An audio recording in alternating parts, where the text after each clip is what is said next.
Hey, welcome. I created this video for people to relax or fall asleep to. And keep in mind, there will be minimal ads towards the beginning of the video, so that you have most of the video to just relax or sleep. Before we begin the stories, I really want to share some good news. For the past 18 months, I've been busy producing a feature film called Gale Yellow Brick Road, which is a dark reimagining of The Wizard of Oz.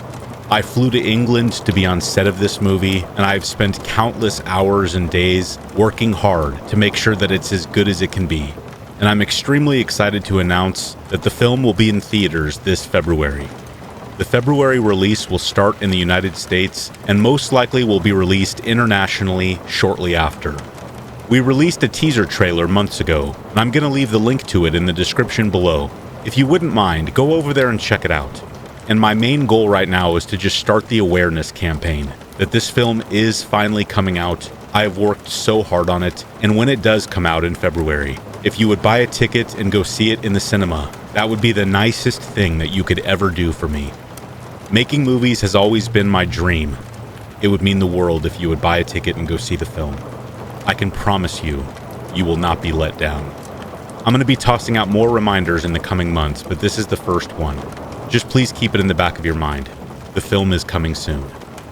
Last thing before we begin, I just want to say thank you for being here when you have so many other options. Now, let's begin.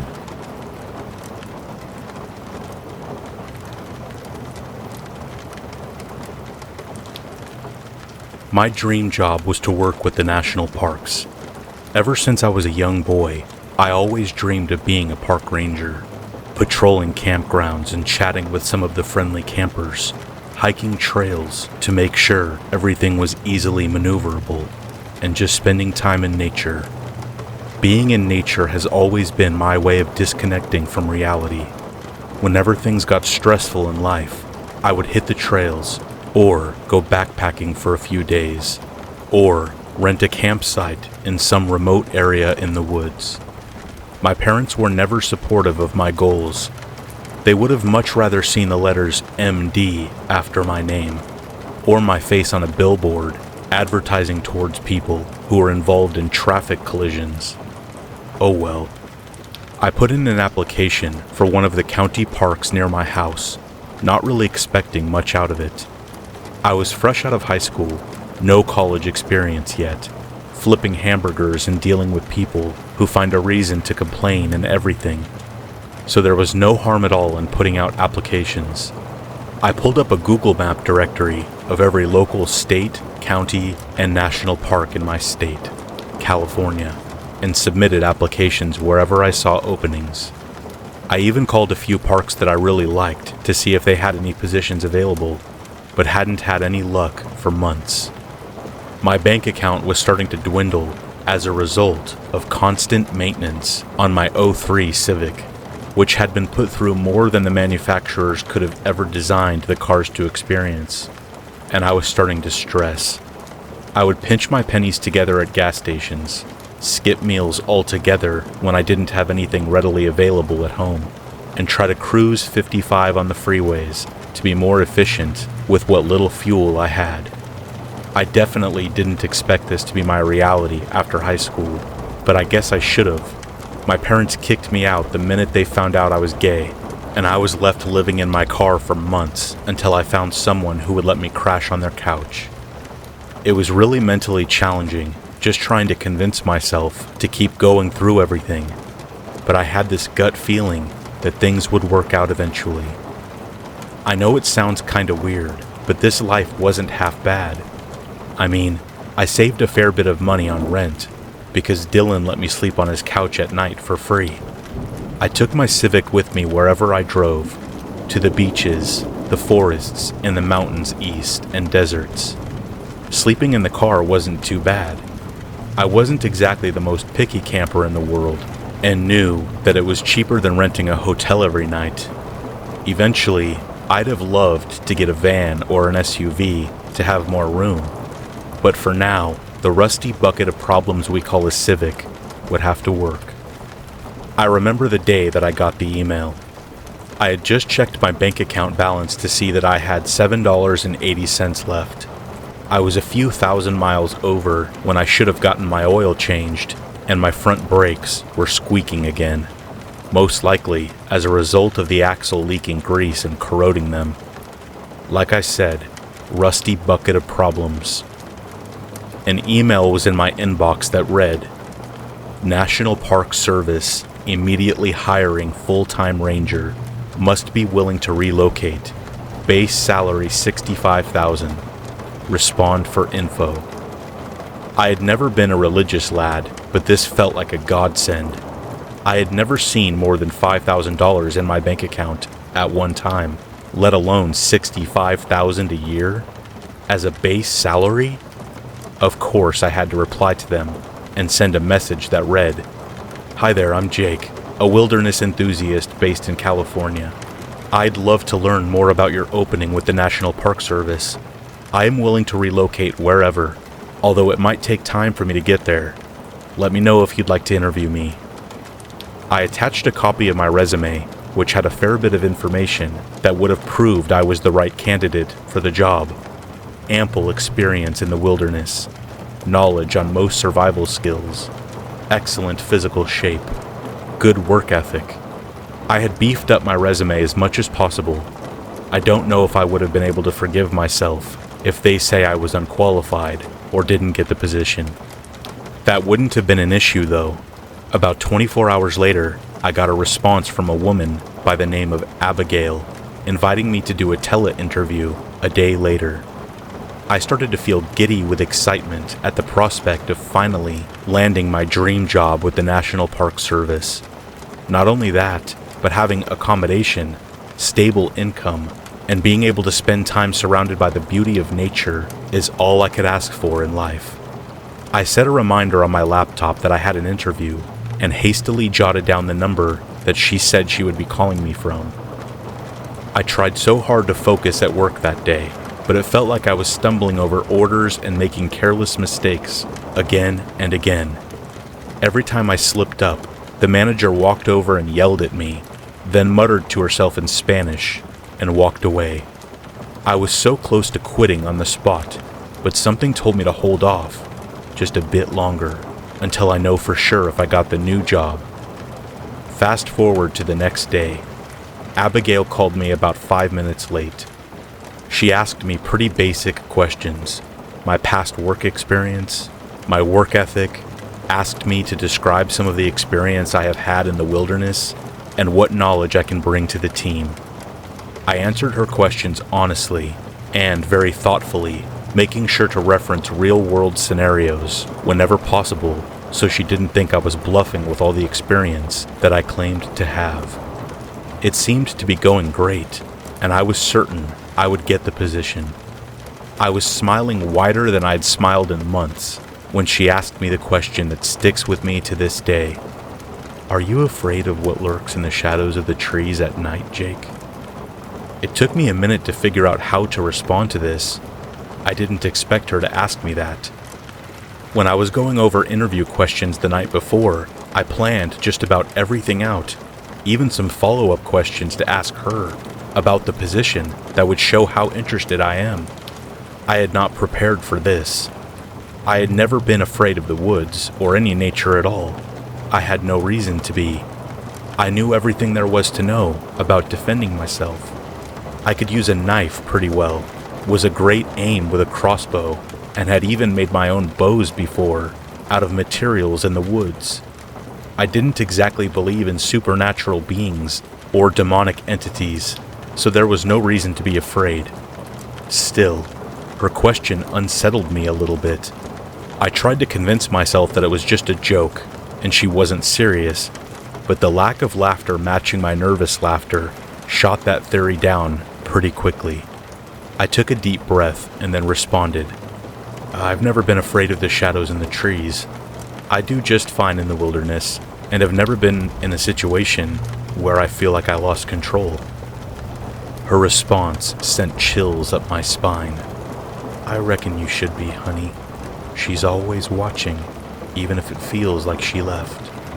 No matter how far you go, she'll always be a few steps behind you. She's always smiling, too, if you dare ignore." Abigail cut off as she began talking to someone else on her end of the line, assumingly a coworker or another park ranger. She eventually put herself on mute, and I spent a few minutes processing what had happened. Who is she? What happens if you ignore her? I felt a bit uneasy, but then realized that Abigail works with the parks. I feel like to work with the NPS, you have to be at least a bit crazy. Not many people would want to give up the luxuries of fast internet, guaranteed electricity, and a healthy social life to live alone in the middle of the woods, patrolling and yelling at people who started fires outside of fire pits. Even if you weren't crazy getting in, chances are by the time you retire, you'll have a therapist on speed dial. I tried to chalk it up to being that, an older lady who was starting to lose her mind, and brushed it off as no big deal. Just as I came to my conclusion, I heard Abigail's voice on the other end of the line again. "Congratulations, Jake. You're perfect for the position. We're going to send you a ticket for your plane that'll be embarking to Alaska to start in Denali National Park in 3 days. Do you have any more questions?" I froze for a minute. I was going to Alaska in 3 days. This moment was honestly the happiest of my life thus far. The realization that everything I had dreamed of was starting to fall into place. I was likely going to be surrounded by millions of trees, millions of acres of land, and one of the most beautiful landscapes the world has to offer. It had been my dream to visit Alaska one day, and now I got to live there and get paid to do so. But I had to find out more. I wanted to know what she meant earlier about the girl who watches you. Even though I'm almost positive it was nothing, I wanted to hear it from her, just to ease my racing mind. I decided to start with a pretty general question. "What should I bring with me?" I asked. She responded quickly. "Just your clothing and anything you might want in your station. Phone, laptop, and charger, winter clothing, a few decorations or memories from home, any other weird gadgets you love, and maybe a pocket knife. We'll provide everything else you need." I didn't exactly have a lot to my name, aside from my car and a few boxes of crap that I had collected over the years, so I figured I would pack light. I had to do a bit of shopping for winter clothing, as it's never cold enough to warrant heavy jackets in Southern California, but that would be a lot easier when I had the couple $100 my car was worth in pocket. I felt like we were comfortable enough with each other, so I asked the question. "You said something earlier about a woman who watches you?" I asked hesitantly, half expecting her to hang up on me and deny me the job right then and there. But she chuckled and responded, "Oh, sorry about that. Sometimes my brain acts all wonky with these interviews." She cleared her throat and continued, "It was just one of those moments, nothing to be afraid about." That explanation resonated with me, and I thanked her for her time and hung up. I could hardly sleep at night. Anticipation for my flight and vivid dreams about the forests, the wildlife, and life as a ranger filled my thoughts constantly. One night it got so hard, I had to take Benadryl just to make myself drowsy enough to get a few hours of shut-eye. It was the day of the flight. Dylan helped me with my bags and drove me to the airport. I decided I would give him the rest of the money I had, as I was sure there wouldn't be any convenience stores where I was heading, and left him everything I couldn't take with me. I don't know if he was just taking it so I didn't have to lug it down to Goodwill or deal with the horror commonly known as Facebook Marketplace, but I appreciated it either way. I entered the terminal, scanned my boarding pass, and checked my duffel bags, and carried a pack with me that had all my technology, crappy point-and-shoot camera I had saved for years, my laptop, cell phone with contacts of the few people I wanted to remain close with, and a few notebooks, because I love writing. Of course, I had all my hiking gear packed, even though they said they would provide me with gear of my own when I got there. It was too difficult to part with these shoes and poles, and things that had kept me going for so many years when I had nothing else to look forward to. I boarded my plane, threw my backpack in the overhead stowaway bin, and prepared for takeoff. This was it, the moment that my entire life's hoping and working had culminated into. Every struggle I had, every moment of doubt whether I wanted to keep pushing on through the poverty and pain, was gone.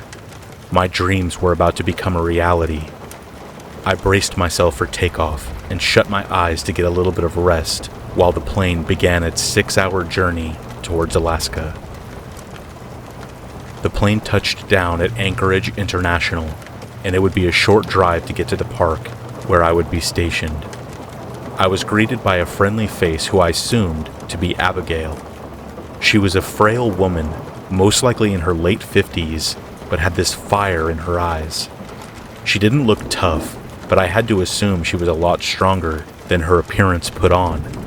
Behind her was a man, about my height, and a little more muscular.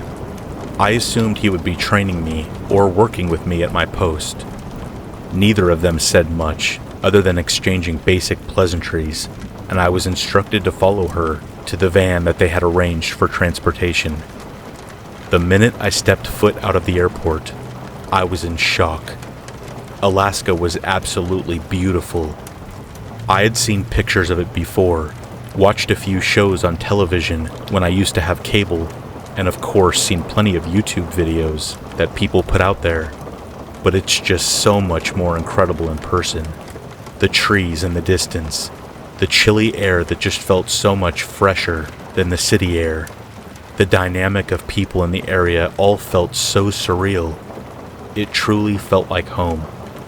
Home. Something I really needed at that point in my life. We got in the van, a small white transit that definitely showed some signs of use, and headed north towards Denali National Park. I sat next to the muscular man whose name I learned to be Zeke. Abigail had left a bit earlier. I guess it was just me and Zeke right now, and the person driving the van, who had a weird love for classical music. I put one of my earbuds in, knowing that I probably wouldn't get a lot of time to listen to music during orientation, and enjoyed the drive as the sun started to sleepily duck down under the huge snow-capped mountains to my right. Eventually, we got to the ranger station. It was a small building, but from the outside, it looked very inviting. The walls were made of wood, and the lights had a yellowish glow to them. There were windows on all sides, and a little check-in desk for those who were driving through. Surrounding the ranger station were towering green trees, which I recognized to be primarily white spruce.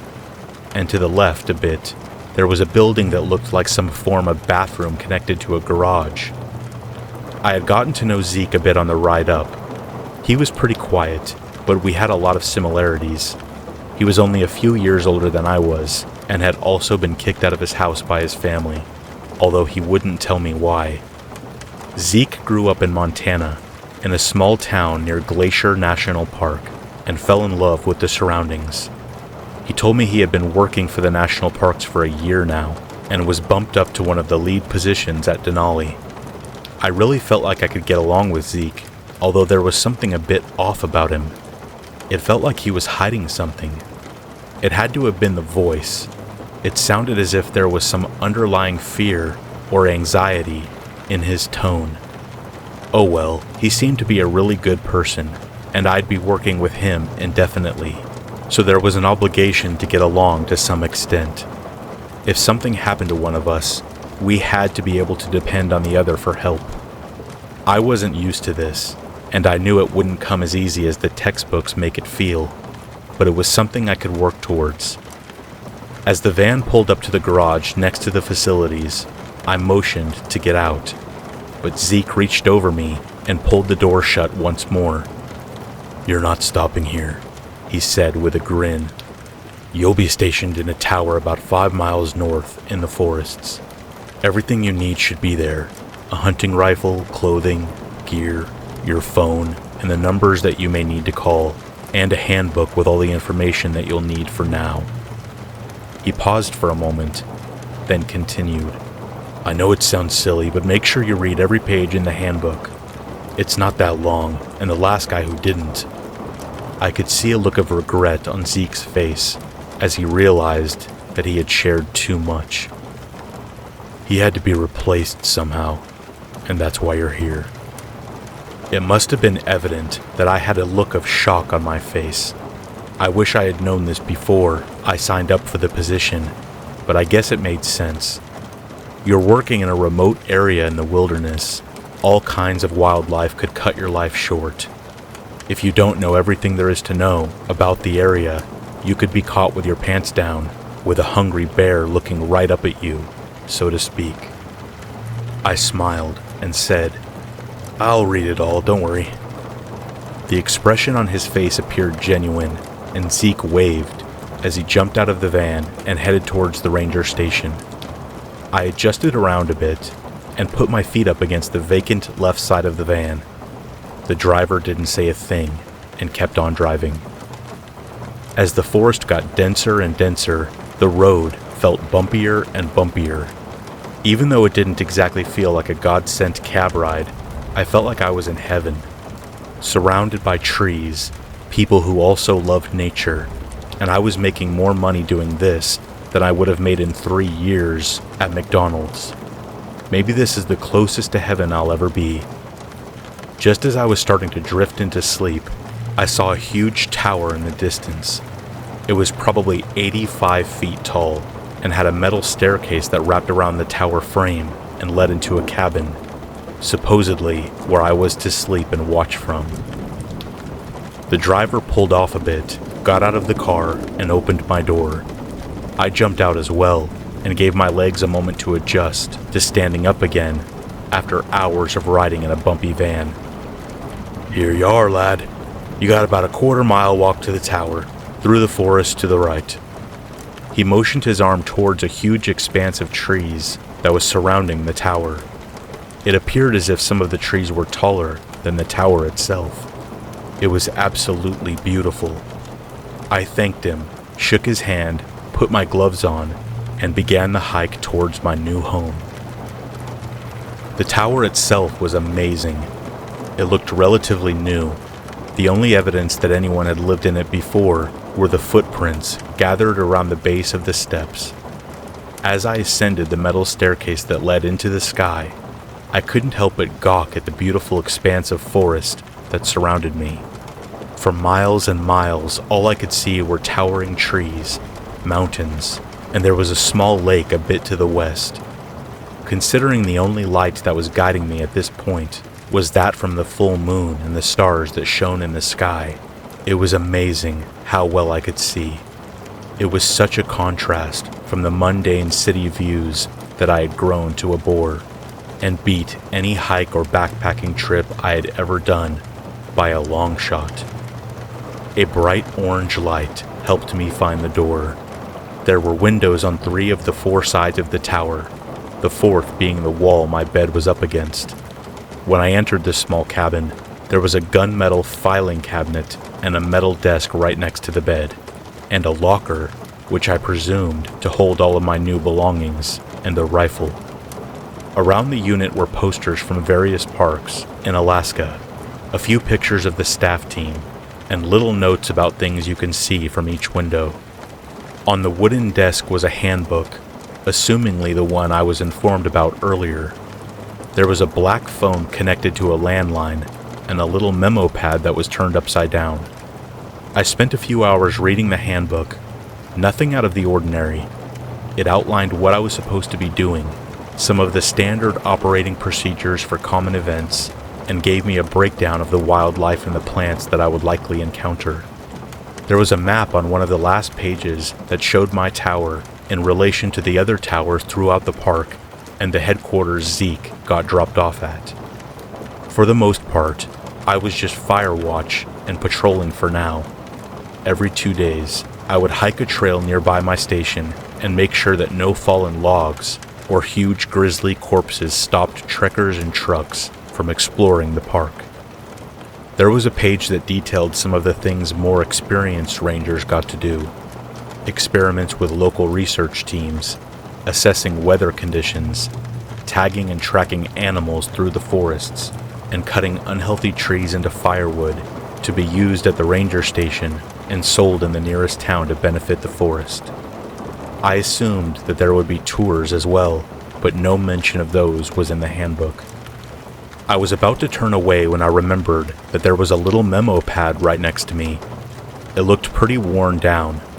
The cover was entirely faded when I turned it over, except for big words on the front that read, 5 most important things. I assumed that it was general notes on things that were happening nearby in real time. The handbook was likely a bit outdated, and the notebook allowed rangers to write down what was happening and leave reminders on current events that any new hirees would need to know. But when I flipped to the first page, I felt a cold shiver run down my spine through my body.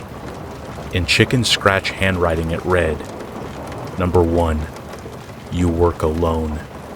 I glanced around the room and didn't see anyone else with me. I figured that I would be working alone when I got to the park and Zeke got out. But it felt so dark. The writing felt like it was written as a warning of sorts, in case somebody else tried to pretend they worked there. Is it possible that some of the local backpackers tried to pretend to work with the parks in order to steal, or worse?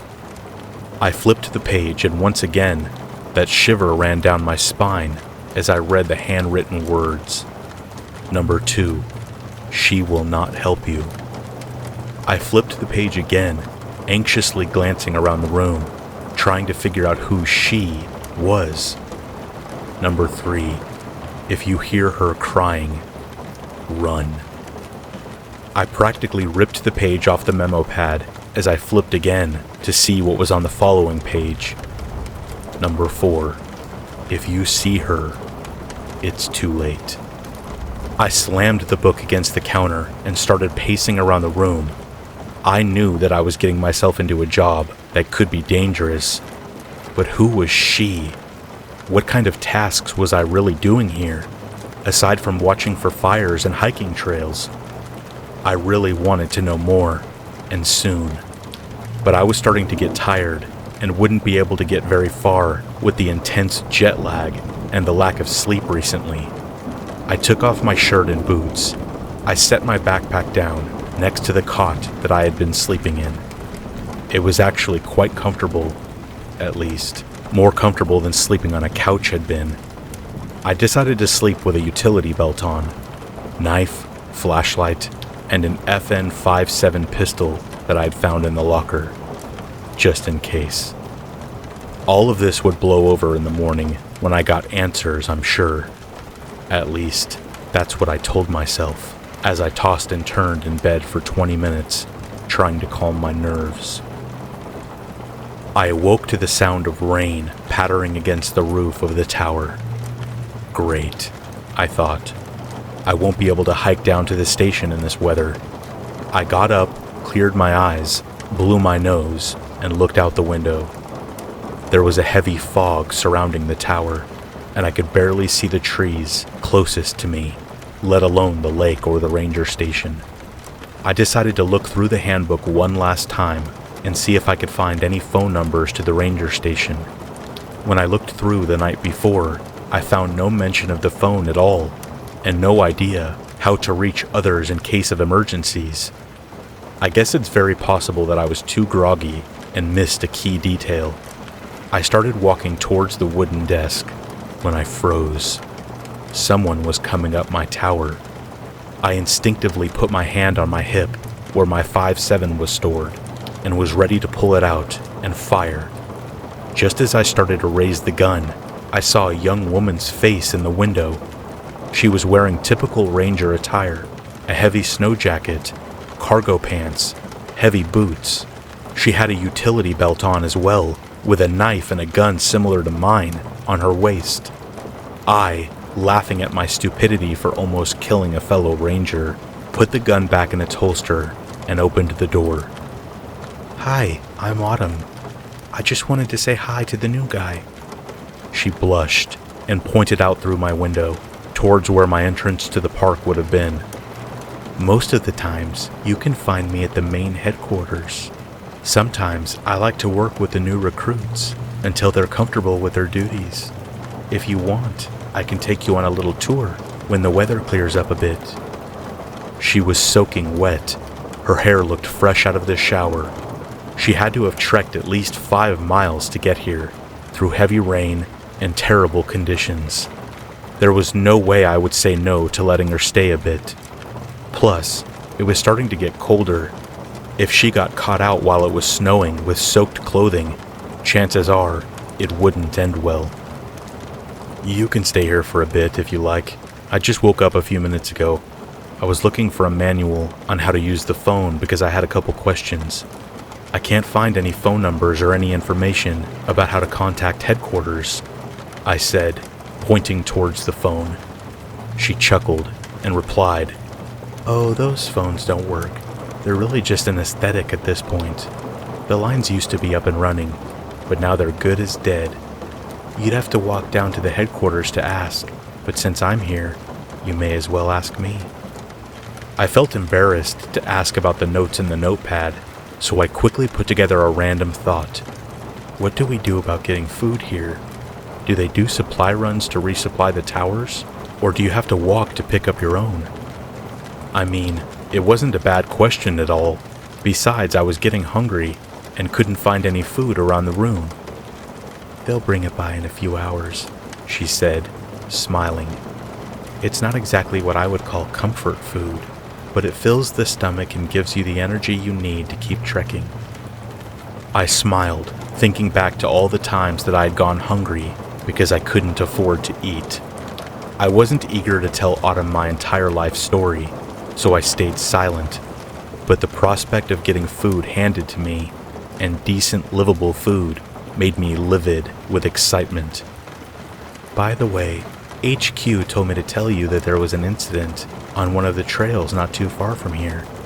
Since it's in your territory, they wanted you to check it out. Something about a boulder that's obstructing the path. I guess it's become dislodged with the rain and rolled down the hill." I didn't realize how long it had been raining.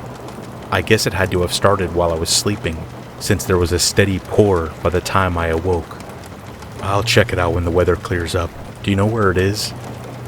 "It's west of here. If you look on the map in your handbook, you'll see a trail called Boulder Ridge Loop. It's a 7-mile loop trail that goes around a mountain." I laughed. "Ironic, huh? The boulder destroyed the Boulder Ridge Loop. Do you know exactly how much more rain we're going to get tonight?" She shook her head. "Not sure, to be honest.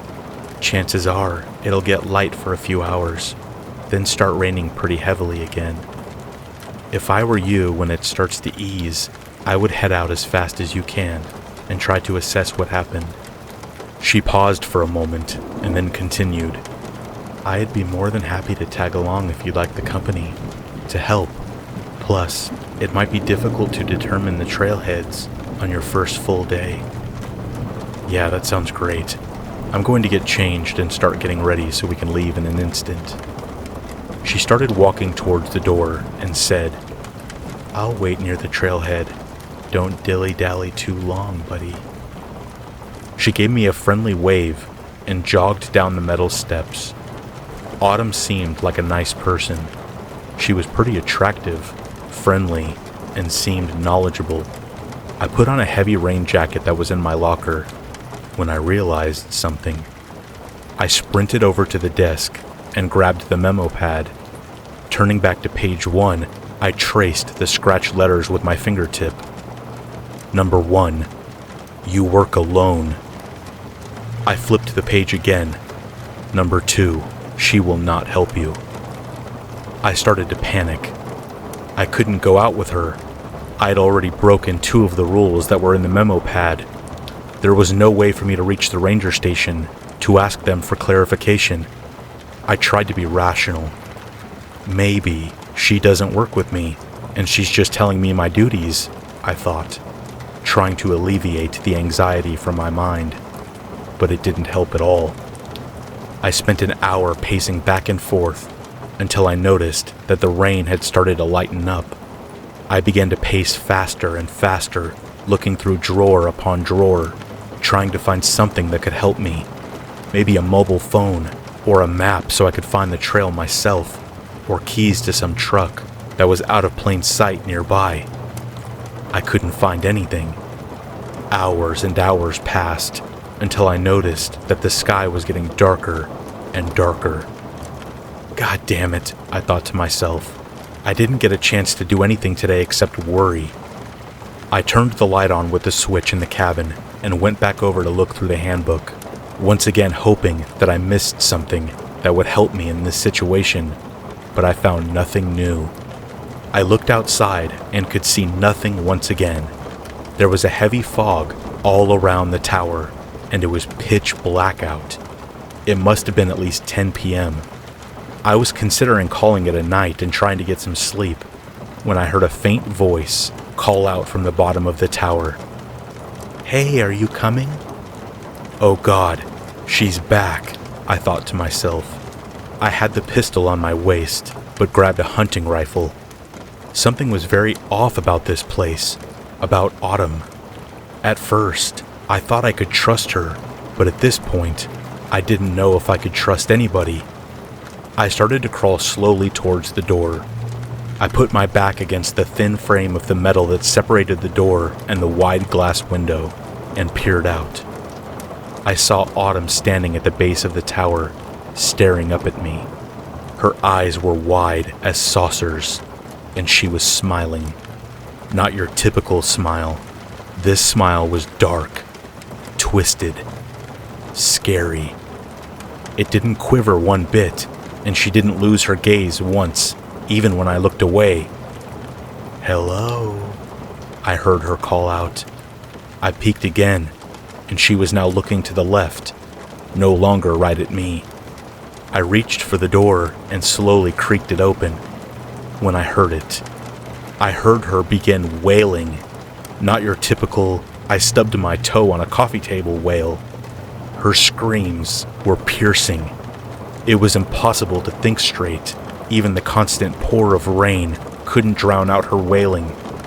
I remembered the third number in the memo pad and began to shake. Number 3. If you hear her crying, run.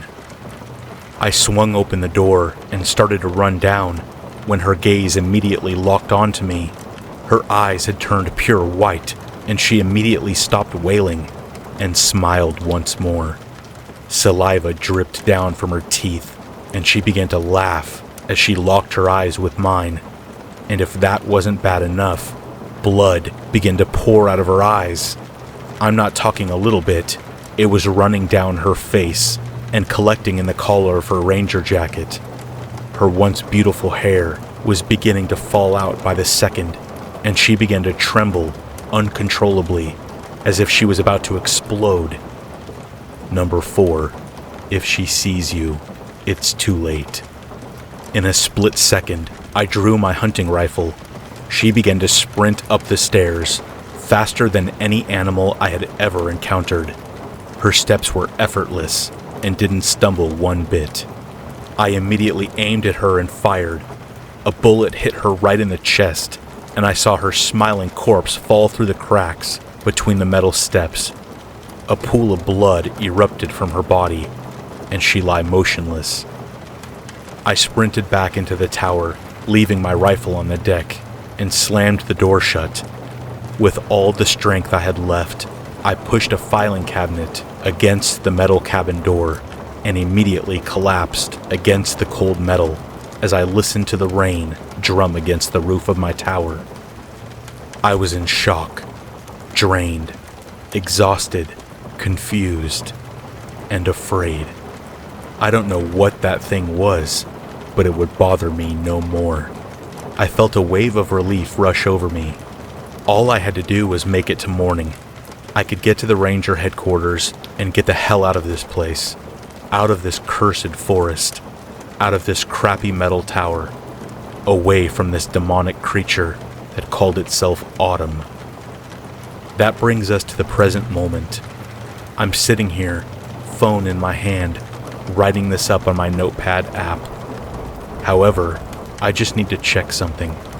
I remembered the title of the memo pad said that there weren't 4 things, but 5. I glanced over at the title of the memo pad.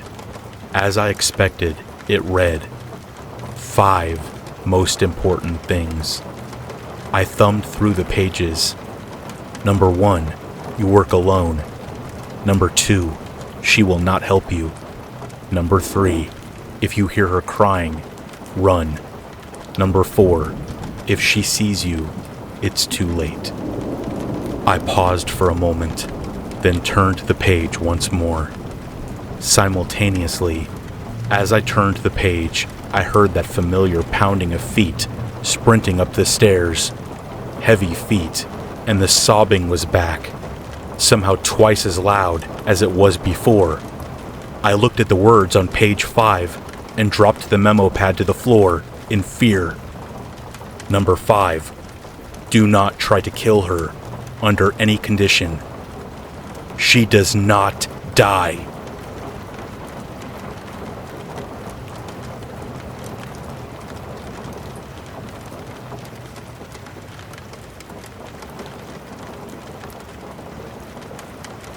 Hot dogs and hamburger meat sizzled in the afternoon air at the Andrews barbecue. Quarantine had let up just enough that everyone felt safe having a summer block party. Children giggled as they chased each other through the sprinkler systems. Mothers looked on from over their sunglasses as they talked about the latest updates in education and other changes to the new world. I stood next to Harry Andrews, making eyes at my wife Hannah in between sips of cold beer. Hannah was prattling on about something or other, but all I was focused on was getting home. I couldn't wait to put the kids to bed, crack open another cold beer, and cuddle up with my wife. Hell, if things went well, chances were I may even get lucky. Our daughter Olivia was playing in the grass with other neighborhood girls, holding her doll protectively. I saw her flinch and pull away as the Tompkins girl asked to hold it. "Hey, come on now, sweetheart. You know you're supposed to share," I said softly. She clutched the doll closer in response. I walked over to her. "Well, if you don't want anyone playing with her, at least let me hold on to her until we get home. It isn't fair to the other kids. Okay, honey?" Her large brown eyes looked up at me disappointedly before handing me the doll. "Thank you, Olivia. That was a very grown-up, good decision to make, and I'm proud of you." Turning my attention back to Harry, I wondered if he had been rambling on this entire time. I barely caught the tail end of his sentence. "Creepy-ass little thing." I shook my head with widened eyes in apology. Come again?" "That," he said, motioning to the doll still clenched in my right hand. I looked down and laughed. "Who? Helena?" I asked incredulously. "Nah, she's a good gal. Dolls just have a bad reputation. Horror writers, directors, and whatnot. That's what they do. Take the most beloved, innocent things and fill them with malevolent evil. It hits home with everybody. I love it." My eyes gleamed with excitement, and I could tell I lost his interest about halfway through. "At least we're even," I thought wryly. "We got her at an old estate sale. Livy just loves her. If it keeps them quiet, what can I say, you know?" I shrugged. The satin of the doll's dress began to slip through my fingers, causing me to re-tighten my grip. I raised her to eye level for further examination. Helena had glassy blue eyes. An amused expression was painted on her porcelain lips. She had long golden curls, a direct contrast to my daughter's. Olivia always complained about having lame brown hair and eyes like a mouse. No idea what that meant, but to her dramatic 7-year-old mind, it sounded like a fate worse than death. I think that's why Olivia was so drawn to her. Everyone thinks grass is greener on the other side, even kids. My daughter will always be one of the most beautiful girls on earth. She would see that eventually, but if she needed this doll to keep her company in the meantime, who was I to deny her such a harmless request? A short while after everyone had eaten, I saw a group of kids start to walk towards the woods. Olivia bounced excitedly in her seat. "Can I go with them, Mommy, please?" she whined, looking at my wife expectantly. Hannah shrugged her shoulders and looked at me in response. "I don't know, Bug," I began. "It will be getting dark here soon. You should stay where we can see." "Ah, come on, Sammy," Harry interrupted, clapping me on the shoulder harder than what was necessary for the occasion. "The kids are just going out to play flashlight tag and pick some delicious blackberries. We have tons of wild bushes out there this time of year. If they pick enough of them, or don't eat them all first, I'll have Lori make a pie." He gestured to his wife as she nodded. I looked from Harry to Hannah to Olivia and back again. Well, okay, I relented, but only for a little while. We're going to be leaving here in about 20 minutes, so stay sharp. She giggled excitedly as she leapt from the table. Her little feet got her halfway across the yard when she suddenly stopped, turned around, and ran back. Her hands were outstretched as she bounced on her toes impatiently. I looked to the doll next to me, hesitating before handing it to her. She grabbed it and went to run, but I held firm. "Hey," I whispered, getting her attention. "Stay with the other kids. Don't let yourself get separated, you got it?" She nodded gratefully before making a beeline to the woods. We drank lightly, smoking a bit as we continued to engage in some much-needed, childless conversation. We giggled and shared old memories, so caught up in nostalgia that I didn't notice that the sun had almost completely set. The Browns' eldest boy, Stuart, came rushing up to the table, eyes wild and breathless. "Mr. Roberts," he stammered. "Livy fell and hit her head. Her eyes were closed for a second, but she woke up and now she's just laying there." I bolted from the table and ran for the woods, Hannah following close behind. "Don't worry, she probably just got her bell rung," I assured my wife as we broke through the tree line. "Happens all the time in football." A failed attempt at levity on my part. Our little girl lay in the leaves and dirt, staring blankly at the sky above her. Helena lay 6 or so feet away, her face buried in the woodland dirt. As awful as it was, all I can remember thinking was that if Olivia broke her doll, she'd be devastated. But at that time, the doll was the least of our problems. "Livy, honey." I knelt down next to her. Stray beams of sunlight were shining through the overhead tree branches. I moved my face out of the way of the light to test the dilation of her eyes. "You're okay," I soothed. "You just lay there for a second and get your bearings, all right?" Her eyes reacted normally, but she still wasn't saying anything. I picked her up, taking solace in feeling her melt into my arms with relief and exhaustion. Poor kid. The ride home wasn't much different. We put her and Helena to bed, unbroken thankfully by the way, and resumed our evening activities. Everything seemed normal. I even checked on her throughout the night to make sure she was still breathing, just as I had done during her infancy. I awoke to the alarming sound of silence. Anyone living with kids in the house understands exactly what I mean. Hannah laid peacefully next to me, sound asleep. I crept out of bed as carefully as possible to investigate the unsettling stillness. It broke the moment I entered the hallway leading to her room. A muffled but shrill whine screamed from underneath the hum of the air conditioning. I quickened my pace to her room and flung open the door. My little girl lay in bed, in the same position she had been in all night. Her back was straight against her mattress, and she lay as stiff as glass. I crept over to her, noticing that her eyes were wide open. Her gaze was glassy.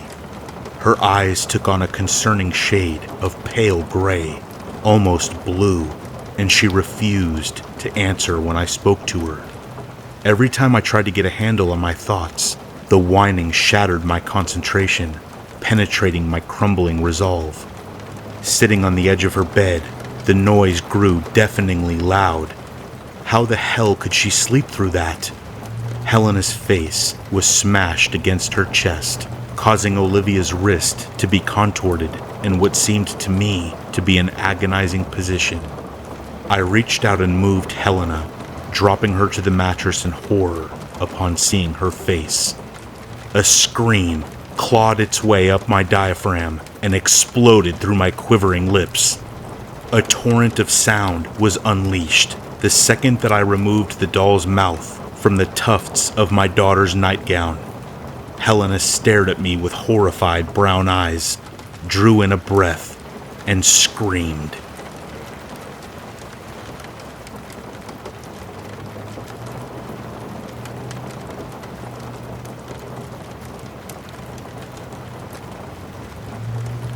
It really wasn't my idea to dress like a priest for Halloween a couple of years ago. A girl I briefly dated decided to dress like a typical slutty nun and thought it would be a fun couple idea for me to dress as a priest. I agreed because she specified that I would be an undead priest, and the idea sounded a lot better than my typical lack of costume. We went to a party one of our mutual friends threw, and I, of course, got absolutely wasted. My girlfriend disappeared at some point, so when I was ready to walk home, I found myself walking alone, thinking I wasn't drunk enough to warrant calling a cab or getting a ride share, or seeing if any of my sober friends would take me home. I know, you're probably already thinking, big mistake, and you're right. I had walked home inebriated many times before though, so I really had no reason to think that this would be any different. By the time I was about 2 blocks away, the sidewalk beneath my feet started to tilt and sway. I knew I needed to sit down at least for a few minutes before I continued, and that is how I found myself sitting on the steps of a church, dressed in a priest's outfit at almost 2 in the morning. Looking back, I cringe at how cliché and ironic it was. My elbows were on my thighs, and my hands cradled my head as I stared at the concrete below, focused on my breathing. I noticed footsteps rapidly approaching, but didn't move or think much of it until they stopped a few feet away from me and something fell to the ground. I glanced up and saw a girl standing there, looking at the church doors, a backpack at her feet. She was breathing harder than normal, but not quite panting yet, as if she had only started running. I lifted my head slowly and looked at her completely. She was dressed in a sundress made up to have blood and dirt stains on it, along with her long blonde hair and exposed skin. As I tried to think of what her costume might be, she picked the backpack up and walked to the heavy wooden doors. She gripped the handle of one and tugged. Nothing happened. She tugged again and then tried the other door with the same result. "You're out of luck. The doors are usually locked by 10 or 11, I think," I called to her. I turned my head a little to try and see her in my periphery without having to turn my queasy body to do so. She whipped around to look at me, momentary panic on her face.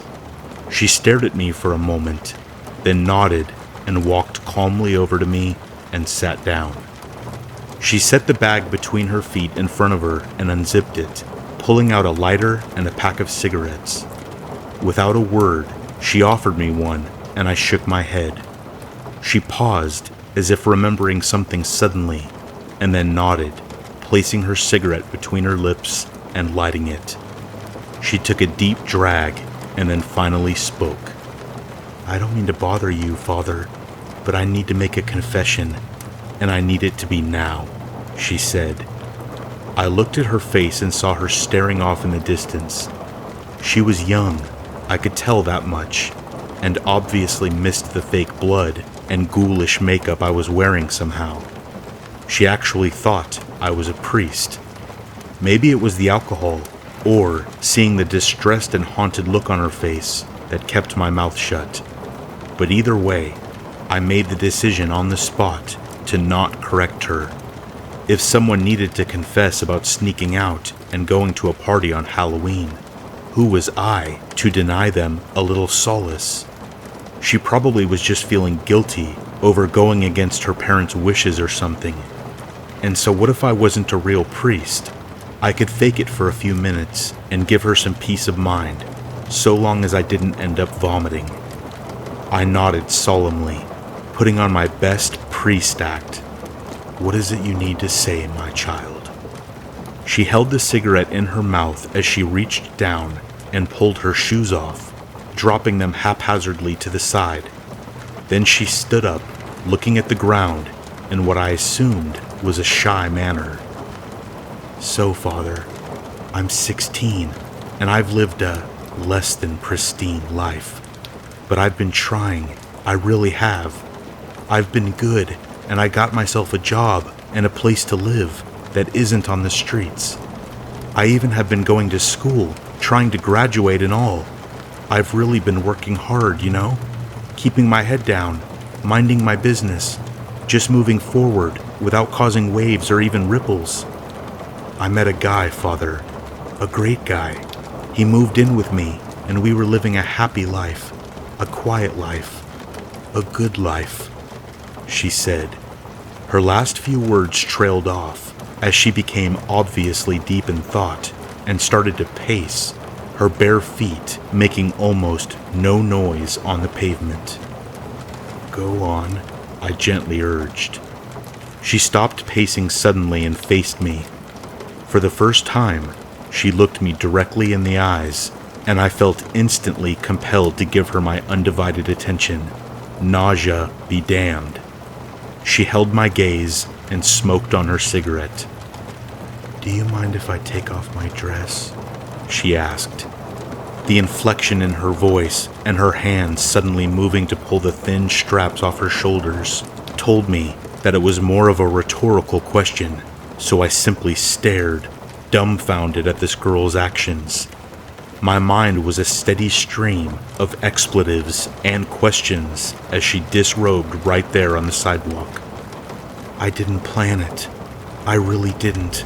It wasn't something that had ever even crossed my mind, you see, but I just had to bury him, she said once the dress had fallen to the ground around her feet.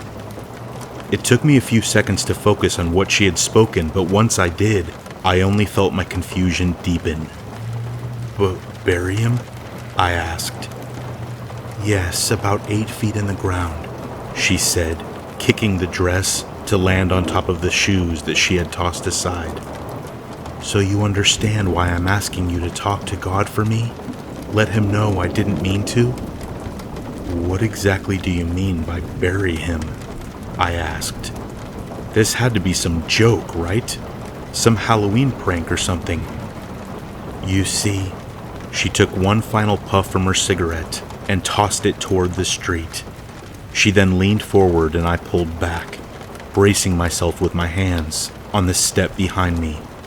She gripped my legs just above my knees and blew the smoke out in my face. I found him with another woman in our bed. My bed. The bed that I paid for and I made for him.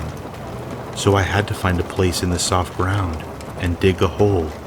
I had to give him a new bed once I was done punishing him. I tried not to feel nervous about her proximity or her story of killing her boyfriend. She held my gaze, and I noticed her eyes were a soft blue color with a gold ring around the pupil. I found myself unable to look away. The longer I stared into her unblinking eyes, I started to lose my senses. First, my sight of anything but her blurred, leaving me with a sort of tunnel vision. Next, the sound of distant traffic and city noises faded away, leaving only auditory blankness. I think this is when my body went numb, but honestly, I didn't even notice it until later. A new smell began to permeate my nostrils.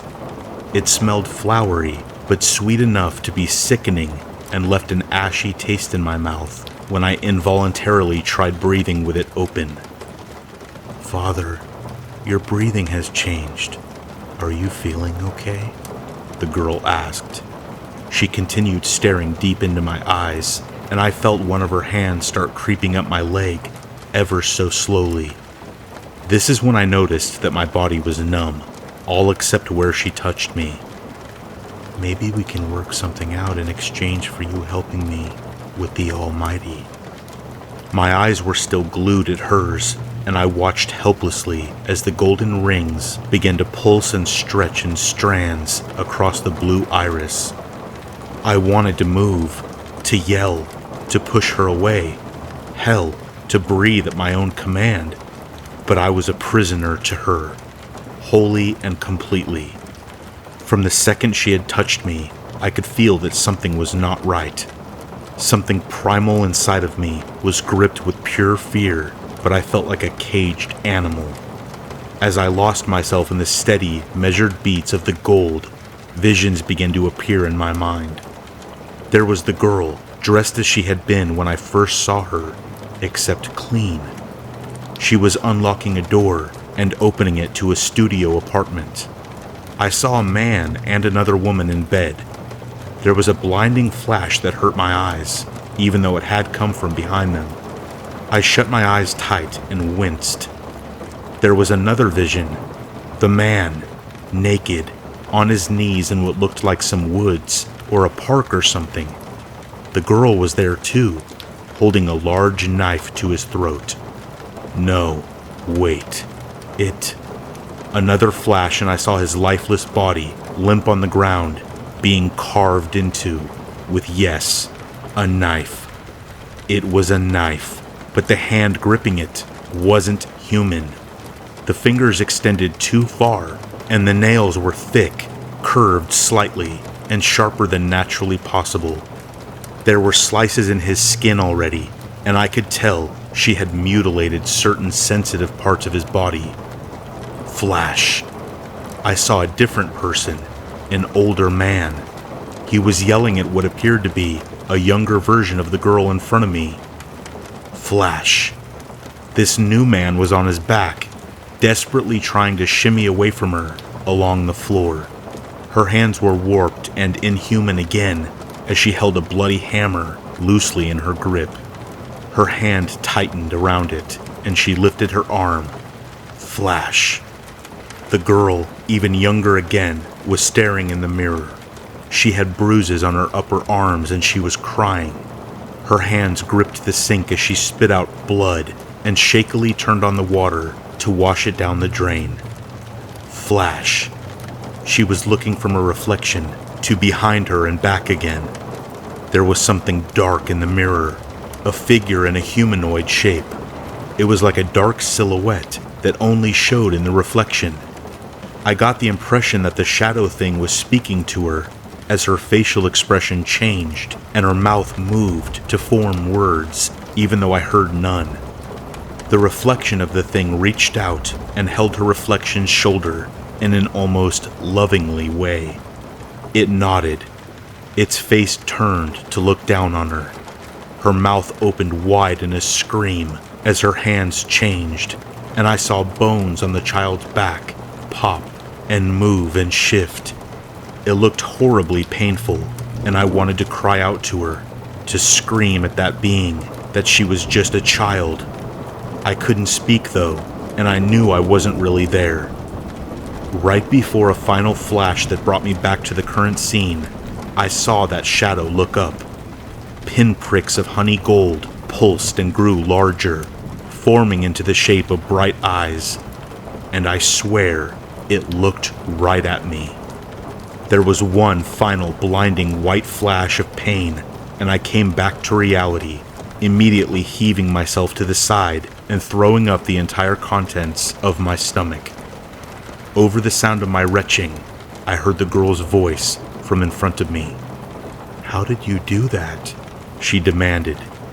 I didn't respond, but looked at her in exhausted confusion once my internal exodus was finished. She was standing straight, a couple of steps back from me, and glaring at me with panic and hatred burning in her eyes. In an instant, she was on me, gripping my thighs tight with those claw-like hands that I had seen her face barely an inch away from mine.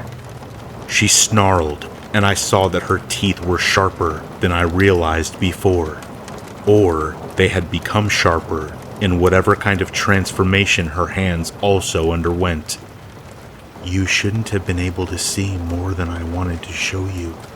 Is this some sort of power of God? She asked. Her voice was lower than before and had almost a gravely tone to it. The anger seemed to radiate off of her. The honeyed gold in her eyes glowed like an amber fire, ready to lash out and envelop me. What the hell are you? I countered. Her visage continued to change, her face appearing more gaunt and sharp. I thought I could hear the sound of large wings flapping nearby. She didn't move for a moment that felt like it lasted at least half a lifetime. My heart pounded in my ears, and I began to wonder if I would pass out before she enacted her fury on me. With a final squeeze of my thighs, one that I would later find drew blood, she stood up, eyes closed, and rolled her neck one way and then the other, then her shoulders. She opened her eyes, and they were back to the calm blue with a slender golden, not pulsating, ring around the pupil. Her lips curved into a smile, and the altered appearance faded away, leaving the young, innocent-looking girl she was when she first walked up. Do you think anyone can be saved, Father? She asked me. Yes, I said with a stammer. I need to be saved, Father, she said. I wasn't sure how to respond, and my mind raced, trying to find what to say to keep her peaceful and tell her what she might want to hear. Do you regret what you did? Will you repent? I finally asked. You know? She tapped her chin with 2 fingers and paused, picking up her backpack and reaching inside, retrieving a t-shirt. As she pulled it over her head, she continued. At first I didn't feel bad. I knew that he got what he deserved. But then after a few hours, I started to feel something. There was this itch. An itch I tried to scratch, but I couldn't quite get to. Guilt? I asked her as she pulled a pair of jeans out from her bag and then dropped it back on the ground. No, a deeper itch. You know what I mean, Father. You must feel it a lot, even if you don't really know what it is, she said. Before she put the pants on, she stepped forward again and placed her hands on my knees. One fist clenched around the jeans, the other lightly placed on me. She bit her lip and traced a finger up my inner thigh. I coughed and shifted uncomfortably on the step. With a sly and sultry smile, she stood again and began stepping into her pants and pulling them up. As she dressed, she said nonchalantly, "He was the best I ever had. I regret losing that." I really was at a loss for words and could only blink at her. She cocked her head to the side and looked me up and down, like a predator sizing up its prey. "Say, Father, what do you say we find somewhere a little more private and give it a go? If he can forgive me for my trespasses, I'm sure you'll be forgiven too. Or, if I really am going to hell, you can keep me company," she said. She approached me once more and leaned close enough that I could feel her breath on my ear as she spoke. "Just put in a good word with the big man, and I'll show you what lust and greed really are. I'm already on the run. Why not give me something else to repent and remember?" "Whoa, stop," I said, grabbing her waist and pushing her to be at arm's length from me. "Am I not pretty enough for you, Father?" she asked, her voice warped from pure at the beginning of the question to spiteful at the end. No, I said. "You're only 16. There is so much about it that would be wrong and sinful. I cannot do that to an innocent child like you."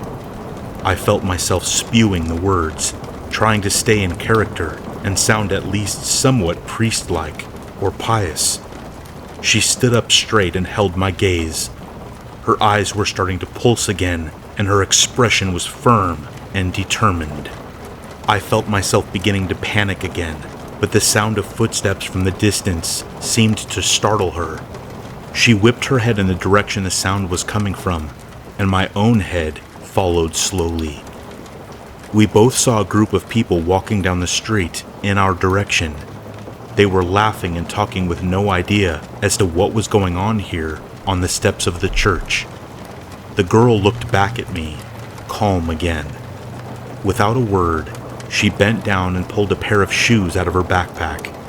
After removing a book of matches from inside one and a small bottle of lighter fluid from the other, she slipped them on. She doused the pile of clothes and the shoes that she had been wearing with the fluid, and then dropped the bottle on top and struck a match. Tucking it back into the fold of the matchbook, she tossed it at the very top, a flaming cherry on top of the mound. It didn't take more than a few seconds for it to light up and begin burning. "Thanks for listening, dear Father," she said, leaning over and kissing my cheek. Then she walked away as if nothing had happened, glancing over her shoulder at me one last time before she turned a corner and vanished. I sat there for a little while longer, absent-mindedly watching the pile of clothes burn and then die out. Once it was done, I came back to my senses and continued my walk home. It was a strange encounter and left me a nervous wreck for a few days, but eventually faded into the background of my life within a few months. In those first few days, I saw a news story of a young woman being arrested after a brief search. The girl had mutilated and murdered her boyfriend. Even without seeing an image of who was arrested, I was sure it had to be her. At the very least, I hoped it was her. Knowing she was behind bars helped ease my mind as I moved on from that night. I would have left this terrible experience in the past and probably only remembered it when asked what the craziest thing I had been through was. But I received a letter in the mail yesterday. It has me on edge, and I'm not sure what to do about it. It read as follows: "Dear Father, have you missed me? They caught me for what I did, and I've been locked away. Don't worry though, I've been strong and taking it in stride. I prayed for what I did, and I have forgiven myself. There is so much worse I have done since then, anyways. I think I'm overdue for a confession, a long one. Even though I know I'm going to hell, it couldn't hurt, right? I would love to see you again, and I will be getting out soon. I'm looking forward to speaking with you again. Halloween night has been so long ago, but I've kept it fondly in my memories. I'll see you soon. Yours, the girl on the church steps." I have no idea how she's getting out soon if she went down for murder. I never gave her my name. I never gave her my address. I don't know how to process the fact that below her closing line, there is a lip print in blood red lipstick.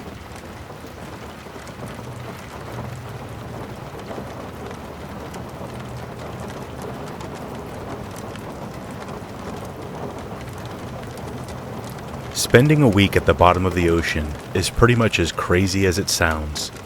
You get into a tin can with a couple other people, and they lower you into the ocean. You sink to the sea floor and live in the airspace at the top of the can for a week. There's not a lot of space when you're breathing fresh air down there, so the only reason to go is if you live to scuba. That's all there is to do down there. Normally you get an hour of dive time for each tank of oxygen you're carrying. So every hour, you have to go back up to the surface from the bottom of the ocean, which takes time. When you're living down there, it's different. Your dive time becomes limited only by your endurance. We set up fast refill stations and use high-powered hoses to refill our tanks with oxygen. That way you can stay in the water as long as you want. Hours fly by while you're down there, and you can never get bored. It's a whole different planet on the sea floor, and who wouldn't want to spend all day staring at aliens? Fish of countless varieties swim past, in all the colors of the rainbow. Sea turtles and octopus, dolphins and manta rays, sharks and whales. You'll see it all. Not to mention the unparalleled beauty of the coral reefs themselves and all the plethora of life forms that dwell symbiotically within it. The only thing I didn't like was nighttime at the bottom of the ocean. You would look out from the habitat into utter blackness, darker than anything you've ever seen. And how can you not imagine what's out there? We had seen sharks, giant octopus, and barracudas swimming nearby. There's also everything else your imagination can come up with. Everything you've seen on movies and TV that isn't even real. Amphibious humanoids who look like Swamp Thing, who creep up silently from the kelp and grab your arm with their hands, dotted with suckers, like the tentacles of an octopus. Giant kraken and massive dinosaur sharks left over from the Jurassic period, and all other manners of nightmares could be out in that darkness. If you spent a week down there, you would begin to realize too, just how ignorant we are of the world that exists in tandem with ours. You try to avoid these thoughts when you're out at the habitats at night. You have to leave the habitat to go to the bathroom, so there's no avoiding it if you need to go number 2. One night I was awoken by a rumbling in my stomach around 3 a.m. It was dark inside the tin can we called home, silent except for the sound of water splashing up against the inside of the hab.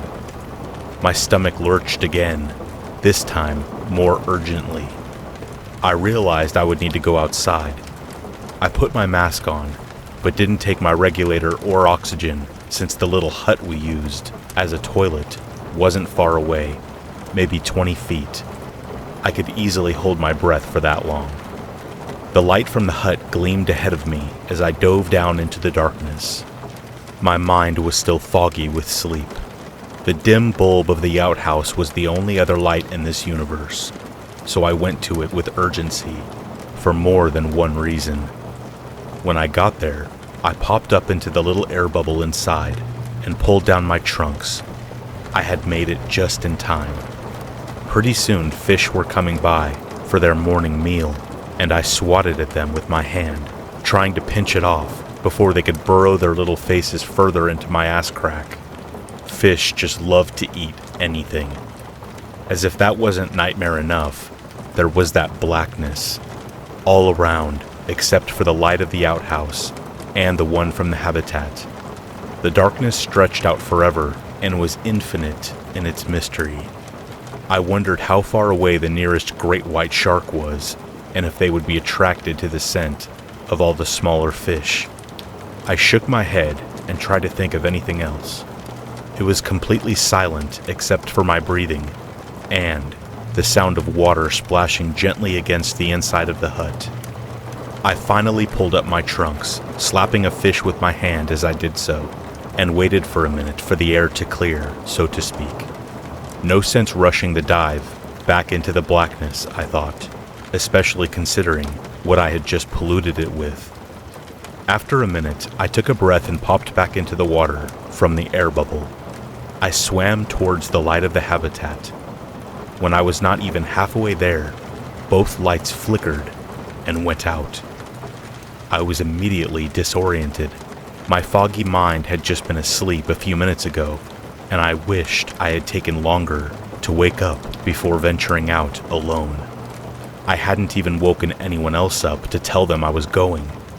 The after image of the glow from the habitat still danced in my vision, so I followed it, my heart beating fast and heavy in my chest.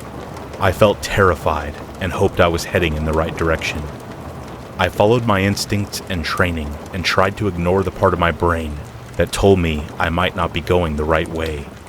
I felt something large brush against my hand and recoiled in shock. What the hell was that? I wondered. I was suddenly picturing a giant hammerhead right in front of me, instead of the habitat. My panic intensified. My vision was starting to go a bit red around the edges, and I wondered how much time I had wasted. It was a good thing I could hold my breath for a long time. I tried to swim in the direction of the habitat, but I suddenly wasn't sure which way it was anymore. The thing that had brushed against my hand had felt large, and it had scared me more than a bit.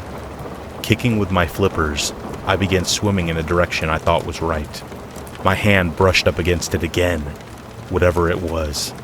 This time, it was on the other side of me. I tried to ignore my fear and kept kicking my legs. My vision was beginning to flood with redness, and I was really starting to feel true dread and fear bloom inside me as I had never felt before. Every part of me was screaming for air. I tried to calm my mind and remember my training. My hand grabbed onto something, and in my confused and oxygen-deprived state, I mistook it for a power line running to the outhouse. I began to pull myself along the misshapen tube. It seemed to squirm and writhe in my grip, but I continued along nonetheless, hoping it would lead me back to the habitat.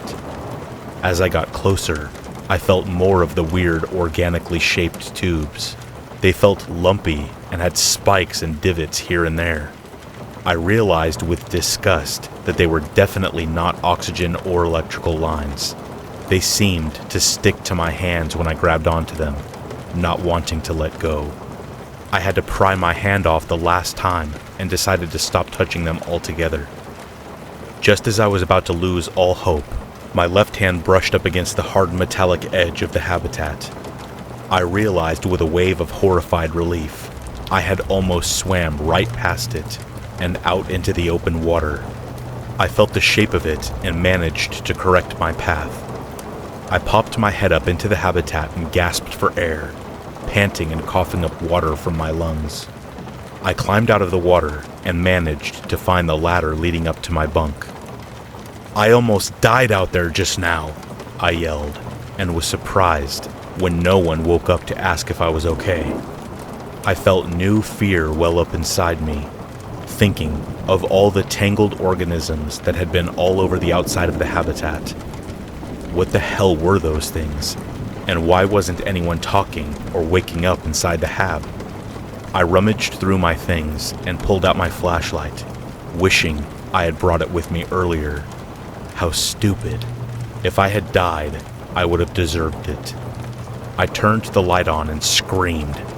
There was no rational explanation for what I saw inside the habitat.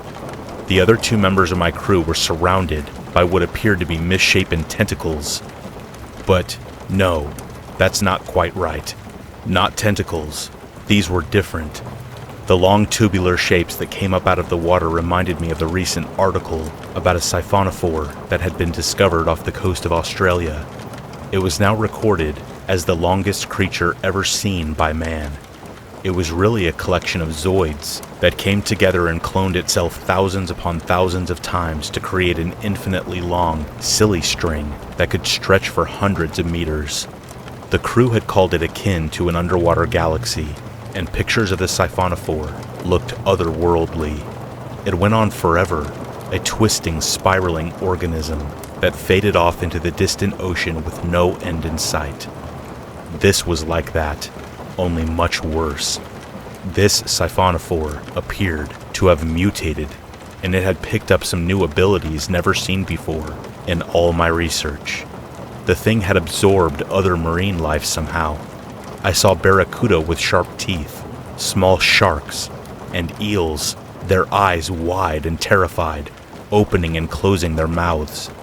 They were covered with a thin membrane and appeared to have been attached to the thing against their will. They were now prisoners of it, being dragged along by the massive, ropey sea creature. My crew had the tentacle things all around them, choking them at their necks and wrapped around their bodies and arms. The white flesh of the thing was spreading across them quickly, wrapping them up in its slimy sheath. My crewmate, Mike, tried to scream, but his voice was muffled as I saw a vine of siphonophore crawl down his throat, planting little roots as it went. I was terrified, hyperventilating. I ducked back into the furthest corner of my bunk and watched in horror as the thing consumed my crewmates rapidly and attached itself to them, I watched as it pulled them under and dragged them down into the ocean, their eyes still wide and afraid. Would it filter the ocean water through its gills so they could live down there? I wondered. Would it provide oxygen to the new members of the colony, or would it just consume them for fuel and move on? No one would have believed me if I told them what happened, so I said it was a diving accident. I told them I tried to save Mike and Beth, and there wasn't anything I could do. A search party had turned up nothing, as I had expected.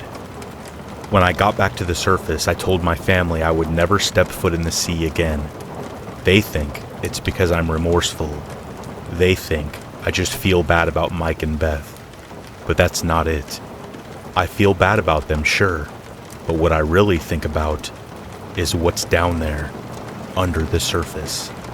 I saw how fast that thing consumed them. I think about the transatlantic garbage patch and how that was the big problem for a while.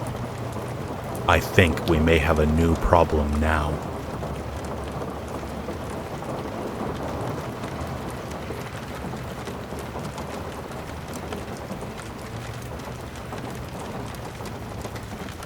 As I am sitting here thinking back, I really was happy living with a lot of kids my age. I was a happy boy who loved playing with all of my other brothers, not realizing the fact that I, as an orphan, was abandoned by my real parents and delivered to the orphanage. The people who worked at the orphanage gave us enough love to never feel lonely and filled the void that my parents had created. I had a particularly best friend whose name was Alex. We slept in different rooms, but we did everything together.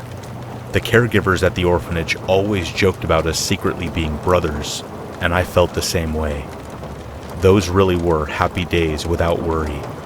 How I wish they would have lasted.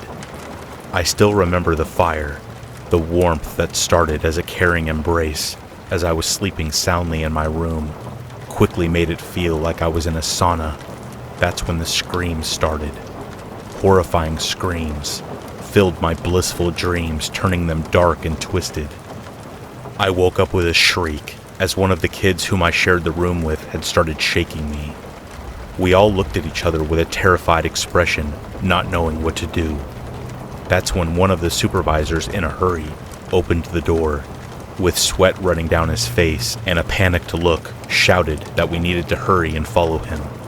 We ran down the hall to the door that would lead us outside. As I was running, I could see all the other doors open and the other kids running towards the door. As I got outside, I was met with a crowd of other kids all crying while looking at the burning building. Firefighters had already arrived and were trying to extinguish the fire, to no avail. The fire had spread too much and could not be stopped. I suddenly got hit with a feeling of loss, and tears started running down my face. At that time, I did not understand why I was crying, but I had not yet realized what I had really lost. I turned around looking for Alex, and when I couldn't see him in the crowd of kids, I started panicking. I tried desperately to find him among the others, and as I was just about to give up the search for him, I saw him standing alone, away from the others. I hurried over to him to express my happiness that he made it out safely, but he just stood there with an emotionless look, staring at the burning building. I had no time to talk to him as one of the supervisors yelled to gather so they could count everyone. We remained at that place until the fire had almost burned out. 2 buses came to pick us up and drive us to the city where they would deliver us to various families who volunteered to take in some kids in light of this unpredicted emergency. Before we all split and went to the various families, the supervisors delivered a sad message. One of the kids had not made it out. No one had woken him before it was too late. I did not hear his name, but I looked over at Alex, who did not seem to have a reaction about the sad news either. A lot of the supervisors came over and hugged me with tears in their eyes and saying, "It will be okay." I was really lucky that I and Alex would go together to live with the same family, which actually made me very excited. Apparently, the family of 2, consisting of a husband and wife, had a son who about a year ago had disappeared and was never seen again. so they had a spare bedroom that they never used. When our new parents came to pick me and Alex up, they both had a very kind look on their face as they greeted us with open arms. If only that kind look on their faces had remained. As soon as we walked in the front door, we were led into a room that looked more like a dungeon from a movie than a bedroom.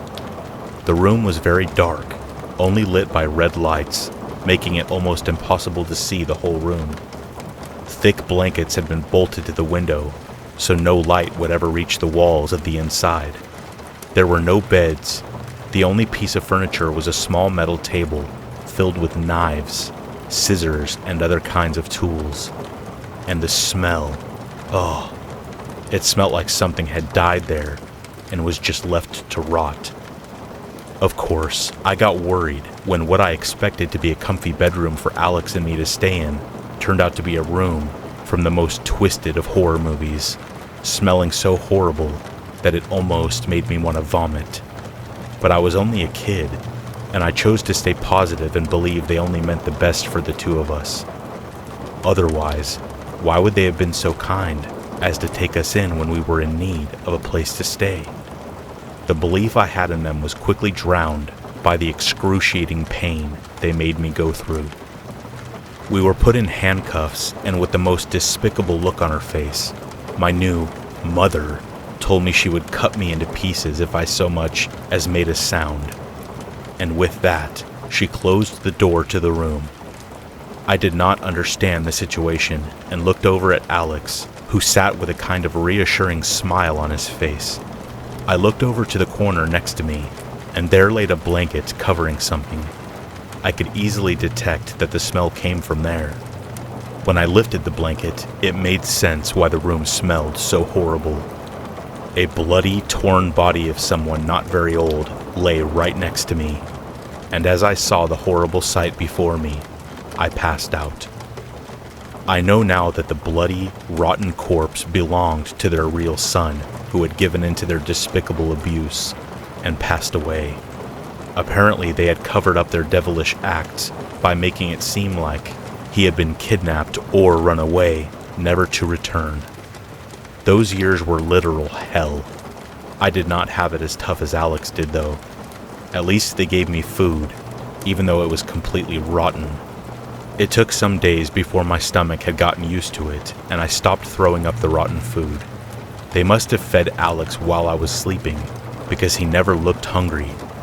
We always feared when the door would open, and a new fist would greet our already beat-up faces. They did a lot of unspeakable things to us that sometimes made me wish I would just perish. Even when they weren't in the room, they still haunted my dreams. The scariest part is that if you saw them walking on the streets, you would probably think they were just an ordinary sweet couple, but they showed us their real side, their twisted faces overflowing with pleasure every time I was caught because of a fist in the stomach, or seeing my hopeless face filled with terror as they prepared their own homemade devices made to torture us. As horrible as it may sound, I was really relieved that I wasn't alone in that hell. Alex was strong. He never cried, and he would always lift my spirit with his smiles. He had always been very talkative, so at nights before we both fell asleep, we would talk about the outside world and how we would both like to visit a lot of different countries. He really saved me from going insane. When I turned 16, the police finally stormed into the room and saw the horror that we had endured for so many years. The Office of Child Affairs had started to suspect the couple when they had not allowed anyone to see us for so long. They faced a lifetime in prison, and for the first time in so long, smelling the fresh air, we walked into the sunlight as free boys. Food had never tasted this good, and Alex and I ate until we were completely full. The memories of that horrible place haunted me for many years, even though my new parents were the nicest people on earth. Alex really helped me cope with everything. He was always there for me. As I started going to school, I made a lot of new friends, and I would always go home and tell Alex about all the funny things that happened in school. I met the love of my life in that same school, and I moved in with her when I turned 21. I was really happy, but I started talking to Alex less and less. It had been 5 years since I talked to him last. I really miss him, and I hope to meet him again one day, but I think I have always known why I cried that day when the orphanage burned down. My mind couldn't comprehend losing the one thing that I loved more than anything in the world. Alex was there for me through all of my hard experiences, keeping me sane, until I was ready to let go. I could finally remember the name of the boy who died in the fire. His name was Alex.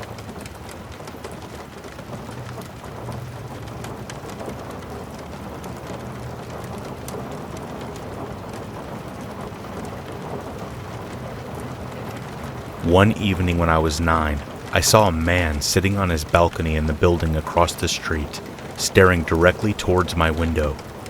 Since then, I have been scared of people staring through my window, so I usually kept my blinds down at night. One night, a few years after that I was lying in bed trying to sleep, I noticed the rays of moonlight coming through the blinds were suddenly blocked by something.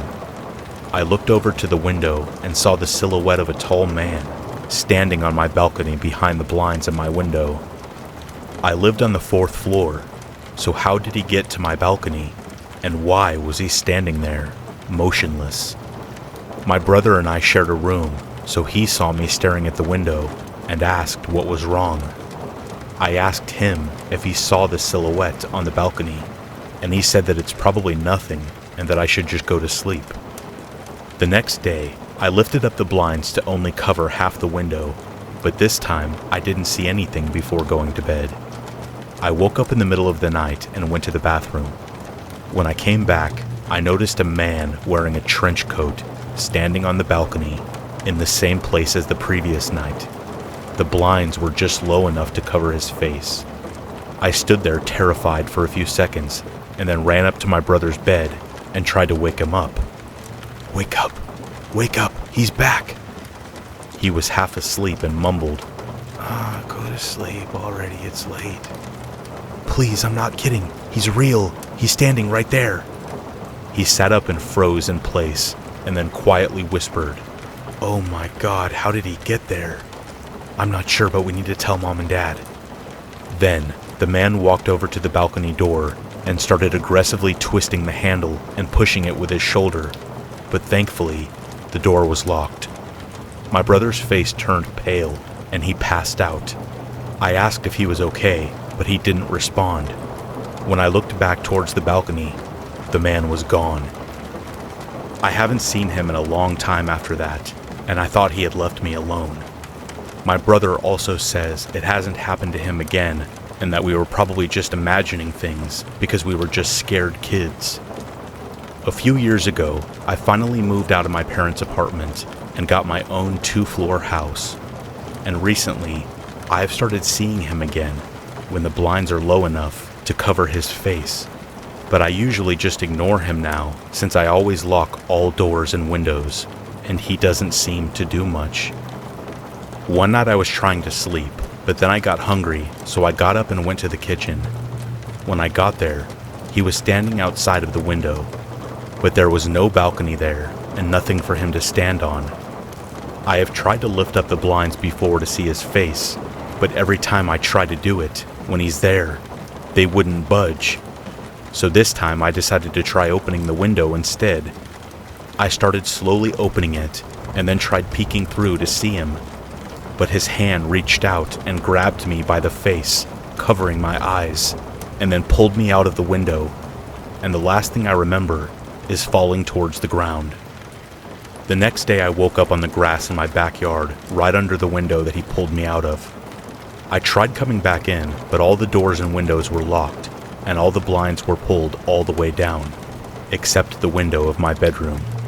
He was standing there looking at me like he usually does, but for the first time, he was the one on the inside.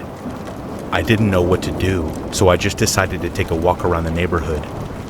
Then I noticed it wasn't just my house. Every single house had its blinds down and the curtains closed. And in each one, the people who lived in the houses were standing behind the half-covered windows. I couldn't see their faces, but I knew they were looking at me. It started raining, and I headed back to my home. Thankfully, I forgot to take my coat inside and had left it on the front porch. I put it on and continued walking around the town. Everywhere I looked, it was all the same. No cars on the road or people on the streets. Just people standing by their windows with their faces hidden by the blinds. I tried ringing doorbells and knocking on doors and windows, and even trying to open doors in case any of them were unlocked. I was stuck outside for hours, and it was starting to get dark. The moon was full, and it was a beautiful rainy evening, and everything felt so calm, despite how strange it was. Eventually, I managed to find a window with the blinds pulled halfway down, but there wasn't any person there. It was on the second floor, and I had to use the emergency stairs to get to it. The blinds were pulled down to my neck. I would have bent down to get a better look, but I had back pain from the fall, and my legs hurt from walking all day, so I just looked through the holes in the blinds instead. I saw someone sleeping on the bed, inside of the apartment. Finally, a person who wasn't motionlessly standing by the window. I knocked on the window to wake him up. He sat up and stared at me with a scared expression. I didn't realize how creepy I looked. He got out of bed and went to turn the light on.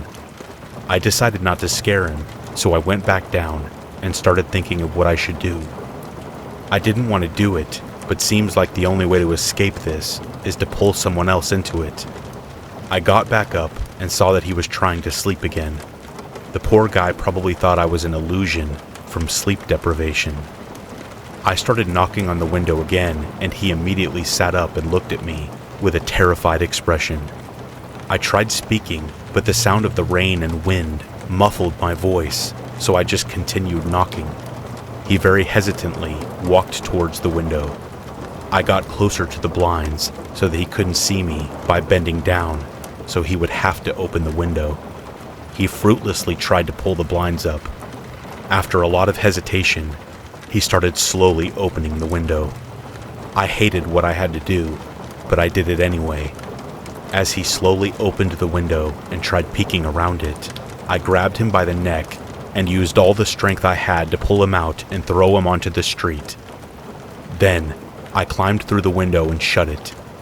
I closed my eyes and took a deep breath, fearing that it may not have worked. But when I opened them, I was so happy to see the cars driving outside, I almost started crying. It felt like I was stuck in there for days. I can't imagine what it was like for the other guy to be stuck there for years. I exited the person's apartment, and when I got back home, I pulled my blinds up and have kept them up since then. I hope whoever I pulled in wasn't in there for too long. Hopefully one day I can forget this ever happened, but I don't think I will.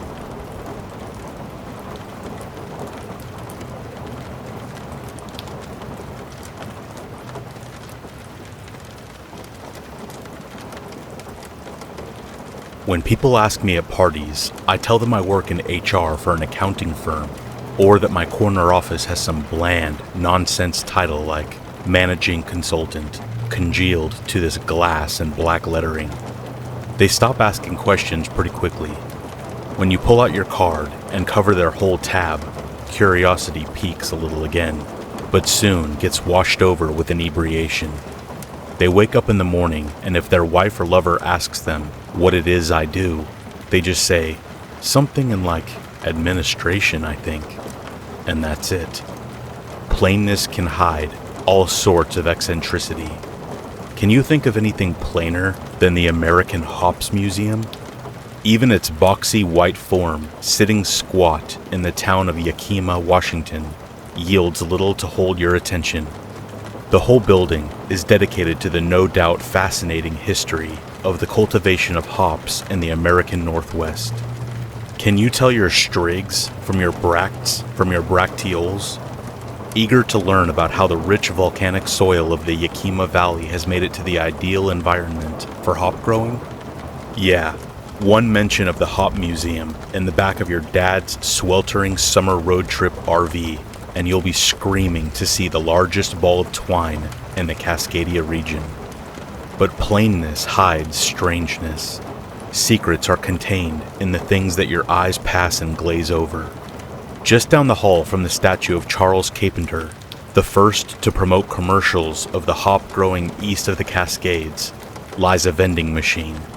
It has Coke and Pepsi and everything you expect, with the only oddity that might catch someone's eye being, as the machine had clearly not been replaced since the 70s, as Pepsi still bears its cold, chunky logo. But if you grab the machine at the back in just the right spot and pull, it'll swing back from the wall as light as a feather. And behind it, you'll find a featureless wooden door. If you were to go to all this trouble, you'd be the only person to see my handiwork, besides the clients it's made for. If you looked at the blueprints for the American Hops Museum, should you be for some reason so inclined, you would notice that laws of physics remaining intact, the door ought to lead you to a spot in the parking lot. But if you went ahead and opened the door, you would in fact find a luxury hotel room, or so I've been told. The furnishing of these impossible spaces is usually not part of your contract. I make the space between spaces, the rooms that should not be, and you figure out the Craigslist couch or BDSM equipment as you see fit. This is the work of a crypto architect. We often regard the founder of our field as Sarah Winchester. Her face adorns the first poorly mimeographed page of the Excellence in Cryptography correspondence courses that introduces one to the field. If you have heard of the legendary Winchester Mystery House, you probably know her story. Or at least, you think you do. Supposedly she was haunted by the ghosts of all those killed by her husband's eponymous firearms, that she spent years pouring her fortune into a nonsensical house to appease or escape them. Doors that open to brick walls, stairs that go nowhere, rooms no bigger than a few inches wide. The whole labyrinth had become a tidy little tourist attraction. But that couldn't be farther from the truth. See, Mrs. Winchester lived at the time when folks scoffed at the thought of a woman becoming an architect. Hell, in some of the big firms, you'll still get a couple of derisive snorts if they see someone with 2 X chromosomes mucking around with floor plans and blueprints. So Sarah, discovering something within herself, pioneered our art of making rooms that should not be. Contemporary reports will indicate that the Winchester home remained, to all casual observers, the small farmhouse that Sarah had initially purchased. A far cry from the 4 stories, 40 bedrooms, 17 chimneyed monstrosity that is now a modern attraction. So why now does the building seem to reside in documented and bizarre physical shape, attested to by tens of thousands of tourists? Well, one thing that keeps crypto constructs safe is precisely their impossibility. The ordinary mind, unconditioned to encounter such illogical spaces, will often crack under the pressure and instinctively flee the room while blocking any memory of it having existed. This would be what we might think of as a best-case scenario. A more troublesome contingency is what we in the business call a flytrap. The intruder becomes convinced that the simultaneous feelings of strangeness and familiarity engendered by our spaces make them the only safe place left in a mad, outside world. So your wealthy senator client brings his smoke show young mistress to the secret room on floor 8 and a half of the 60-story downtown hotel and finds, not an amorous love nest, but the emaciated corpse of some poor refugee from sanity. It kills the mood and leads to a hell of a customer service complaint. But on rare occasions that crypto constructs are passed through by thousands, like the tourist trap that is the Winchester Mystery House, the psychic weight of so many minds puzzling over the same space will eventually massage it into something real and physical. But once you're skilled and smart enough to avoid pitfalls, it ain't a bad little industry. Raunchy secret liaisons of the wealthy and powerful tend to be my stock in trade. The family values state senator that likes to take his boy toys in the room behind the vending machine in the Hops Museum just got me a nice new beachfront property. Secrecy will always be at a premium, and secrecy paid off my student loans for my naive, abortive attempt to break into the architectural world of the more usual variety. What can I say? I have unusual skill, in high demand, and I've always dreamed of making kill a guy and get away with community service money. And then one day, opportunity came knocking. I got an email from a friend of mine in the industry saying he had just gotten off this incredible job. Easy, shouldn't take more than a few hours, and it was guaranteed big money. So, of course I jumped at the opportunity because I'm nothing if not hungry for a quick buck. He told me he would send them my resume and information, and someone should be in touch shortly. A few days later, I got a text from an unknown number. Egyptian Embassy, Los Angeles. Tell them that you're with the Department of HSEC. Bathroom cubicle second from right in upstairs office. 8 feet high, 3 feet wide. Length is up to you. Bare concrete. Single bowl. $3 million to complete in 24 hours. I gave my aforementioned acquaintance a quick call to make sure this all sounded right, and he enthusiastically confirmed that everything sounded in order. He sounded a little stung at the fact I had been offered a sum twice what he had received for the job, but his voice also contained a note of excitement. In our tight-knit little industry, any notes of cutthroat competition were dulled by the feeling that we were all pioneers in some strange new art form. The fact that none of us were exactly starving artists helped some. The journey from my home in the Puget Sound area to LA was a fairly uneventful one. Only a sense of paranoia that thrummed in the back of my mind made me occasionally pick out inconspicuous-looking people I suspected of glancing at me a little bit too long. My friend had suggested, and all evidence seemed to indicate, that this was a secretive government job of some kind. Maybe I had just been watching too many 70s spy thrillers, but I kept looking over my shoulder until I got to the embassy. The building was quiet, and as I walked in, I suddenly wondered what it was exactly an embassy did from day to day, having never been inside one.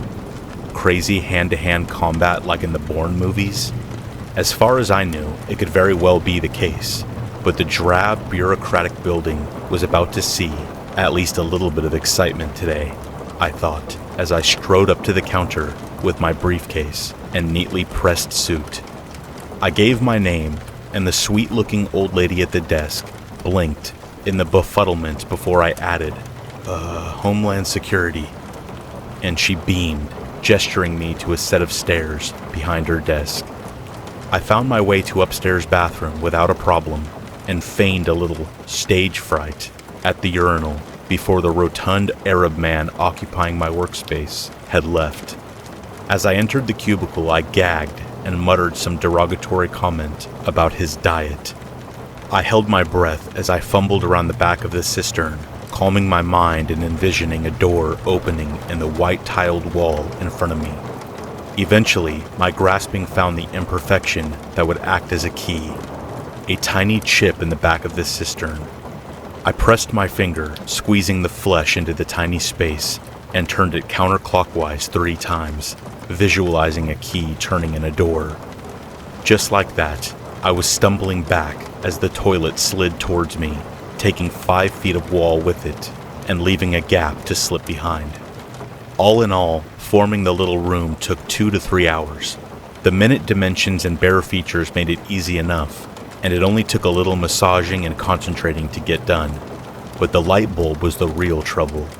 As previously mentioned, I usually tend to leave furnishing to the client themselves, and as for more complex systems like wiring and plumbing, those were definitely a no-go. Without specialist knowledge, making U-bends and earth lines out of sheer thought forms tended to go drastically wrong. I sent a message to my client's number informing them the space was prepared, but lighting would have to be done by someone else. I received a terse reply. Get it done. At a loss, I reached out to a contact of mine in LA. I kept tradesmen that I knew that could keep their mouths shut on hand in a few major cities for just this eventuality. After some confusion at the front desk, I brought my wire-bearing savior into the cubicle and squeezed my eyes tight, twisting at the chip in the back of the cistern. As the wall slid, backlight spilled the color of jaundice onto the tiling. I crouched into the room in confusion. There was now a single light bulb dangling from the ceiling of the concrete den, but it was its companion, casting shivering shadows on the walls, that made my heart rise to my throat. A pair of manacles suspended by chains from the roof, embedded in the concrete. It appeared the furnishing had already begun. As the electrician began to fire questions my way, my phone buzzed. I glanced at it in the dark, and the light bounced off the shaking chains. Asset compromised. Our professional relationship is terminated. Consequences to follow. I caught the last plane back to Seattle just as soon as I could, drinking 3 or 4 Jack and Cokes to calm my nerves. I should have been angry about the broken contract, but the only emotion my fiery gut could summon was pure animal fear. I tried every way I knew how to contact the acquaintance that had put me onto this job in the first place, but all I could get was his voicemail. Eventually, even that was gone, replaced by a dead click and eventually one of those robot voice, out-of-service notifications. I haven't left my house in a week or so. At night, I dream of that little room behind the cubicle in the embassy. A shadowy figure hangs there, and I can see his heartbeat through his chest. I pace the floor of my apartment, desperately begging it to expand. I feel like I can't breathe in here. I tried my front door today, and it wouldn't budge in the slightest, as though something were blocking. I damn near broke my shoulder ramming the damn thing, but it would not budge, despite the fact that it was clearly unlocked. Mind racing, I decided instead to pull, yanking at the silvery handle with all my might. Cold sweat down my back. Eventually the top of the door separated enough from its frame that I was able to yank at it with my fingernails, peeling it back ever so slightly, like I was peeking into a box of Tupperware. Beyond it, I saw a slab of dense concrete wall. My windows will be the next to go. Crypto architecture is a truly amazing industry. To change and conjure spaces, all you need is a defined, unbroken string of thought. Your mind can get lost in a trance, building and reshaping things unconsciously, as its forefront is otherwise occupied. You can hypnotize yourself with a racing series of thoughts like a good tale, unaware of your world shifting imperceptibly around you. By the way, when was the last time you pulled your eyes away from the screen? Does something seem off about the familiar place that you're huddled up in right now? Plainness can hide all sorts of strangeness. You might want to try your nearest doorway.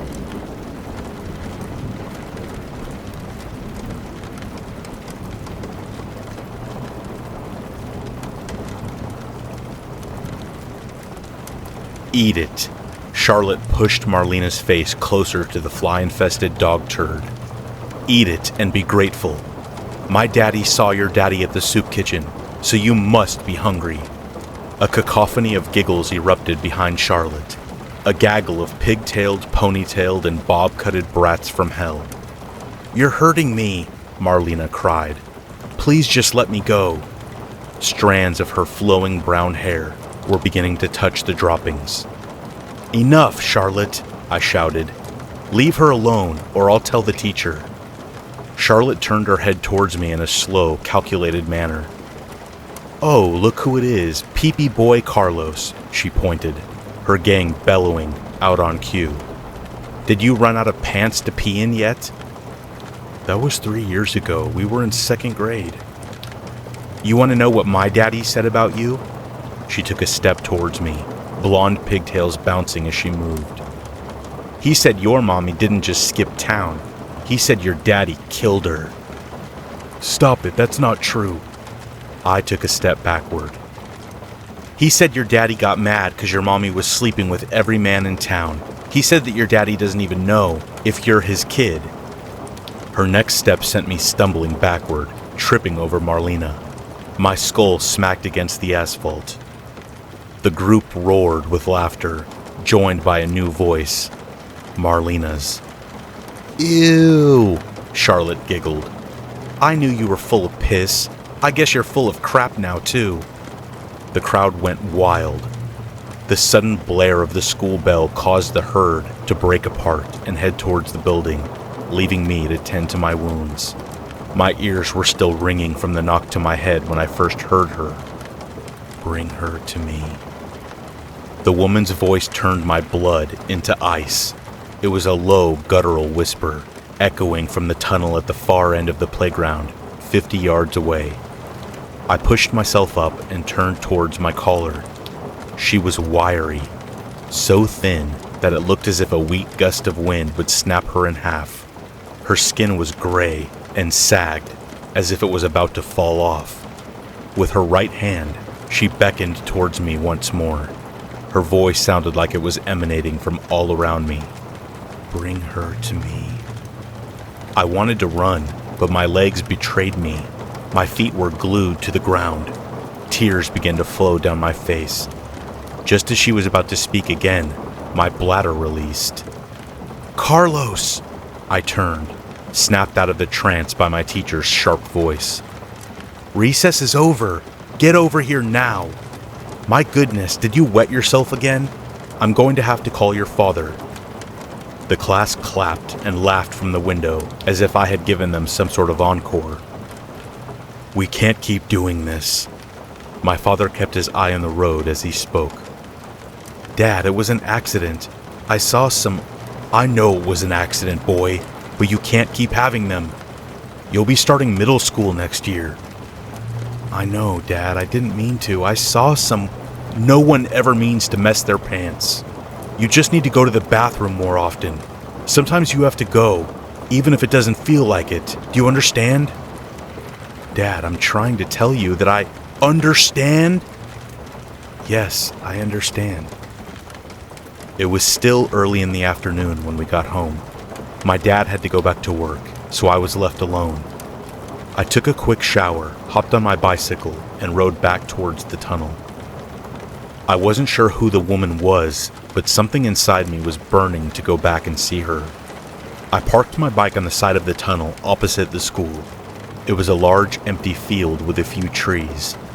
No one was around, except for a couple of teenagers throwing water balloons at cars. Hello?" I used my hands as a makeshift megaphone from 10 yards away. "Is anyone there?" The dark skeletal figure began crawling down the tunnel, bouncing side to side. The woman's bony gray elbows jutted out towards the walls. Her knees were locked straight, forcing her into a misshapen, triangle-like figure. She was giggling and humming as she wriggled forward.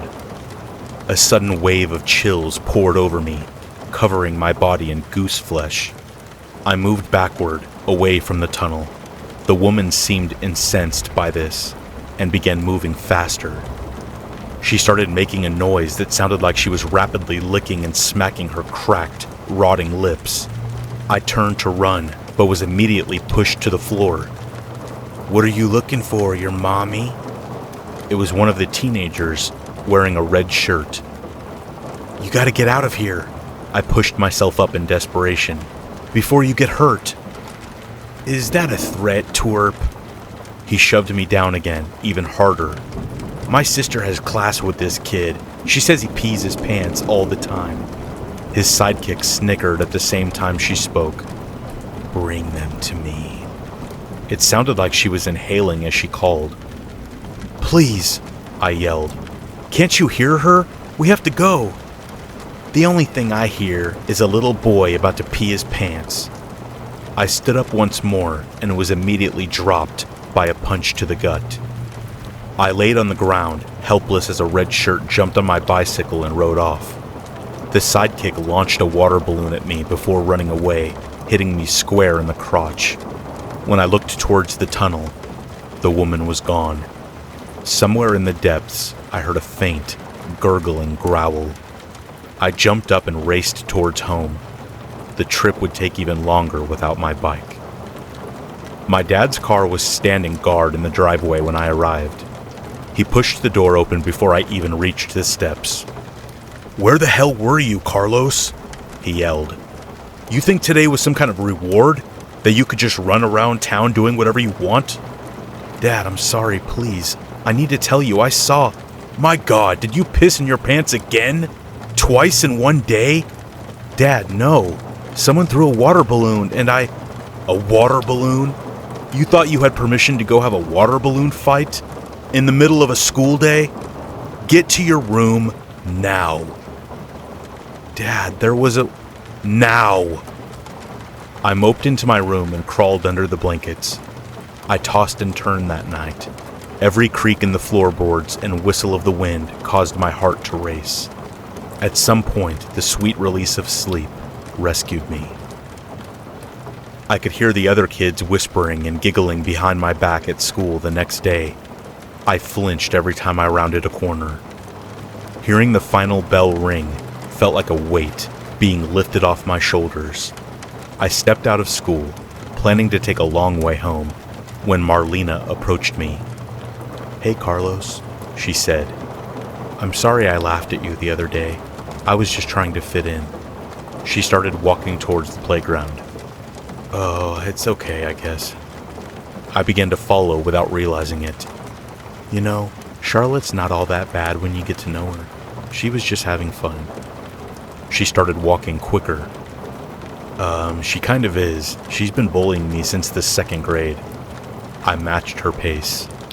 "Well, either way." She came to an abrupt stop and turned to face me. "I wanted to thank you for sticking up for me." She slowly began leaning her face towards mine. My heart started banging in my chest. She inched closer, eyes closed. I gradually leaned back, closed my eyes. Our lips were nearly touching, and then... "Ew!" Charlotte's voice shot through the air like a bullet. "I told you he'd come if you told him to. Pee-pee boy has a crush on you." She laughed. Marlena stepped away, covered her mouth, and giggled. I opened my eyes and realized we were mere feet from the tunnel. "You really thought she was going to kiss you, didn't you?" Charlotte laughed. "I found another dog turd. This one is just for you." Marlena and another girl grabbed me by the arms and held me in place as Charlotte moved toward me with a wet mess in her bare hands. "Bring them to me." The voice sounded more potent now, more explicit than ever. I didn't hesitate this time. I swung my head to the side and cracked Marlena in the nose, then pushed Charlotte's hand into her face. "Ah!" she screamed. "Get him!" I sprinted into the tunnel, the girls chasing not far behind. I was never the fastest runner in the class, not by a long shot, but the tunnel wasn't very long. I pushed myself forward with everything I had, but every one of their strides equaled 2 of mine. I could feel them gaining on me. My lungs began to hurt. I felt one of them graze the back of my shirt. I was almost at the exit. A hand pushed me by the shoulder, sending me crashing to the ground face first. I bundled into the fetal position and covered my face instinctively, bracing myself. And then... nothing. I opened my eyes to see that I was lying in the field, a few feet outside the exit. I stood and faced the tunnel, but it was empty. No Charlotte, no Marlena, not even the gray woman. I was brought in for questioning by the police, since I was the last person who saw the girls before they disappeared. I told them that we were playing a game. The girls were hiding, and I was seeking. I told them the last place I saw the girls was the tunnel. The department closed the school and scoured the shaft. They found a single set of bones buried inside. My mother's. They still don't have any leads on who killed her or buried her there, but I think I have an idea. The school opened for summer classes today to make up for lost time. When my dad came to pick me up, a low guttural growl poured from the tunnel. "Bring him to me."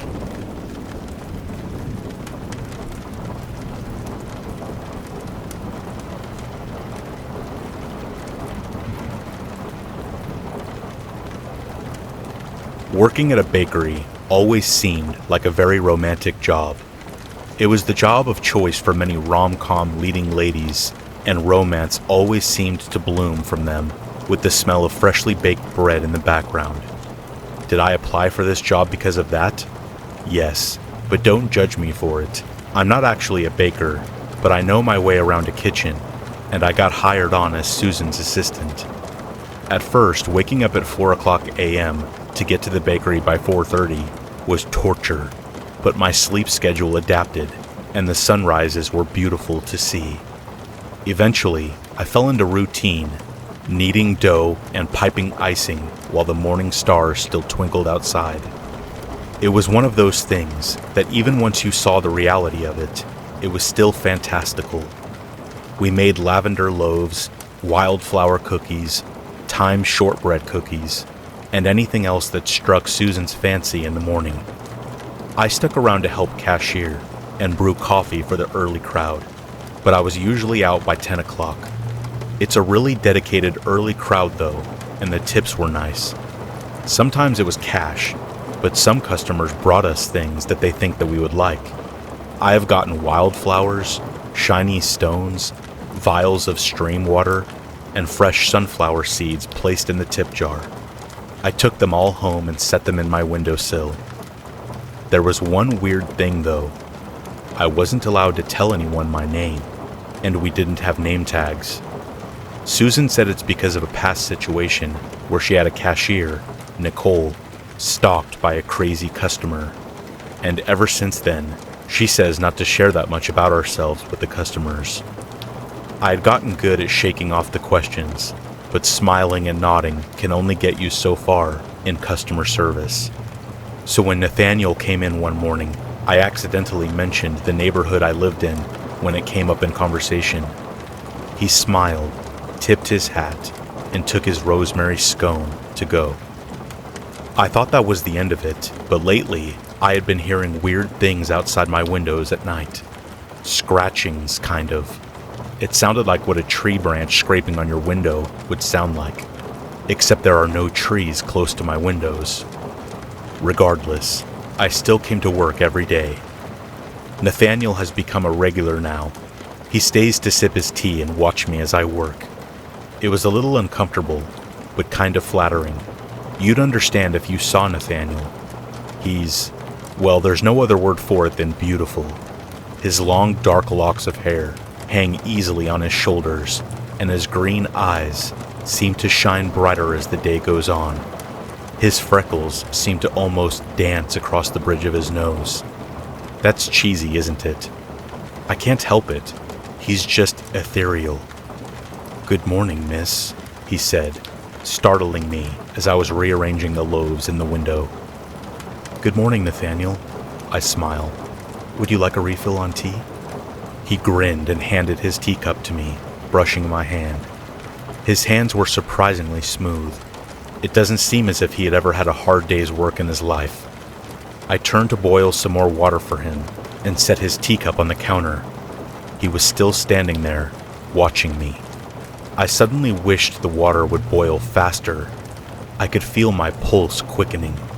It's just so hard to have small talk with customers when you can't say anything about yourself. Maybe that's why I was so nervous. "It's a beautiful morning out, isn't it?" I said. "Oh yes," he smiled. He knew he had me until the water boiled.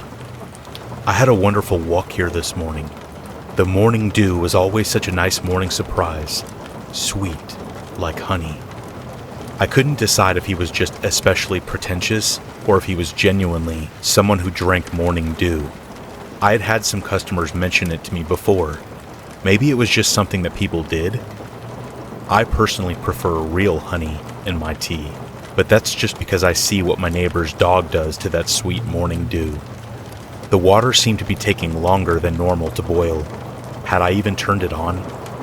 "So," he continued, "what do you do in your free time away from here?" "Oh, this and that," I said, fumbling with the cord. It had somehow fallen away from the wall. Susan came out from the kitchen, still covered in a snow dusting of flour. Her eyes were quick, and settled on Nathaniel leaning carelessly against the counter, and me scrambling under the table with the plug. "I'll get some water boiling in the kitchen. Why don't you come with me?" she said to me, more of a command than anything. She filled up an iron saucepan with water and put it on the stove. "Quick and dirty, but it'll do the job." "Are you being careful, Callie?" she said, leaning an elbow against the counter. "You know how important it is for you to follow the rules here." I was baffled. Was I being reamed out about forgetting the plug on the electric tea kettle? Surely she knew it had been a mistake. Sometimes I'm a little slow to things, but she knew I had been trying my best. "Yes, of course. I'm sorry about the kettle. I don't know how." "I mean, are you being careful about yourself?" She cuts me off. "We have a very loyal clientele. Fine folks, but boundaries are important here." I knew that Nicole's disappearance had rattled her. It'd be insane if it didn't. But that was just a one-time crazy incident. The stalker had been arrested and was in a maximum security psych unit. He had never said what happened to Nicole, but she seemed to have vanished without a trace. The police tried to find her, but it was as if she had fallen off the face of the planet. Her stalker was no help either. They interrogated him for days, but he just kept saying she had left to be with family. It was assumed she was dead. Sure, Nathaniel was a little weird in that eclectic artist way, but there was no way he was stalker-murderer level weird. Just weird. "Susan," I said softly, "I'm being careful. I promise nothing is going to happen to me." I took the now boiling water and made Nathaniel's tea. I thought that was going to be the end of it. I really wished it had been. I wish I had listened to Susan. There was so much I didn't know. After that, Nathaniel didn't come around anymore. I started having trouble sleeping though. I thought that waking up every morning so early meant I would sleep like a log at night. But the damn scratching kept me up so late. Work started to get weirder. Susan seemed more cagey, and the clientele seemed less friendly. They still lined up in droves for our scones and pastries, but they felt more like a collective swarm of angry wasps. The energy was frantic, even as they sipped their tea, staring at me from the tables. Complaints started to roll in about me. I wasn't friendly or wasn't customer service oriented. Customers bared their teeth as I forget to say please and thank you. I dodged personal questions without any care or regard for politeness. I could just never sleep. The scratching became so loud at night, I had barricaded myself under my bed. The windows rattled. Sleep seemed to be a thing of the past now. I felt like a zombie dragging myself into work in the morning.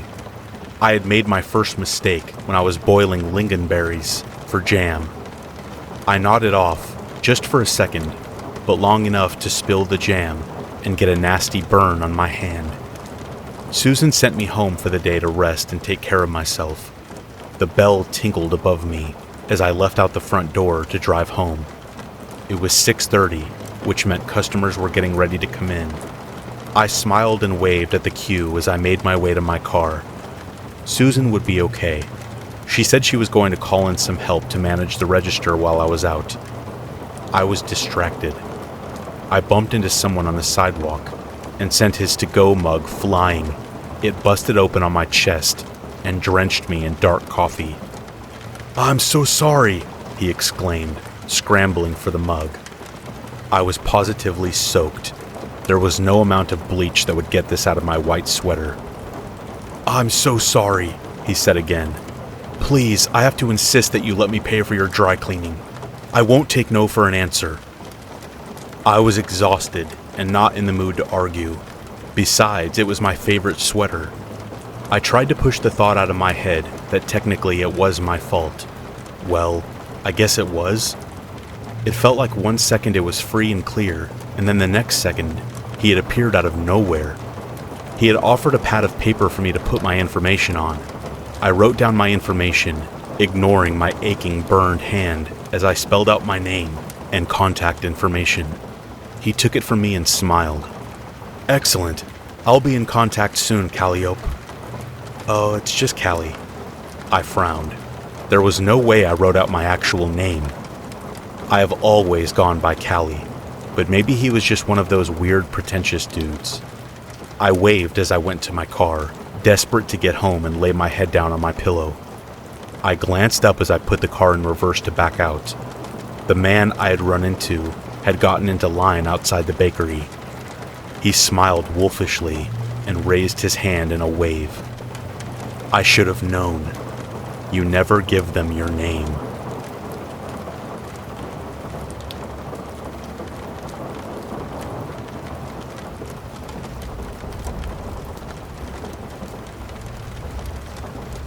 The club, I thought, was just another unremarkable, if weird, place that I would forget about the next day. It seemed so familiar, and the people seemed so typical. The ecstasy ran its course, took hold, and eventually, the sun would come up and the people would come down.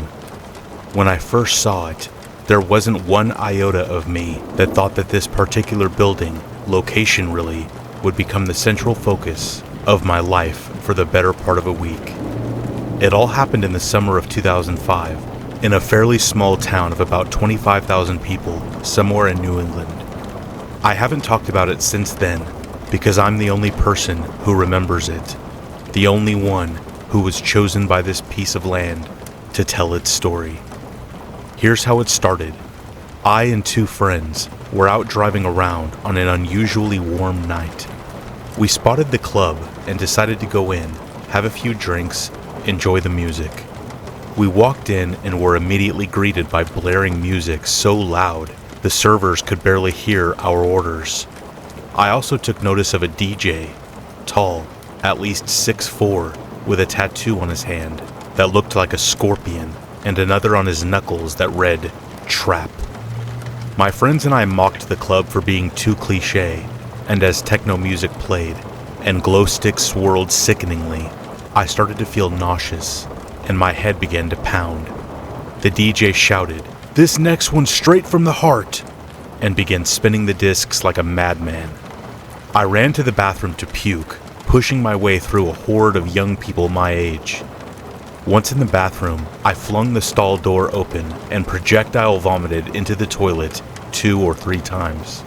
And when I went to clean myself up and splash some water on my face, I noticed that someone had written, "I want to leave so bad," in what looked like blood. This didn't totally freak me out. It wasn't the weirdest thing I had seen at a rave, or even in a bathroom for that matter, so I mostly dismissed it as the drug-fueled confusion of an angsty teen. Back out in the main room of the club, I told my friends I thought we should go, that I wasn't feeling well, and that the club had a creepy vibe. They wanted to stay though, and so I told them I would meet them outside. I walked out back behind the club, pulled a cigarette out of the pack, and began to smoke it, slowly, when I suddenly noticed a large shadow lurching towards me, limping. "Who's there?" I asked, not too concerned, but I got no answer. I asked again, but then the shadow hobbled away, and I assumed it was some kid on drugs having a bad trip, until I heard it retching around the corner, making noises that sounded completely inhuman. It thrashed around, knocking into the trash cans and slamming into a car that was parked on the side of the building. This freaked me out, and I ran around the other side of the building so as to avoid it, and back inside the club. Sweet Dreams by the Eurythmics was pounding over the stereo at that point, as the DJ was nowhere to be seen. I was totally out of breath and completely scared. I finally found my friends sitting at the bar, totally hammered, and they asked me if McDonald's was still open. I finally convinced them to leave, but before we could, a woman with dark red hair stopped us at the door and said, "Thank you for coming. Please come again," before stamping our hands with a barcode. I found it weird, but just wanted to get the hell out of there and not think about the place again. In the car, my friends were way too drunk to talk to them about the things I experienced at the club, so I just kept it to myself, convinced myself that it was nothing to worry about, and just drove us home, back to our respective houses. For some reason, the next day, I had to see the club again. I had to see it in broad daylight. I also had to face it alone, without my friends. There was a sort of peace of mind that I needed, closure even, just to see that the club was what I thought it was, totally and completely unremarkable, harmless, just another place and nothing more. I had forced myself to believe that if I saw it in its most harmless state during the day, that I would be able to forget about it. The sound the shadow made as it retched and gagged kept reverberating in my head, and my nausea would return whenever I thought about it, which was almost constantly, even in my dreams that early morning when I finally got home and collapsed into bed. The location of the building was very inconspicuous, and I had a bit of trouble finding it again. It sat near railroad tracks, the same tracks I'd grown up hearing the roar of the trains down every night. Eventually, I remembered how we found the club the first time, and I followed the tracks down a dirt road and onto gravel, until finally, I could see the neon glow of the building. However, when I reached the exact spot the club was at last night, I instead found myself outside of a grocery store. The store was an exact replica from the outside of my local store that I had been going to since I was a small child. "You'll never want to leave," a sign said in bold green lettering, glowing so bright I couldn't look at it for too long. I got out of my car and considered all of the possibilities. Maybe I was dreaming. Maybe I was on an acid trip and I never even left the club. But there was no logical explanation. The grocery store was supposed to be at least 7 miles in the opposite direction, nowhere near train tracks. I leaned up against my car and stared at the store for what seemed like forever. I briefly considered calling one of my friends from the night before, but it seemed useless. They were too drunk to know where they were last night. I decided to just walk in. When I entered, it was déjà vu. The store was the same on the inside as my local grocery store, and the shoppers there didn't seem to notice. Maybe they just didn't know. I walked around aimlessly for a bit, completely dumbfounded as to what was going on in my town. I decided to buy something, a pack of gum, $1. And before I checked out, I went to the bathroom to make sure nobody had written any ominous messages on the mirror. But unlike the club, the store's bathroom was completely clean. Not a blemish, no blood. When I got to the checkout counter, I vaguely recognized the cashier. I paid for the gum and asked him how long this store had been at this location. I don't know. A while, I guess," was all he said. His eyes were dark and gloomy, and I couldn't see any emotion in them. I was about to walk away when I noticed his tattoos. A scorpion on his hand and the word trap on his knuckles. I stopped, looked around as if I was expecting someone or something to jump out and attack me. The lights above our heads hummed. Music faintly played over the radio.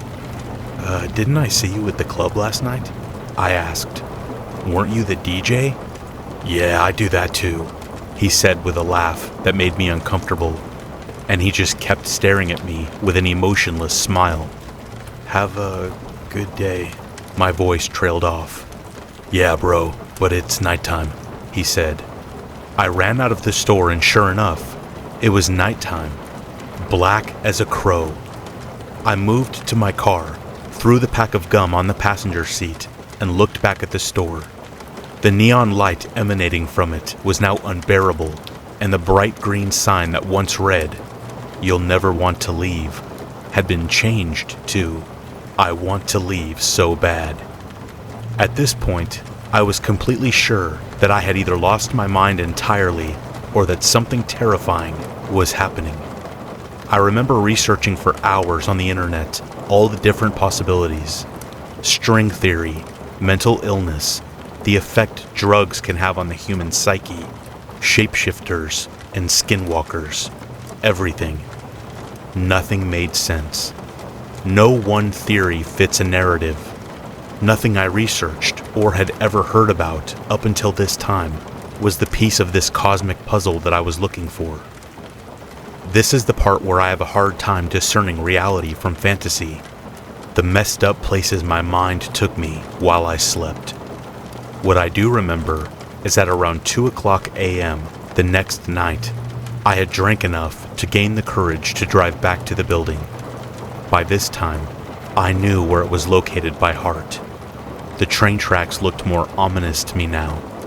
My stomach dropped when I saw them, and I wanted to turn back and forget about all of this. But something propelled me forward, and I continued to follow the tracks, drunk, driving too fast, more scared of a building than getting pulled over. At least I knew jail was real, and I could feel the bass from the back of my car pounding against my seat as the full moon briefly blinded me and then hid behind the trees just as I pulled up to the exact location of what was a grocery store the last time I saw it. What stood now was a beautiful house. Large glass windows made for natural lighting allowed me to see a packed party full of people dancing and screaming and doing drugs. And I swear I heard someone shout, "He's here!" But it could have been just my imagination. I again stepped out of my car and leaned against it.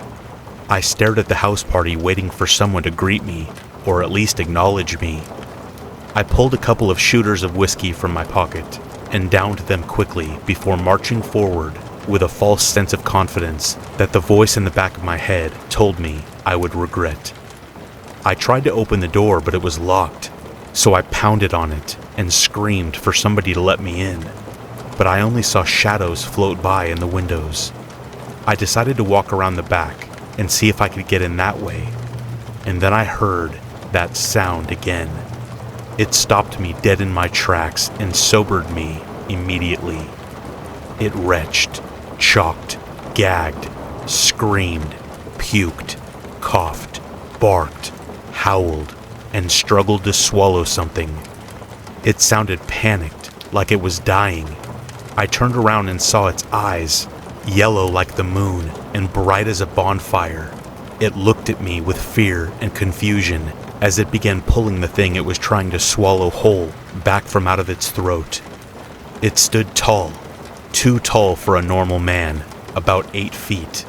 Its knees were all bent backward and its face was sickeningly malformed. Its flesh was rotting and its smell turned my stomach. Its mouth gaped like a black hole. Its arms were twice as long as its legs.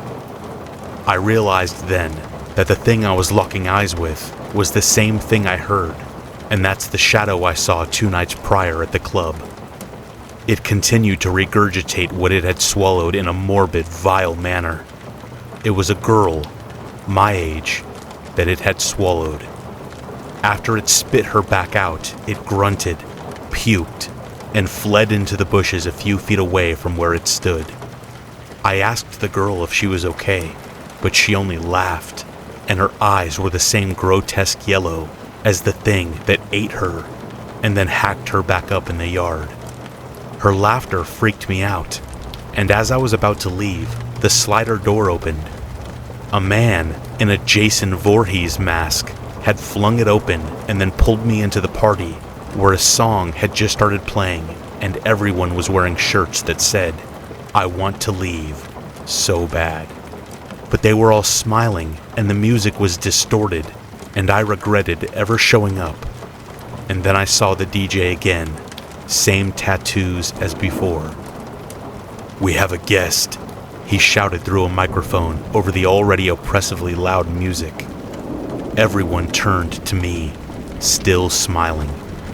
I tried to turn back and leave through the slider door I was pulled in through, but when I turned, the thing was standing right outside of it, banging on it, yellow eyes peering right at me, crying, begging to be let in. I turned back around and pushed my way through the sea of young people partying. I recognized some of their faces. Some of them I went to school with. "Relax," someone shouted at me. "Let him leave," the DJ screamed. "He'll be back." I finally reached the front door. I opened it and immediately heard the sound of the thing still pounding on the slider door from the backyard. Its cries spurred me on as I ran to my car and drove away. So, if I have to be honest, and I wish I didn't, I spent the next 3 days drinking and getting high and trying to forget about the location. I had pretty much accepted that something completely out of my control was going on, and I didn't think going back was worth the risk. I fell asleep one night, high on anti-anxiety medication, and not entirely sure that the feeling of euphoria the drugs were giving me wasn't just another false hope in that chaotic time. I remember waking up and falling back asleep. Rhythmically, every now and then, I would wake and drift back off to dreamland. At some point, though, I woke up to the feeling of motion.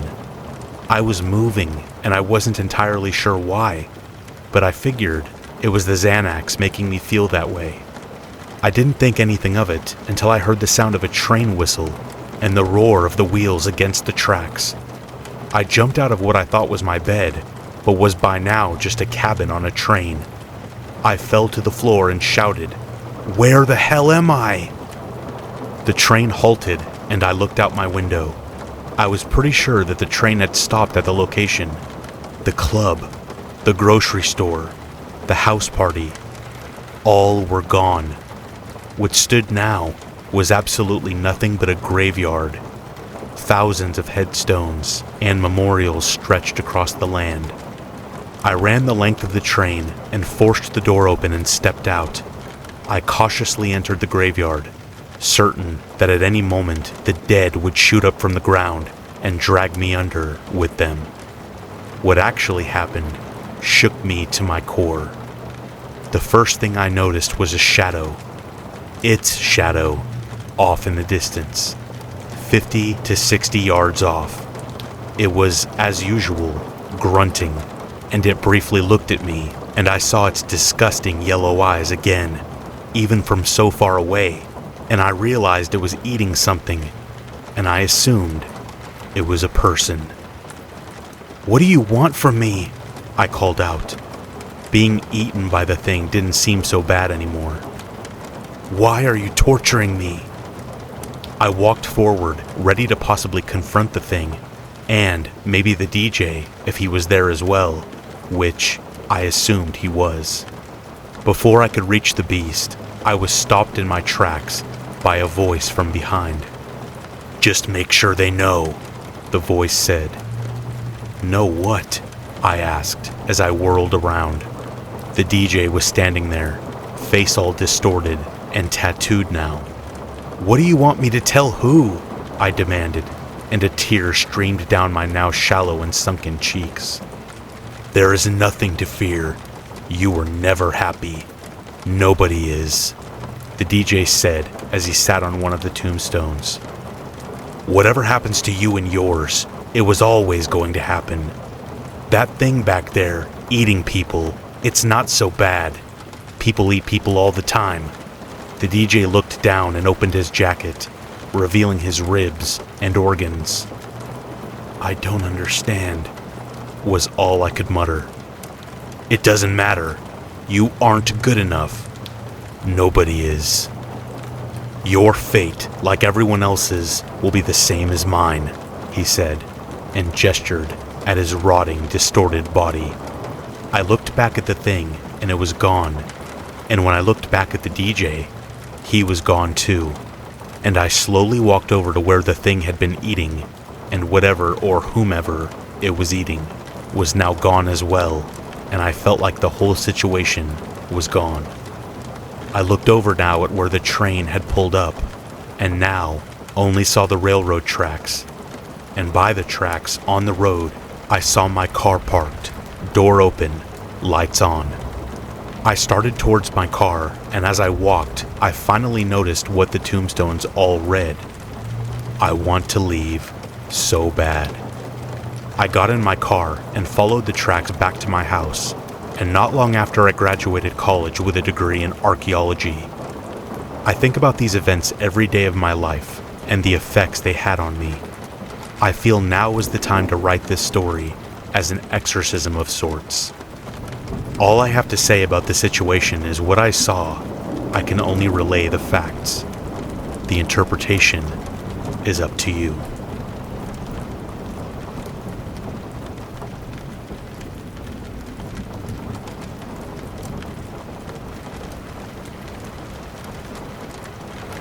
My local pub is over 140 years old. I have been buying pints there ever since I was legal, or thereabouts. Hell, Jim's family has owned the pub for 5 generations. If anyone can judge whether you can handle a beer, it's Jim. No one really cares around here anyway. It's a small village in the country where everyone knows each other's business, but no one tells the coppers. Looking back, maybe that's where the trouble really began. The secrets, the silence. Like I said, it's my local. I pop in most nights for one on my way home, or I used to, before the accident. But I'm getting ahead of myself. Since the crash, I find it difficult to hold on to a train of thought for too long before it pulls away from me and I'm left there, sitting on the platform, just watching the empty tracks. I need to start from the beginning, if not for myself, for you. This needs to end here. So I head in there on Friday, as usual, propping up my end of the bar, as normal. I'm driving, so only have the one. I'm sure of that. Very sure. The police refused to believe me, of course, insisting I must have been well over the limit, and the hospital's test wasn't accurate. I had lost too much blood by then. Anyway, that's not important. Not really. I know I've never been drunk enough to imagine something like this. I walked out of the pub. It was about 6:30 p.m., and the sky was a golden red where I could see it elbowing its way through the trees. Though it was the evening, I could remember thinking how calm and warm it was, and that it should be a nice day on Saturday. Too busy thinking about the future, I didn't realize that my present wasn't so much a gift as a nightmare waiting to wrap me up. I rolled down the windows as soon as I got into my car. It was a banger, so if I didn't want to overheat quicker than the engine, it was necessary. One of the nurses said it was probably what saved my life. Less glass in the wounds. He was wrong, but I appreciated the sentiment.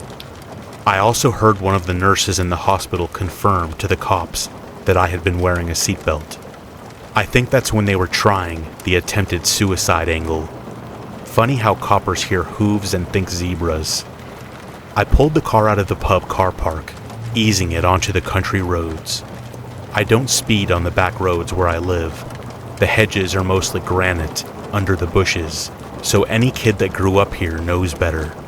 Even the police had to admit the brake marks on the road confirmed I was only doing between 20 and 26 miles per hour, max, when I swerved.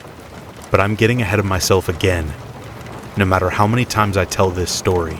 And trust me, that's a lot by the time you count the police, the doctors, the nurses, the psychiatrists, every single one of them wanting to hear it over and over and over again. And I know how it sounds. Honestly, I do. I get it. If I had heard the story a few months ago, sitting in my local, I'd have laughed and offered to buy the teller a pint for the entertainment. So anyway, there I was, driving down the back roads heading home. It's a 10-minute journey at most, and one I do so often, I sometimes find myself zoning out, surprised when I pulled up to my drive, marveling at my ability to navigate like a homing pigeon. The roads are generally quiet, especially outside of tourist season, so it's usually just me in the woods and whatever lives in them. I don't remember seeing any other thing, not even a bird or a fox, until I see him, the farmer. I described him as a farmer from the start. When you live in the country, you learn to spot them. There's something in their walk and weather-beaten face which shows they are in a constant battle with nature, and everyone knows she's a cruel mistress. Hard life farming, back-breaking work, which never appealed to me. I got an office job in the nearest town as soon as I could. A couple of the neighbors thought I was a snob for it, no doubt, but I'm not made for farming. The psychiatrist had asked me if I had ever felt like an outsider in my village. I never used to. The farmer was dressed in typical farmer clothing, but something about him felt strange from the get-go. It wasn't the gun, though the police sure did love that. What type of gun was it? Was it loaded? Did he point it at you? All these questions like I was some kind of gunslinger. I had no damn idea about most of it. A rifle, I think? God knows if it was loaded. How the hell would I know that? And no, he never even looked at me. Not even once. Not even when he walked directly in front of my car. He had stormed out from the woods behind the pub and into the road before I could blink, and without thinking, I'd swerved. I had never even hit a rabbit before, and I sure wasn't going to start with a farmer if I could help it. But I had never swerved like this either. I can remember how the thoughts slid through my brain as my hands worked, as if in slow motion on the wheel as the car veered across the road. Should I steer into it? No, that's ice. Tree or hedge? Tree. Would I stop in time? No. I hit the tree driver's side on. I don't remember much, just the pain taking root in the core of me and flowering out into my body. And the blood was everywhere, though I couldn't tell where it was coming from because it felt as though every inch of me hurt. I knew immediately, with dreadful certainty, that this was the type of pain that changes a person, if there was a person left behind after it at all. I must have blacked out then, because I don't remember calling for help, which wouldn't have come anyway. I was too far away from the pub for them to hear, and the nearest home was mine. Useless and soulless, a mile or so further down the road. When I eventually woke, the women were there helping me. I distinctly remember how soothing it was to open my eyes and realize help had arrived. The pain was still there, of course, but suffering it so much easier in the company. One lady, the one I think of as the blonde lady, was cradling my head in her lap. I later found out in hospital she had practically held my skull together, like a cracked egg, leaking yolk onto her white skirt. They had somehow pulled my unconscious, broken body out of the wreckage. At the time, I don't think I even thought about that. I was glad I could see the sky, though. The sun was setting, and the sky was a beautiful symphony of pinks and reds. I remember thinking I could just fade away, bleeding out on the tarmac in a twisted caricature of the blood-red sun in the sky, and be without pain, my broken tune adding to the harmony. But the women pulled me through. I'm not sure how long we waited there in the road before the ambulance arrived. The pub had called them. The police had been interested in that, wanting to know how they had known about my accident. I told them it must have been the second lady, the one I call the Whispering Lady. To be honest, though I don't remember much about her even now, I remember her comforting me for a while, singing songs in my ear, and whispering promises of how I would survive, about how I would get through this nightmare. I do remember how grateful I was to her, though. I held on to her voice when I thought I couldn't bear the weight of my pain, and she carried me through. I believed her. I trusted her. Maybe I shouldn't have. When the paramedics arrived, they peeled me off the road like a scab. The pain was white hot and all-encompassing. Both ladies tried to soothe it with their cold hands and low words. My last memory before blacking out again was of their faces, eyes desperate and mouths begging me to live. With hindsight, I should have listened. I should have bled out there in those woods, in that canopy of trees under my blood-red sun. Maybe that would have finished this whole thing. My body healed eventually, though. After months in the hospital, I was allowed home. I struggled to remember what had happened at first. When I began assembling my fragments of memories from before the crash, it felt like I was trying to reassemble a broken mirror. No matter how I placed the pieces, it never felt right. The vision was never clear. Maybe that's why I was so insistent on finding the women, to find out what had really happened, hoping they could hold up the mirror smiling and I would be whole again. See? No 7 years bad luck for you. I was wrong, of course. I placed an advert in the local paper to trace them and to thank them for saving my life. And within 2 days my life was changed, but I'm getting ahead of myself again. This is important. You have to know what happened to believe me, and you have to believe me for both our sakes. The police had tried to trace the women, of course, and the farmer, but there were no leads. The paramedics confirmed what little description I was able to give of the women and informed the police that the women had saved my life by being there that evening. I believed that too.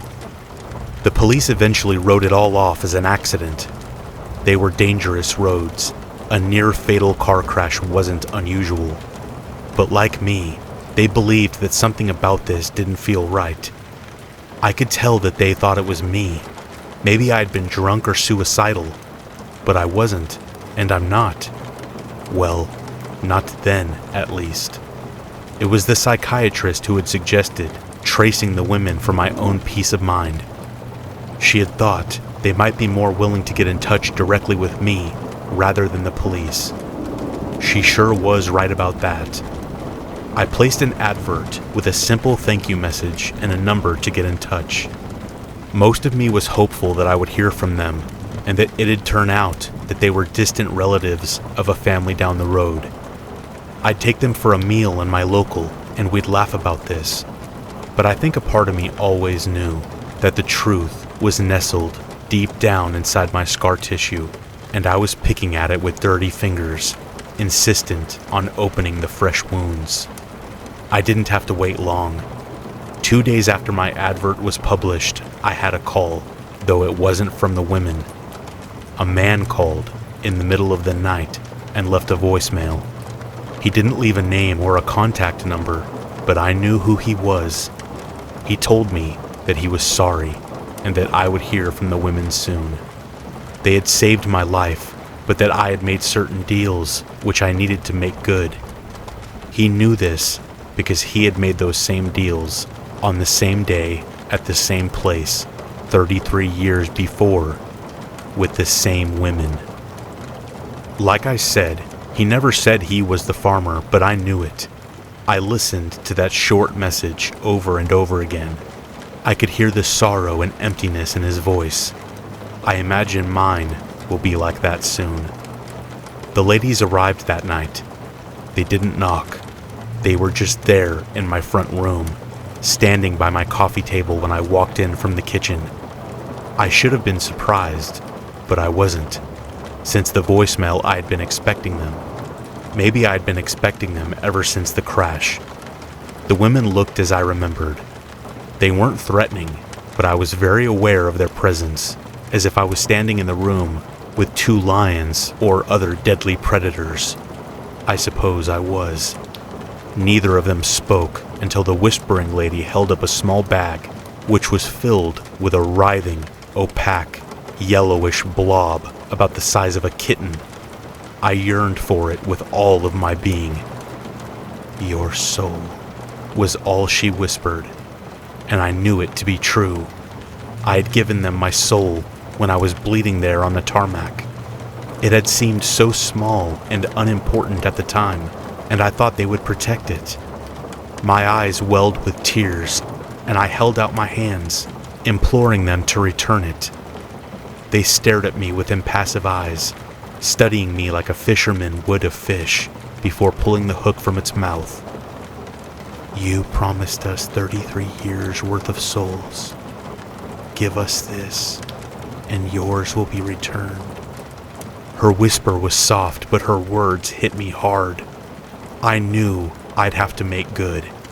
I can't live without the final shard of my mirror.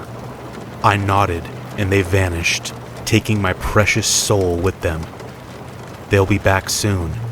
I know this. I belong to them now, and soon they'll take all of me. I am their new farmer, their reaper of souls. So if you see me walking out of the woods one day, know I'm sorry, and don't make promises you'll live to regret. Or even better, don't swerve.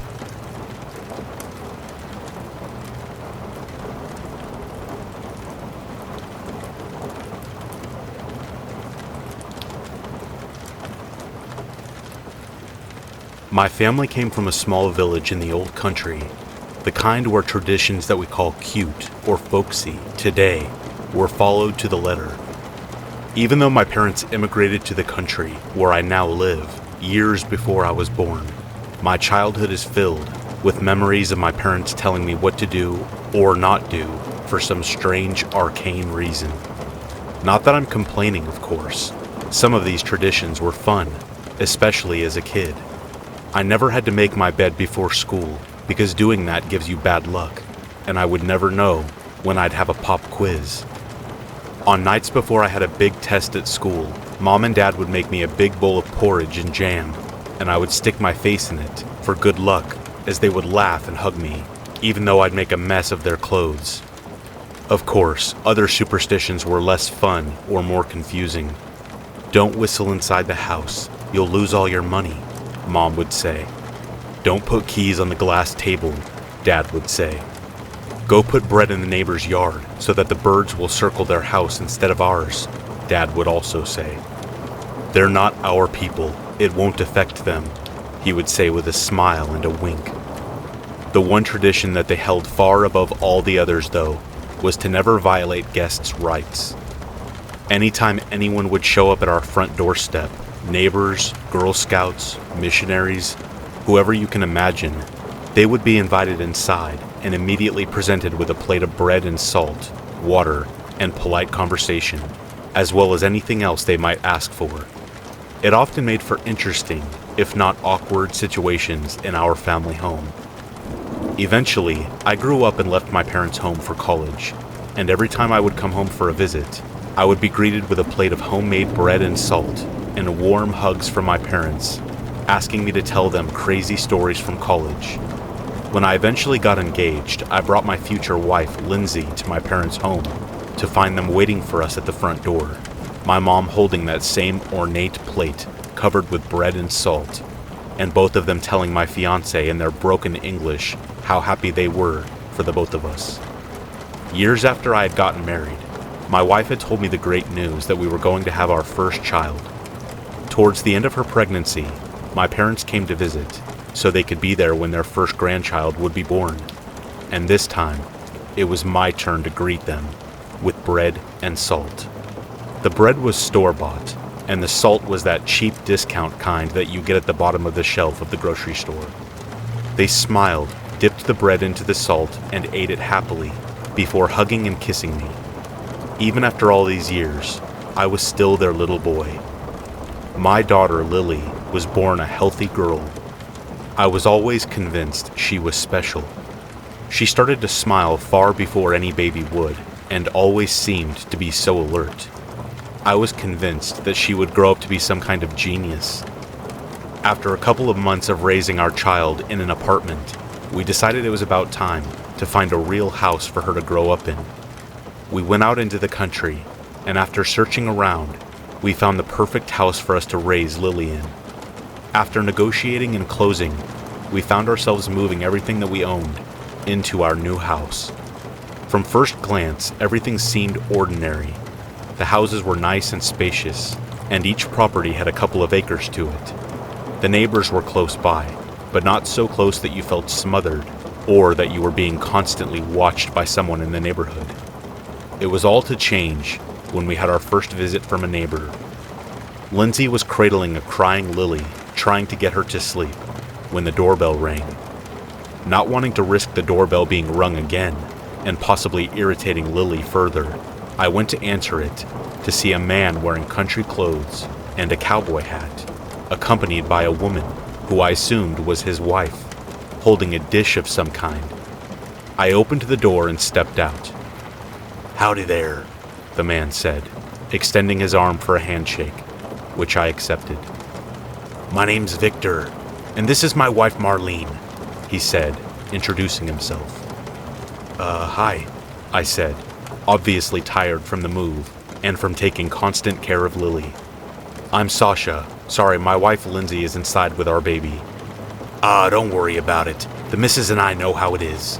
We have 3 of our own," Victor said in his loud, booming voice, throwing his arm around his wife, who was smiling uncomfortably. "Now I won't waste any more of your time. We just came by to drop off this casserole to welcome you into the neighborhood," Victor continued as Marlene extended her hands to pass me the casserole dish. It did smell great. At that point, my upbringing kicked in. Would you like to come inside?" I asked. Lindsay would kill me for letting anyone in while we were still unpacking, but I just couldn't bring myself to break this superstition I was raised with. After escorting Victor and Marlene to my kitchen, I put out a plate of bread and salt. I got confused looks from them, but they subsided after I also put out some water, whiskey, and the casserole that Marlene had made. We made small talk for a bit, and at some point, Lindsay did come down with Lily to meet them. After another half hour of some awkward getting to know each other, Victor and Marlene got up to leave, saying something about getting some housework done before the week started. As Marlene left, Victor told her to go ahead so that he could tell me about something that he had forgotten to bring up. Marlene became visibly uncomfortable and left without another word. Victor turned to me, and the large smile he had on all afternoon had left. "Now, there's something you should know about this neighborhood," he began. "It's very safe and has the nicest folks you'll ever meet. But every now and again," he trailed off, not knowing exactly how to continue with what he wanted to say. Every now and again, something comes by. We're not exactly sure what it is," he continued on. I didn't understand what he was saying. "What do you mean, something?" I asked. "Well, that's just it. We're not sure what it is. It ain't human, I can tell you that much," Victor explained. "Is it some kind of animal?" "No, it's hard to explain, really. It ain't anything natural, I can tell you that much. Now, the important thing to remember is that it'll never hurt you or anything. It only comes around once in a blue moon, and it'll just kinda knock at your door. When it happens, I usually just pull the blinds down and turn the TV volume up. It goes away eventually." At that point, I had no clue what to say. I just stared at Victor as if he would burst out laughing, saying that it was all just a joke that they liked to play on the new neighbors. He didn't, though. As we stood there in silence, he gave me a pat on the back and walked out the front door. We never brought it up again. Life moved on, and we got settled in our new home, and we even became good friends with Victor and Marlene over the next few months after our initial encounter. Lily kept growing, and I could have sworn that she looked more and more like her mother every day. As we neared her first birthday, Lily started to become fussier and fussier. At first, we chalked it up to things such as teething or nightmares, but it only became worse and worse. Then, on the night of her first birthday, we awoke to shrieks coming from her bedroom. We raced to her crib and found her crying, and with nothing we tried soothing her. It became very obvious to us she was in pain. We raced to the emergency room, where they took us in and ran all sorts of tests on our girl. After what seemed like an eternity of waiting, a stern-faced doctor walked into the room. He asked us to sit down. I can't remember the start of the conversation. All I can remember is the word that caused the world around us to crash. Cancer. He went on to explain how the x-rays had shown a rather large, highly inoperable tumor on Lily's brain. He went over our options, explained to us that it was within our rights to try chemotherapy, but given the size of the tumor, as well as Lily's young age, how it was almost certain to not have an effect. After the doctor left, we sat in that hospital room in silence for what appeared to be hours, then silently packed up our things, took Lily, and drove back home, in complete silence. As soon as we entered the house, Lily left for our bedroom and shut herself in there, while I set Lily down in her baby chair in the living room, after which I sat down in the kitchen and fought back tears. I sat there all day, barely moving for hours, getting up only to use the bathroom and to soothe or feed Lily when needed. This painful routine continued for days, with hardly a word being spoken in the house. I was beginning to wonder if mine and Lindsay's relationship would be able to survive. I called my parents in tears, and they promised that within a few days they would be there to help us out. On the 7th day after Lily's diagnosis, Lindsay was in the bedroom as per usual, while I was sitting at the kitchen table staring at nothing, while Lily was sitting in her baby chair in the living room. I hardly even noticed that the sun was setting until the bottom floor of the house was pitch dark. As soon as I flicked the light switch on, I heard a knock every day at the door. I was in no mood to entertain visitors, so I just sat back down at the kitchen table. The knocking wouldn't stop. 1 minute, 2 minutes. After 3 minutes, I had lost my patience completely, and I got up to tell whoever it was to buzz off. It had been a while since I had actually spoken, so as I walked up to the door, I carefully rehearsed in my head exactly what I would say. Once I had turned the knob and opened the door, I stopped dead in my tracks, with my mouth agape. What stood there was definitely not human, or at least, not anymore. It had 2 arms, 2 legs, a torso, and a head. It also had a mouth, but no eyes or nose. It wasn't wearing any clothes, and all its flesh was a blackened color and appeared to have a slimy texture. Whatever it was, it gave off a foul stench, so much so that it took every ounce of strength I had to not vomit right there. I stood there in front of this creature for I'm not entirely sure how long. Once I had come to terms with the fact that this wasn't a nightmare or hallucination, I tried to figure out what to do. Should I go get the neighbors and ask them to bring their gun? I thought. Should I run inside, lock the doors, and hide? I continued to stand there and think, half expecting what it was to at some point just lunge at me and kill me on the spot. To this day, I am not entirely sure what caused me to do what I did. I must have been insane. I must have thought that my daughter is going to die anyway, and that I might as well go too. Instead, I just stepped back past the doorway into my house, never taking my eyes off the creature. Once I was in the house, I stepped to the side and gestured with my hand. Come in. The creature took a few steps, slowly at first, but then picked up the pace, to the point where it walked at the speed of a normal person, and then made it past the doorway and into my house. I'm insane. I'm insane. I'm insane. I kept thinking to myself as I walked into the kitchen, feeling the creature's presence behind me. I turned around, and there, it was standing in my kitchen, having followed me in. Hands trembling, I reached into the cupboard and took out the old plate that my mother had gifted us when we had gotten married. From the pantry next to the cupboard, I took out a few slices of black bread and poured a generous amount of salt onto the unoccupied portion of the plate. With my hands still shaking and salt spilling from the side, I set the plate down on the table in front of where it was standing. It didn't take any of the bread or salt, and I wasn't even sure whether it could eat, to be honest. At that moment, Lily started crying. With everything that had been happening, I completely forgot that she was still in her baby chair in the living room. I saw the creature move its head in the direction of the living room. At that moment, I had started to regret what I had done. Even if my daughter was terminally ill, I didn't want her to die like this. For what seemed like an endless amount of time, the creature had its head turned towards the living room, listening to Lily's cries. I was ready to attack at any second if I saw it move an inch in her direction. Instead, it slowly turned its head towards the plate of bread and salt, took a slice of bread, and ate it in one bite, baring its rotten yellow teeth. Once it had finished, it turned its head in my direction, gave me a nod, and headed in the direction of the door.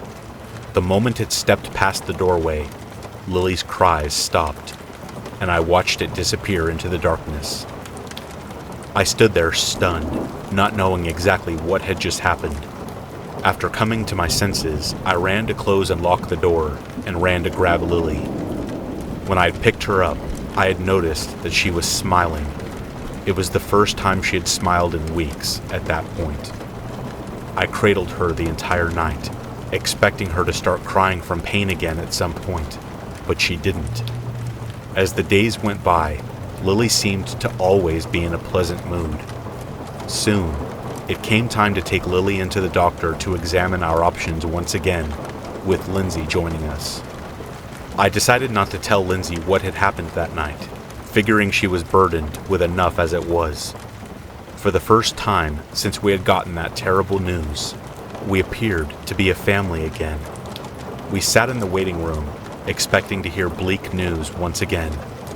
When the same doctor emerged from before, he didn't have the stern face he had the past week. Instead, his face was visibly confused. Complete remission. I couldn't believe what I was hearing. The doctor explained how they had run each test 3 times to be completely sure, because they had no clue how it was possible. A tumor that big to just disappear within a week was supposed to be impossible. We returned home that day with our happy, healthy girl with a new outlook on life. Lily is now almost a teenager, and I'm grateful for every day I have with her. I won't pretend to say I have all the answers to life. I don't know if there's a God. I don't know if there's an afterlife. But I can tell you this: never turn away a guest.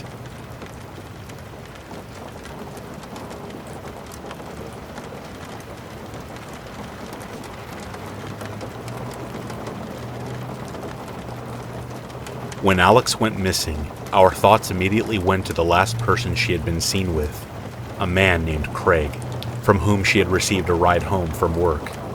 They were co-workers, Greg being newly employed in the freezer section at the store. They lived in the same apartment complex, something they learned only when Alex was asking around for a ride, her car being in the shop at the time. Craig offered, allegedly wanting to befriend someone at the job. As they talked, it was revealed that they lived just a flight of stairs away from each other. This, Alex must have thought, was quite a lucky coincidence. Alex was my girlfriend. When she failed to return any of my texts later that night, and when I heard of how she had arrived home, I admit that I assumed something had happened, something which I believed was unforgivable. She had always been faithful, always the best girlfriend you could reasonably ask for, and yet I assumed she had suddenly developed a romantic or sexual appetite beyond what I could provide, or had simply become tired of me. They were foolish thoughts, I know, considering what actually happened. The next day, I went to her apartment, but she wasn't there. Not knowing which apartment room belonged to Craig, I went to their workplace, where I found him performing his duties as normally as you could imagine. Publicly confronting him, I asked what he and Alex had done last night, and where she was now. Catherine, another coworker of Alex, who had informed me of Alex's activity, tried to step in, but I am naturally short-tempered, and was at that moment irreconcilably hot-headed. I believed Alex had cheated on me, and that Craig had driven her to it. I told Catherine to stay out of the way. Craig turned to her and said it was all right, which just made me angrier. But despite my anger, Craig had a disarming way about him, and I found myself listening to his words rather than punching his teeth in. He explained that he did in fact give Alex a ride home, and that they had parted respectfully, with the only contact between them being their arms occasionally nudging against each other during the drive. He added that she had gone up to her apartment, and he hadn't seen or heard from her since. The next morning, he thought to wait for her, see if she needed a ride to work, but that she still hadn't emerged by the time he needed to leave without being late. Even though I had no proof that his story was true, It was at least plausible, although I couldn't think of a reason for Alex to not only ignore or miss my calls, but to not come to her front door either. Before the shame of my dramatic outrage could cause my face to redden, I left the floor and went to the front, where I asked to talk to the manager. He recognized me from when I would occasionally give Alex rides to work, and asked if I had seen her before I could ask him the very same. The question now, in the open, I became even more worried. I called her again. He did as well, but neither of us got an answer. Alex has only one parent, a mother with whom she hasn't had the greatest relationship. They hadn't spoken in almost 2 years, so I didn't bother contacting her. With nothing else to do, I went back to Alex's apartment, hoping that she had just fallen into a deep sleep. I knocked for nearly a minute straight, but no one came to answer. Panicking, I pulled out my phone and called the police, then ran to the apartment's office, where I asked the landlord if she could unlock Alex's door. I explained the situation to her, and thankfully, she was kind enough and familiar enough with me to appease my request. She opened and entered, calling out Alex's name before allowing me to follow. She received no response and stepped aside so that I could head in. The apartment was just as I remembered it. Nothing out of the ordinary, nothing out of order, nothing broken or missing or oddly arranged. I went into Alex's bedroom, and to my surprise, I found her cell phone lying on her pillow. It still held half a charge. Alex always kept her phone locked, but after a few tries at the passcode, I managed to unlock it. The code turned out to be my birthday. It made me feel even more shameful about my assumptions regarding her activity the night before. I respected her privacy and only accessed her calls and texts, glancing the recipients and times of the latter, not the content. The most recent calls were from me and her boss, texts as well, nothing which would have given any clues as to her whereabouts. No late-night invites to a party or a friend's house. Her social media profiles were similarly unhelpful. The police arrived shortly after, and I told them all that I knew regarding her disappearance. They got in touch with her job, spoke to her boss and Craig. The latter was given permission to leave work and come down to the apartment complex. The police even went so far as to access the security camera feed of the previous night, which the landlord offered without objection. And just as Craig had said, Alex was clearly seen leaving his car unharmed. They went their separate ways, him inside his apartment, Alex up the stairs and into hers. Nothing happened in the time that elapsed between their arrival and Craig's departure to work the next day. He was even seen waiting for her for several minutes before leaving work, just as he had mentioned doing when I first questioned him at the store. His story was straight, confirmed at last. Alex had gone missing, and yet she hadn't left her apartment. But how? The police took their statements, offered their half-hearted condolences, and made doubtful assurances about her discovery. They floated around the idea that perhaps she had gone out on her own, for whatever reason, even though the security footage said otherwise. It's only been a short while. Give her time. It was obvious that they weren't really taking things seriously. As expected, my alibi was also questioned, though I had no trouble accounting for my whereabouts during the time frame of her disappearance. I had been at work, late night to the early morning shift, and because of this, I was rather tired following my own inquiries and the police's questioning. My exhaustion must have been obvious on my face because Craig offered his couch for me to rest on. I was still at the apartment when the police had left. They hadn't even bothered to formally pose their questions at the station, merely asked them there at the apartment's office. I was initially put off by Craig's offer, my unfounded anger at him still lingering from earlier in the morning, despite the elimination of him as a suspect. But I was tired and didn't want to drive the distance to my own home when I could barely keep my eyes open. And as before, there was something potently calming about his demeanor. I felt a certain kinship with him. him being the last known person to have come into contact with Alex. So I begrudgingly accepted his offer, asserting that I'd only need maybe 20 minutes of rest before heading out. I followed him to his apartment and we entered together. His apartment wasn't unusual in any way and was largely undecorated, with him having just recently moved in. Some basic shelves held a few books, an undeniably old, yet surprisingly comfy, couch sat against one wall, a TV on one of those steel and glass stands against the opposite wall. I didn't venture beyond the living room. I had no need to. He showed me where the bathroom was, offered me a glass of water, and left me. My tiredness was greater than I thought. Within seconds, I was drifting off, while Craig did whatever he needed to do in his room down the hall.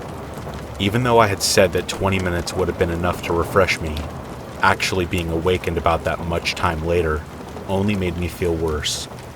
The cause of my awakening, a phone notification, had abruptly stirred me from my sleep.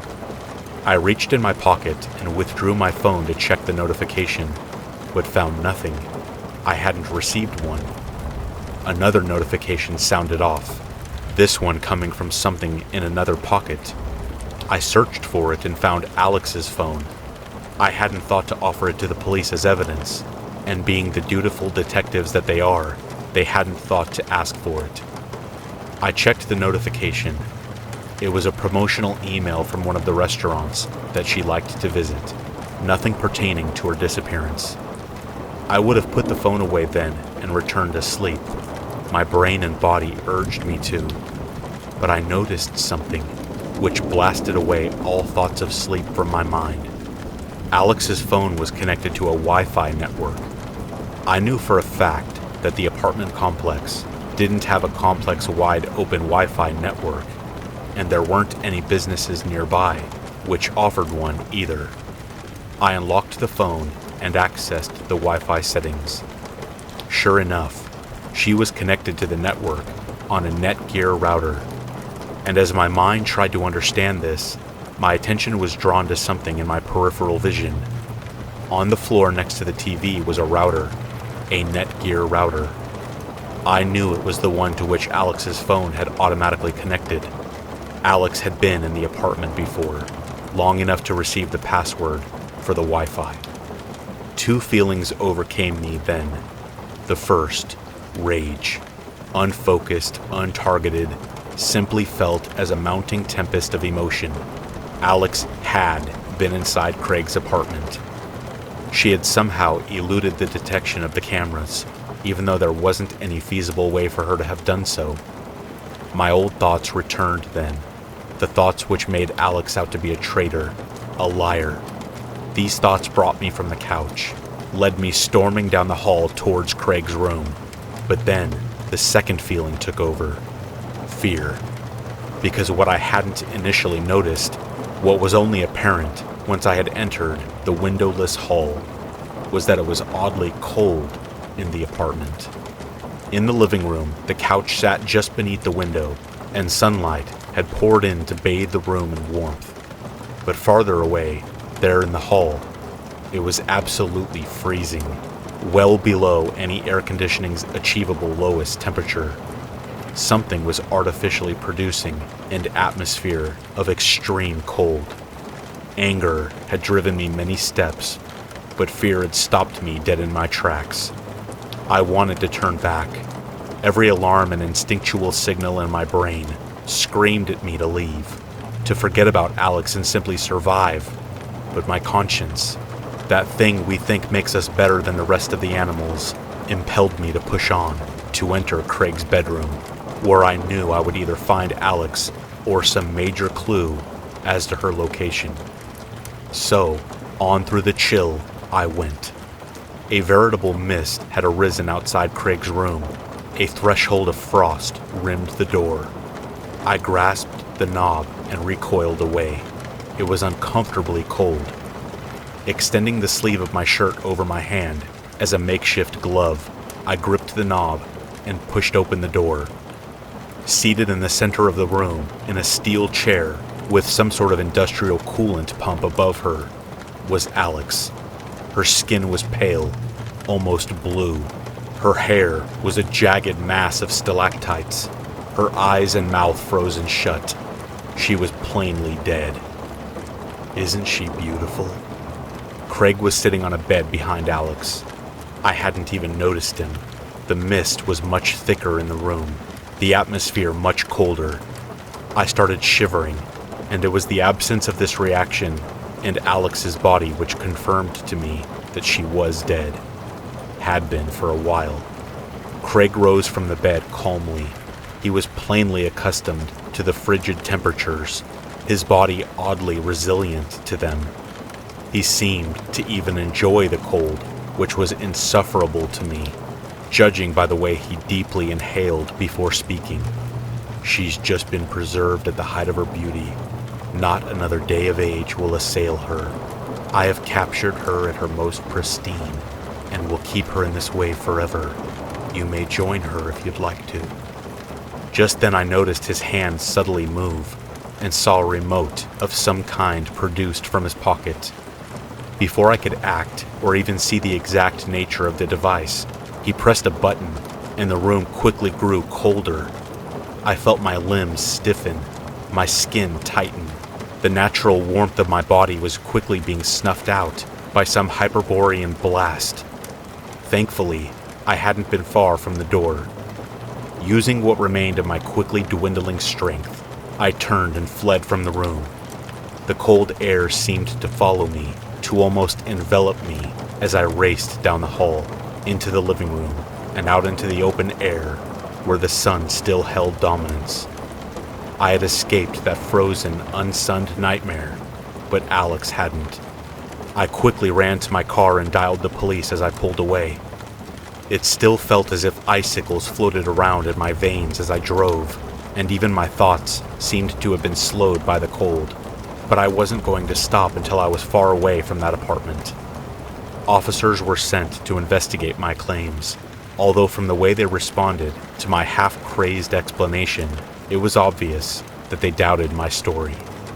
A few minutes later, I received a call, expecting them to ask me to come to identify the body or something. But instead, they said that not only was Craig not at the apartment, but that it was empty as well.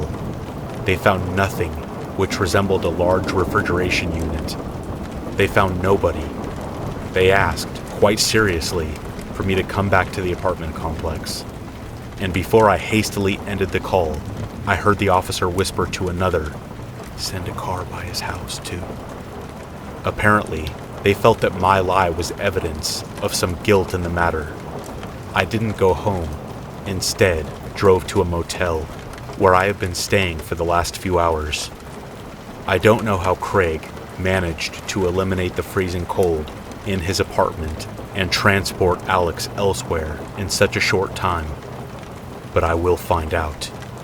I will find him.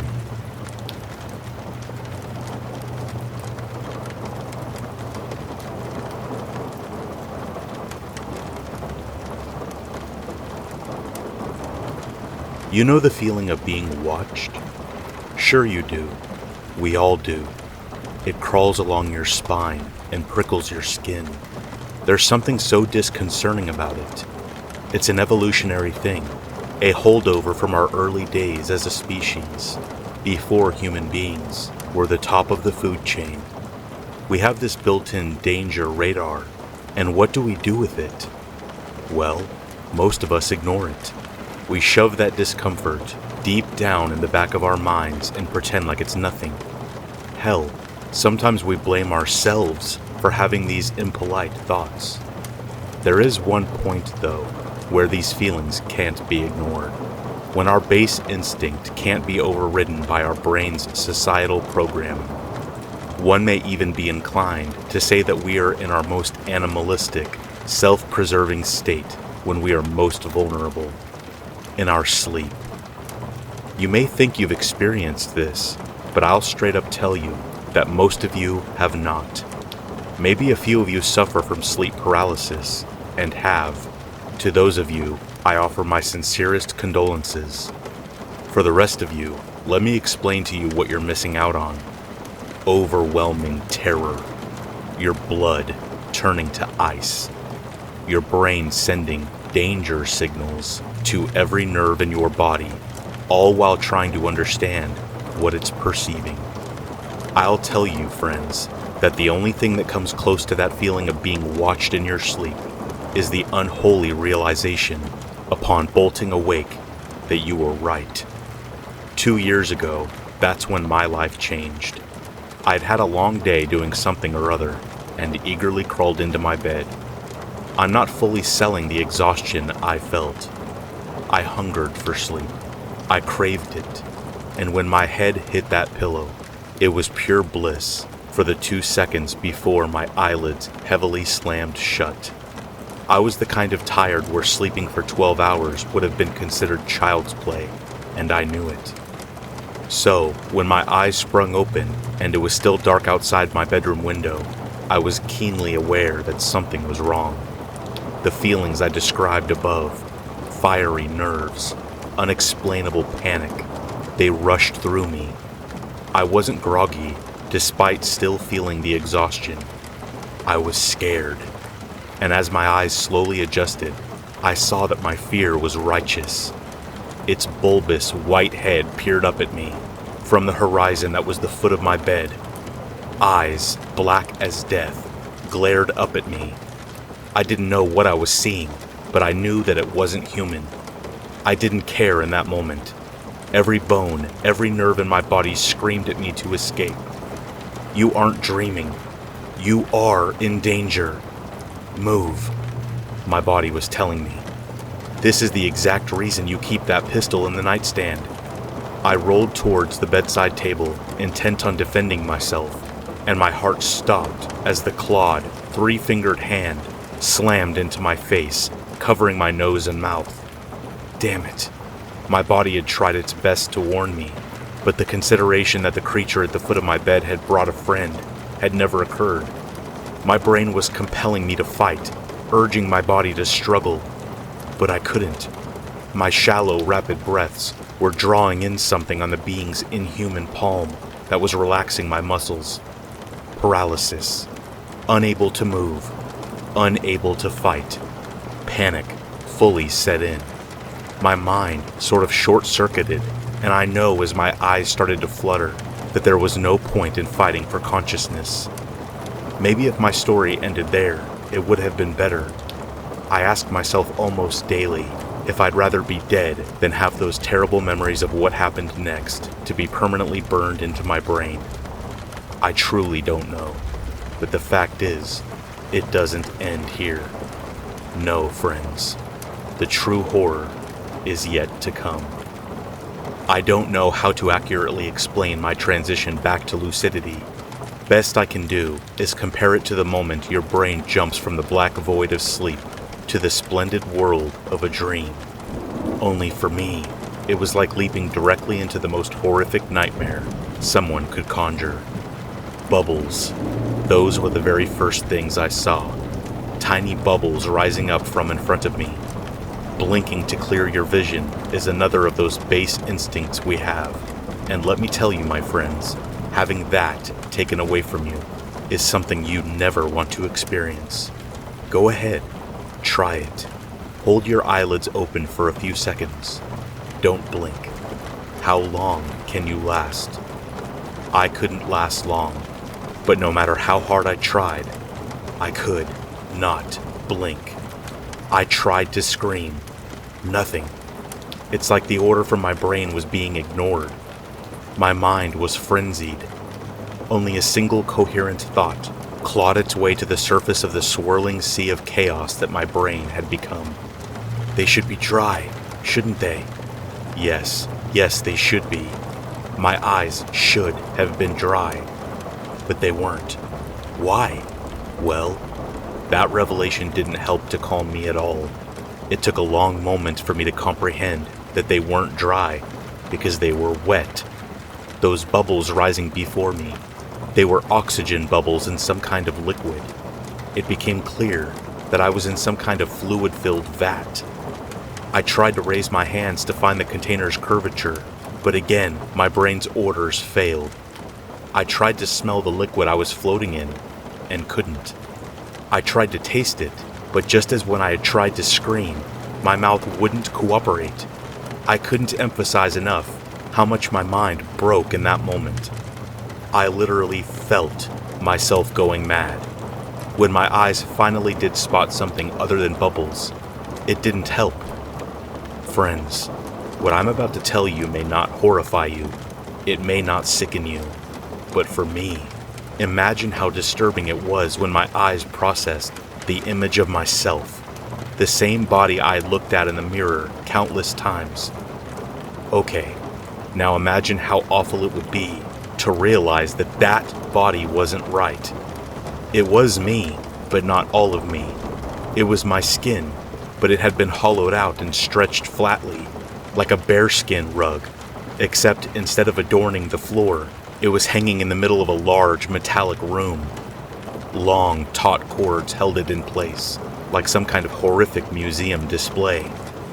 As I was trying to grasp what I was seeing, my eyes took in more of the area, and if I could have vomited, I'm sure I would have.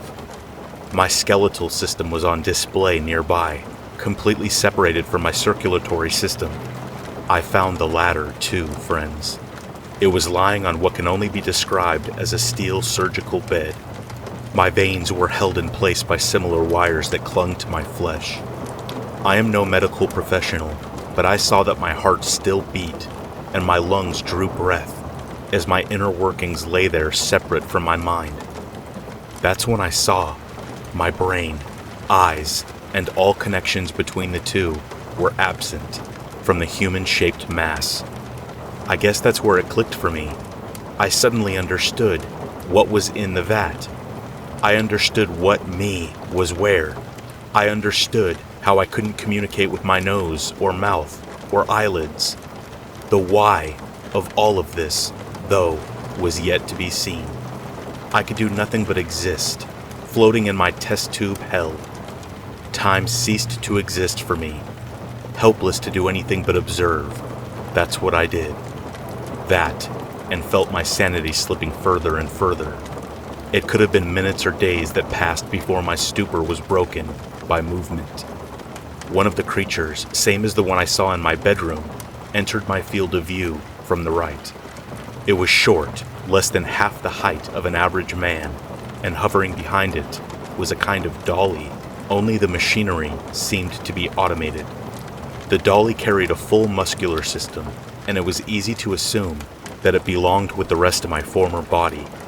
The hovering device slowed to a stop next to the steel bed my veins were resting upon, and reclined to form its own bed. 3 more of the black-eyed, bulbous-headed creatures meandered into my frame. What followed, friends, is best described as torture. I was subjected to watch my otherworldly captors poke and prod my various systems. I felt none of it. Yet the violation, as I watched them touch my stretched, severed skin with those 3 clawed hands, the way the little demons unwove my veins, the way they played with my digestive system, it was all so. I felt like I was nothing. I felt like as if I were no more than a plaything, that every event of my life prior meant nothing. There was no me anymore, only chunks of meat to be prodded. This went on for an eternity. I had accepted that I would cease to be at some point, and prayed to any god that would listen to let it be soon. My prayers went unanswered, of course. Whatever those bubbles floating around me were, they were keeping my brain alive. Then, something happened that I wasn't expecting. A new figure walked into the scene. He was human, tall and lanky, decked out in a long lab coat with perfectly combed hair and a thin mustache sitting atop his upper lip. It was confusing enough to see the man among the little monsters, but it was when he started to point and give them directions. If I could have spoke, the only words I'd have been able to muster would be, "does not compute." I watched on, feeling the opposite of the watched sensation. I felt instead ignored, as if I weren't worth a glance. Mentally, I was screaming out for help, but my cries went unheard. The man had his back to me, partially obscuring my view with my muscular and circulatory systems. He and I both watched as one of the small beings plunged a thin, needle-like tool into what used to be my heart. A tube was then attached to the needle, and I watched in horror as my blood began to be pumped through the clear tubing.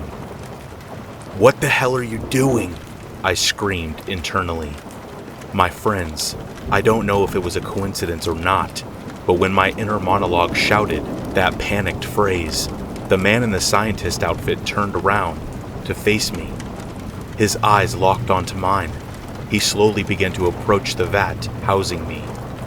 When he reached me, he leaned his face near me and furrowed his brow. He blinked a few times, a luxury I had been denied, and raised a hand to completely blot out my vision. I was left completely blinded for a short period of time before I saw the hand move away. The scientist's brow furrowed further, and I watched his lips move soundlessly. I had no ears, after all. I was only able to make out a single word: dilating. The man was clearly displeased by his discovery, and judging from the way he turned and furiously waved his hands at one of the little creatures, I gathered that something had gone wrong. He continued berating the thing before finally turning his attention back to me. He looked at me for a long moment. Something in his eyes looked almost apologetic. Then he was joined by the pale creature he had been yelling at. It held up an object, and the scientist took it without breaking eye contact. Suddenly, the bubbles between us vanished, and I felt air against my naked eyeballs. The glass that had separated me from the rest of the world slowly slid downward. I felt my eyes rapidly drying out and was helpless to do anything except panic when the scientist brought the long needle he had been handed up to eye level. I didn't feel it when he drove the thing into my eye. I couldn't feel anything other than vague dryness. However, watching the thing enter was far worse. Thankfully, as the scientist pressed the plunger on the syringe, I felt darkness engulf me, blinding me. I felt my thoughts weaken, and eagerly accepted the embrace of death. I didn't fight. I let go. Of course, I was mistaken. My eyes flew open, bleary as they adjusted to the sunlight pouring into them. I pressed them shut tightly before it fully dawned on me. I had just shut my eyes. I blinked them a few times rapidly before I was overwhelmed by a strange metallic taste coating my mouth. I grit my teeth together, but knew instantly there was no stopping the inevitable. I rolled my head and had just managed to get it sideways when the vomiting happened. My stomach erupted, spilling its contents onto the sheets of my bed. My bed. My brain was working in overdrive as I spewed out everything inside of me. My thoughts raced as I struggled to keep up. Finally, my retching ceased, and I was able to breathe. It took some effort, but I also managed to sit myself up. Indeed, I was in my bed, in my room, but I didn't feel right. After a few moments of my head spinning, I was able to pivot and place my bare feet onto the wooden floor. It was cold. So cold. Almost painfully cold. My skin felt as if it were experiencing the sensation for the first time. I thrust my hands toward my puke-clad pillow and grabbed it.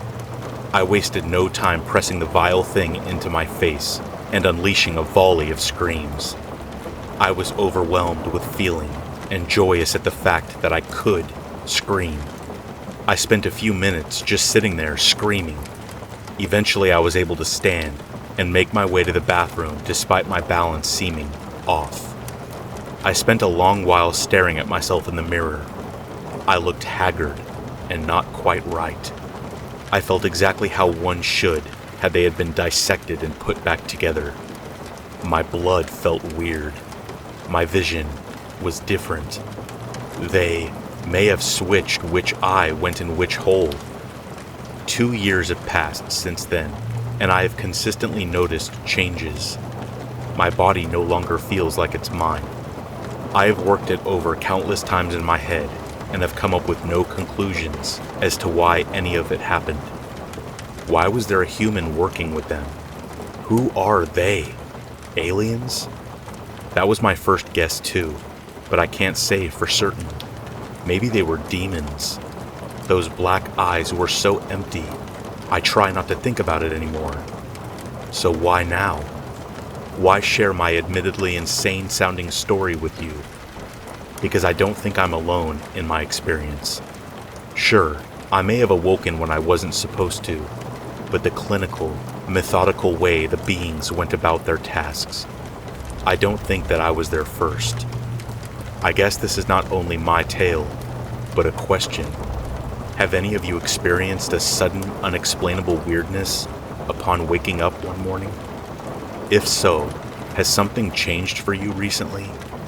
For the past few days, my right eye has been throbbing, and I swear that when it's dead silent, I can almost hear a tiny beeping in my brain.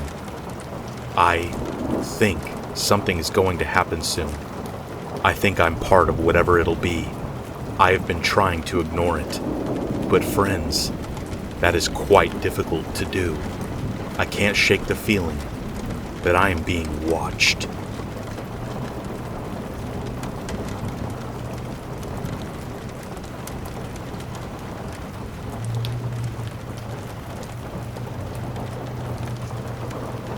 I live in a small suburban area of Vancouver, British Columbia, an unassuming place surrounded by industrial complexes and highways leading to bigger, more interesting locales.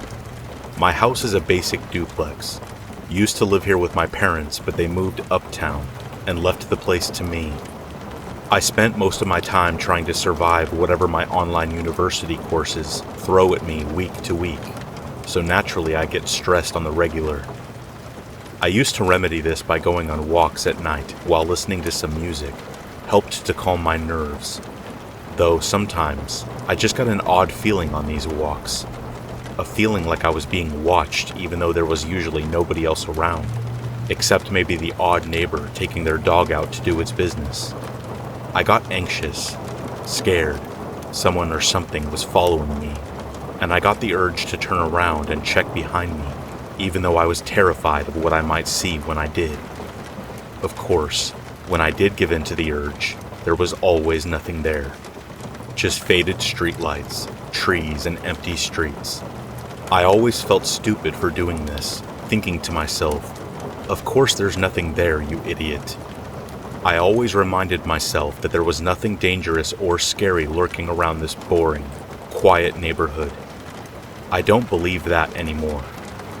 One night, around mid-August, I was sitting on the couch downstairs, in the front room of my house, doing some studying. It was around 1 in the morning, and I was getting stressed, because my final exam that I was studying for was in 2 days, and I had wasted most of the previous week playing Red Dead Redemption 2. So, as I usually did in those kinds of situations, I threw on my sandals and stepped outside for a stroll. It was quiet, but not unnaturally so.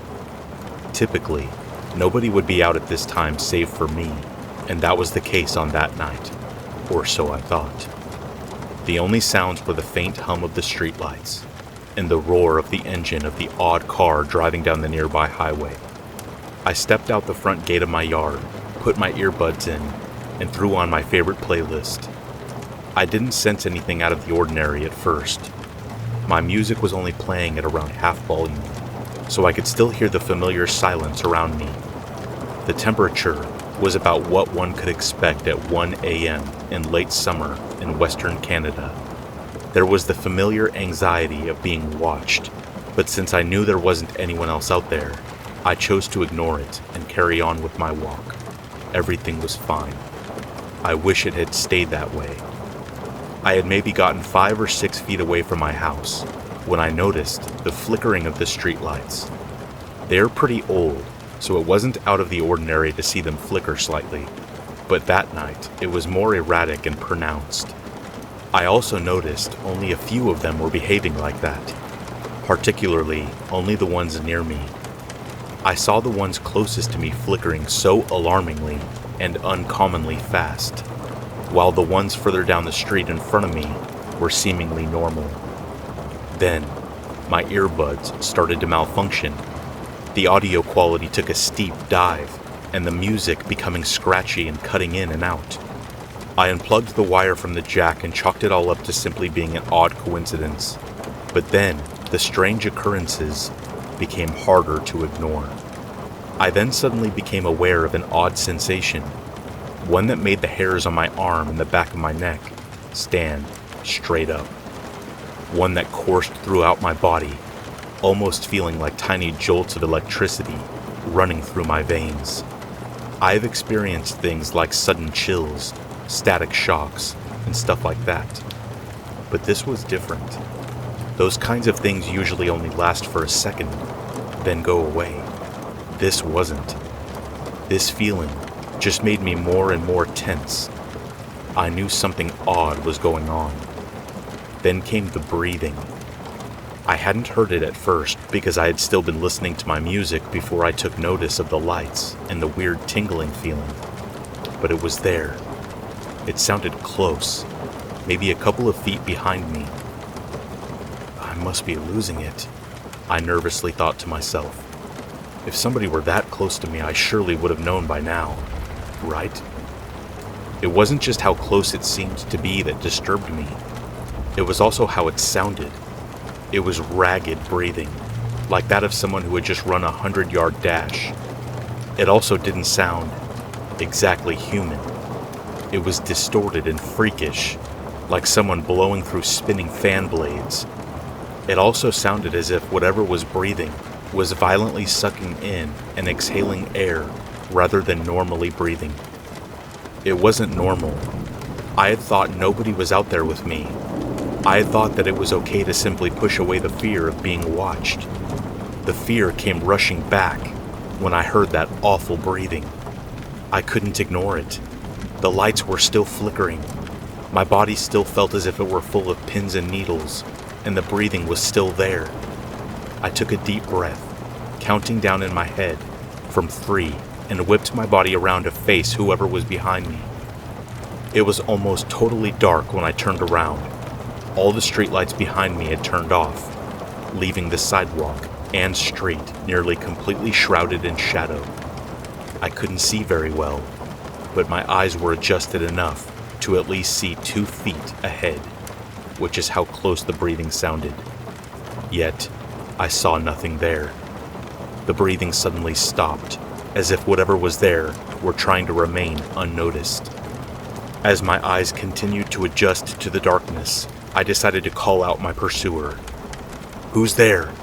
I yelled aggressively into the night, not caring who I woke up by doing so. I waited a few seconds and got nothing in response.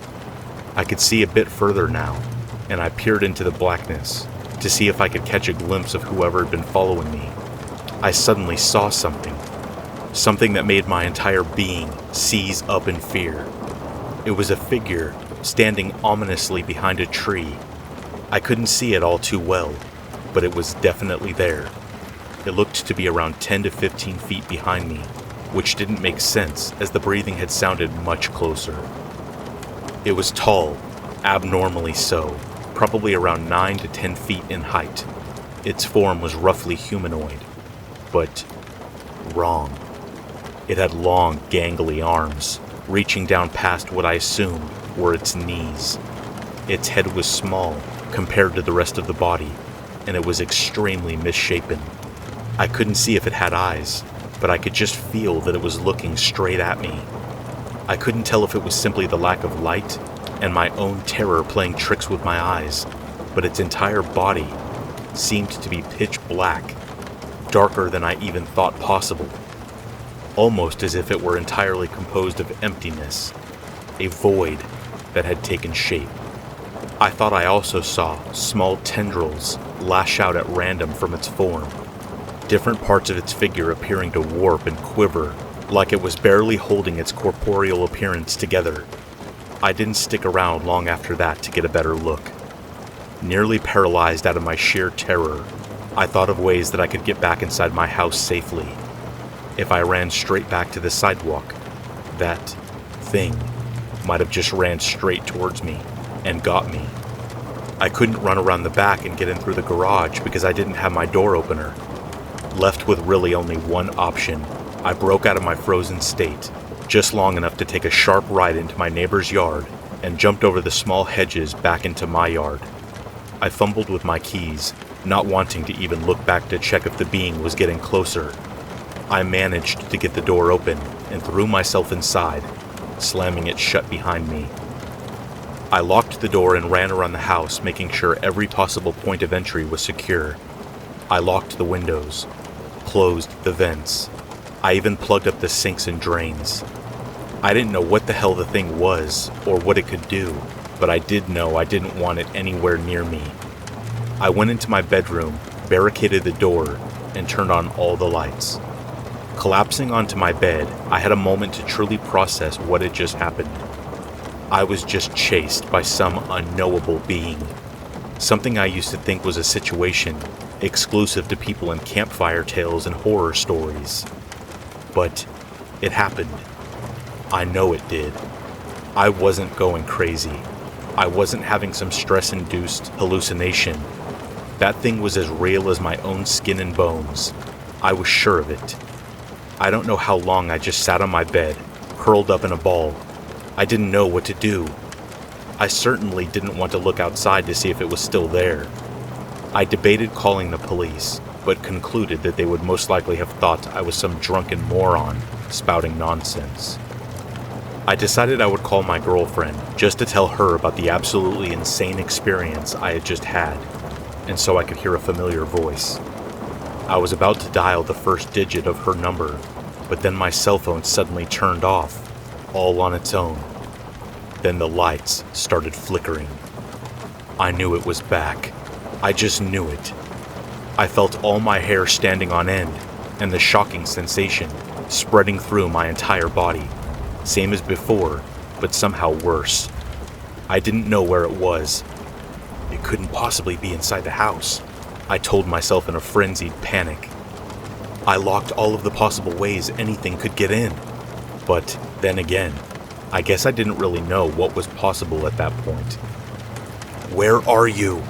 I screamed out amidst the chaos of the flickering lights and my own feelings of absolute confusion and alarm. "Where are you?" It spoke. The thing spoke. It had a voice that made my blood turn to ice. A voice unlike anything I had heard before. I will most likely continue to hear it over and over in my head for the rest of my life. If I had to describe it, I would say it had the same sort of distorted and ragged quality as its breathing, but infinitely more unnerving. It sounded as if its throat was full of mucus and blood. Its pitch alternated between inhumanly deep and ear-bleedingly shrill, and the way it pronounced words was indescribably strange, almost making them unrecognizable as English. I was so horrified by hearing that voice that it took me a couple seconds to realize that it had copied me. "Where are you?" It said again in that dreadful tone. I couldn't distinguish where it was coming from. It sounded like it was all around me. "Where are you?"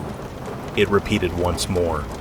I kept hearing it repeat and repeat and repeat, almost as if it were mocking me.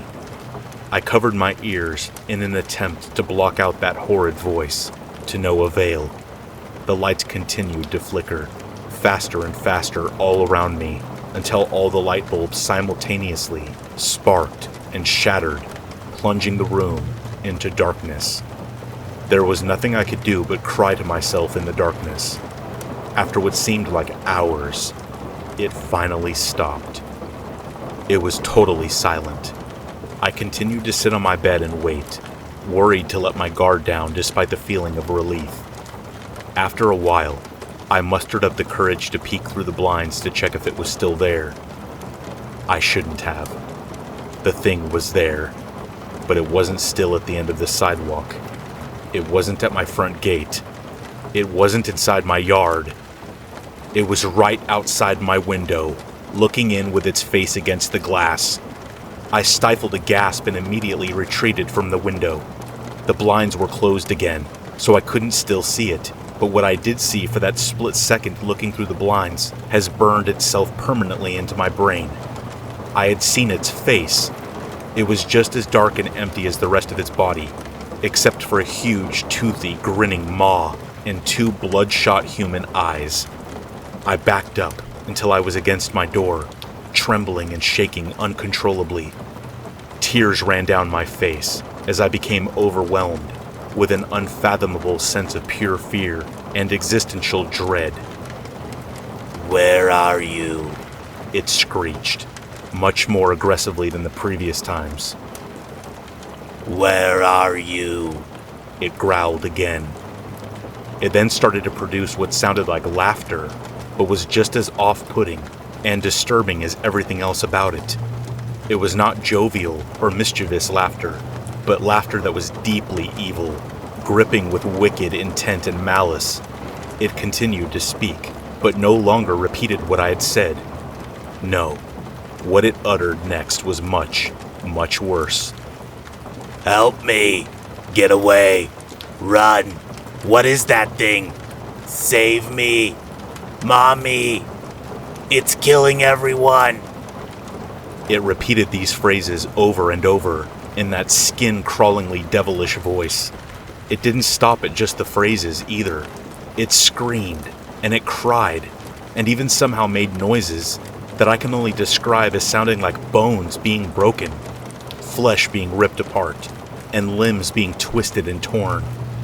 I started hearing terrible scratching sounds, as if 100 chalkboards were being clawed all at once. It was trying to get in. I couldn't move. I couldn't speak. I couldn't even scream.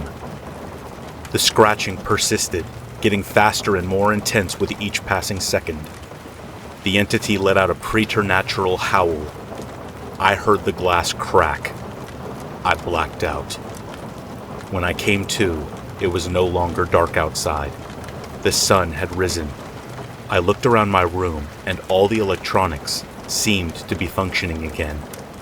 I checked my phone. It was 6:30 a.m. I hesitantly examined the window, and while there were hundreds of claw marks and a huge fracture, the nightmarish thing that made them had vanished. I searched everywhere in my house to make sure it wasn't hiding somewhere, and I found nothing. I called a repair company right away to replace the window, then proceeded to try and inform everyone I could on what had happened.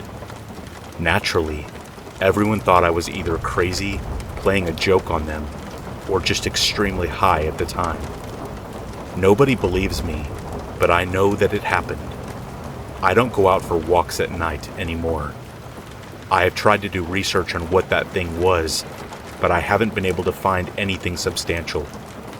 I don't know what it was, how it got here, or why I didn't die that night, but I will never forget it. I still hear its tainted voice when I'm alone, and sometimes when I close my eyes, I can still see its gruesome visage. I haven't seen it again since that night, and I pray every night to whoever is listening that I never do again.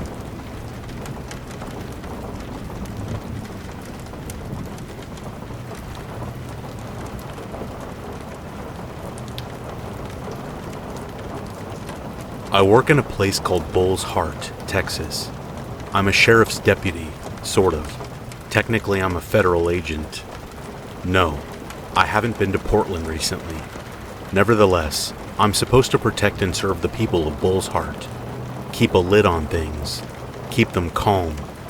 But quite honestly, I hate this town. I mean, sure, the people are nice in their own odd way. They recognize that I have a rough job, mostly due to the nature of the citizenry itself. They know that. They respect that. It doesn't stop them from going after each other and creating situations that I have to put my damn full self in the middle of. Doesn't stop the collection of scars on my body from getting bigger. Doesn't stop the nightmares either. But they seem to appreciate the fact that this job is an ass kicker, which is nice, I suppose. If I was the milkman or ran a gas station or something, I might not hate the town as much. But then again, if I hadn't signed a 40-year contract with the threat of life in a federal pen, if I broke said contract, I probably would have hung it up and pushed on down the road of peace. People in this town know they can't control their nature. Some got a handle on it better than others. But most know that they are one stressful day away from a good blow-up. That's where I and the sheriff's department come in. Sometimes it's a simple matter of sitting a body down and letting them vent out their frustrations. Sometimes it's so bad that we have to call the big feds in. I hate doing that. Those boys and girls come in wide-eyed terrified and heavily armed. Fear is really something, and when it has a Beowulf 50 caliber loaded with consecrated depleted uranium tipped rounds, it can be a real bloody bastard. But the fact of the matter is that the citizens of Bull's Heart are better off in this town than they would be out in the world. At least so far, as normal folks like you and me is concerned. Just because folks are different doesn't mean they are evil, but sometimes evil is a relative concept. The people have a lot of respect for me. A normal guy, albeit with some technological assistance, throwing down with the nastiness of their nature when they get less than civil. Hell, they respect the other guys that do this job too, but I'm one of the few normal types who do it, so they give us just a pinch of extra respect. But it doesn't stop us from getting our asses handed to us and occasionally getting gored to death, or ripped apart, or eaten, or drained of blood, or... I could go on, but you get the picture. I was hoping for a relaxed evening as I pulled up my armored Dodge Charger Interceptor into the parking lot of the only place a fella could get decent food at this godforsaken hour. I was something of a regular when I was on shift. They knew me, knew when I liked to stop in, and usually had a plate of food for me. A woman wearing a typical diner waitress's uniform was standing out front having a smoke as I walked up to the door. She had worked the counter of Toothy Earl's as long as anyone could remember. She was a little long in the tooth these days, though. She carried a little more weight. Her voice was a little harsher. Her fur had a little more gray in it. Supposedly, she had been quite the looker in her youth, though. She turned her head towards me as I walked up to the front doors. Her big yellow eyes got a little wider, and she flashed me a fang-riddled grin.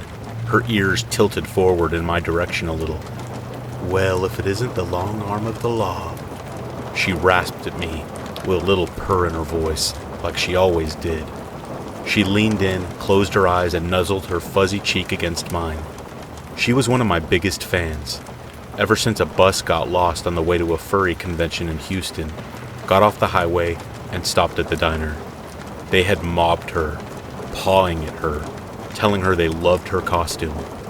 When she was cornered, she went into fight mode. She damn near went full feral on them. Older gal or not, she had claws and a few thousand years of hand-to-hand combat experience.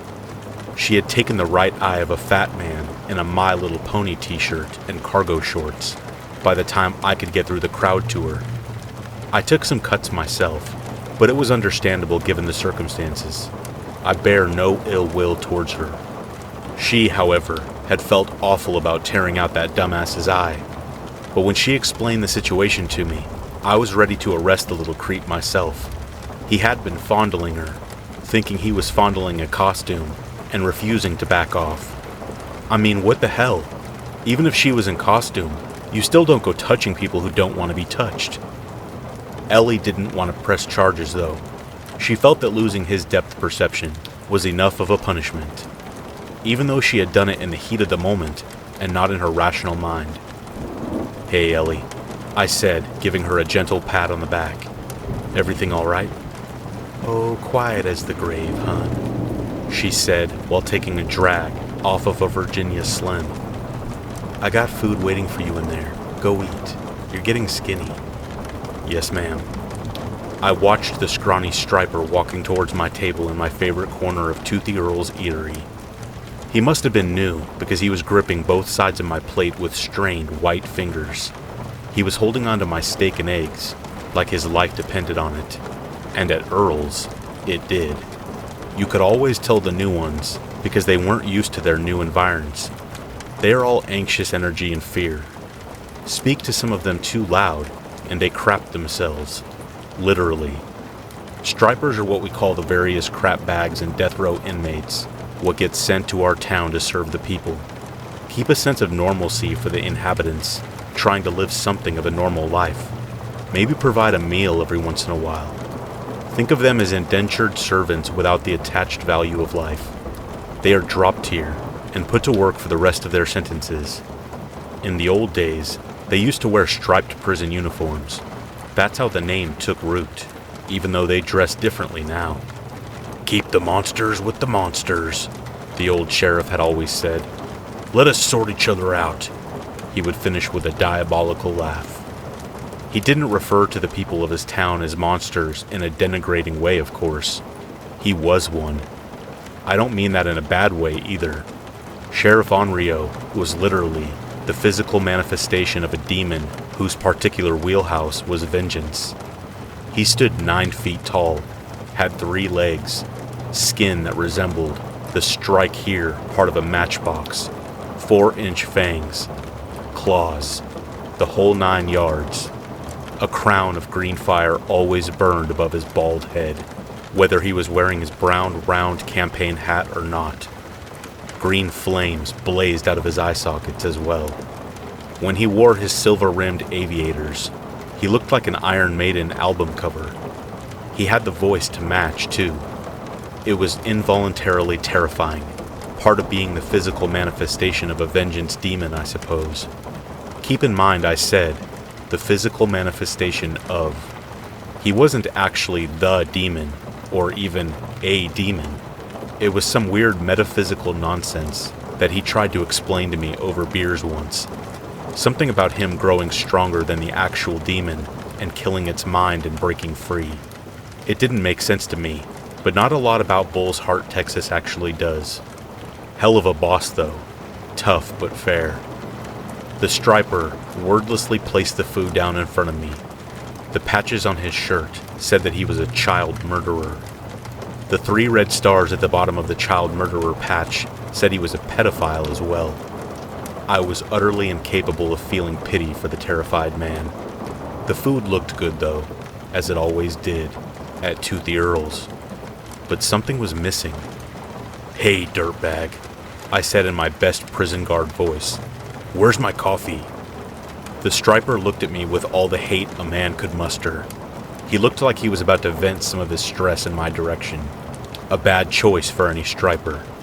When I heard something make a riotous racket back in the kitchen, like a metal spatula being thrown across a hot griddle, the striper popped up straight at the sound, wide-eyed terror on his face.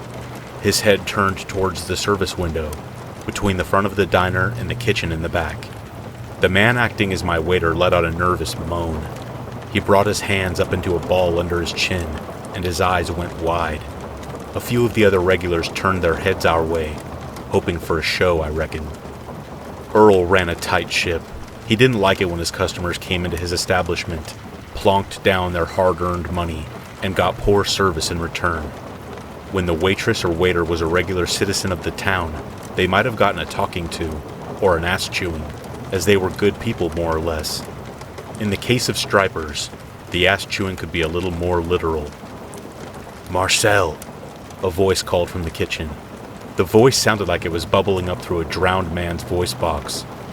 "Did you not remember our talk? What comes before the food?" The striper looked down, pressed his balled-up fists into his eyes. His response was a terrified murmur. Tears were streaming down his face at this point. This was a pretty typical reaction for most stripers who were new in town. "I don't think I heard you, Marcel." The drowning man's voice floated out from the back again. Drink before food," Marcel stammered out. "That's right," the voice confirmed. "Drink before food. Now don't leave the deputy waiting. He takes his coffee with a lot of cream and sugar because he has such a sweet disposition."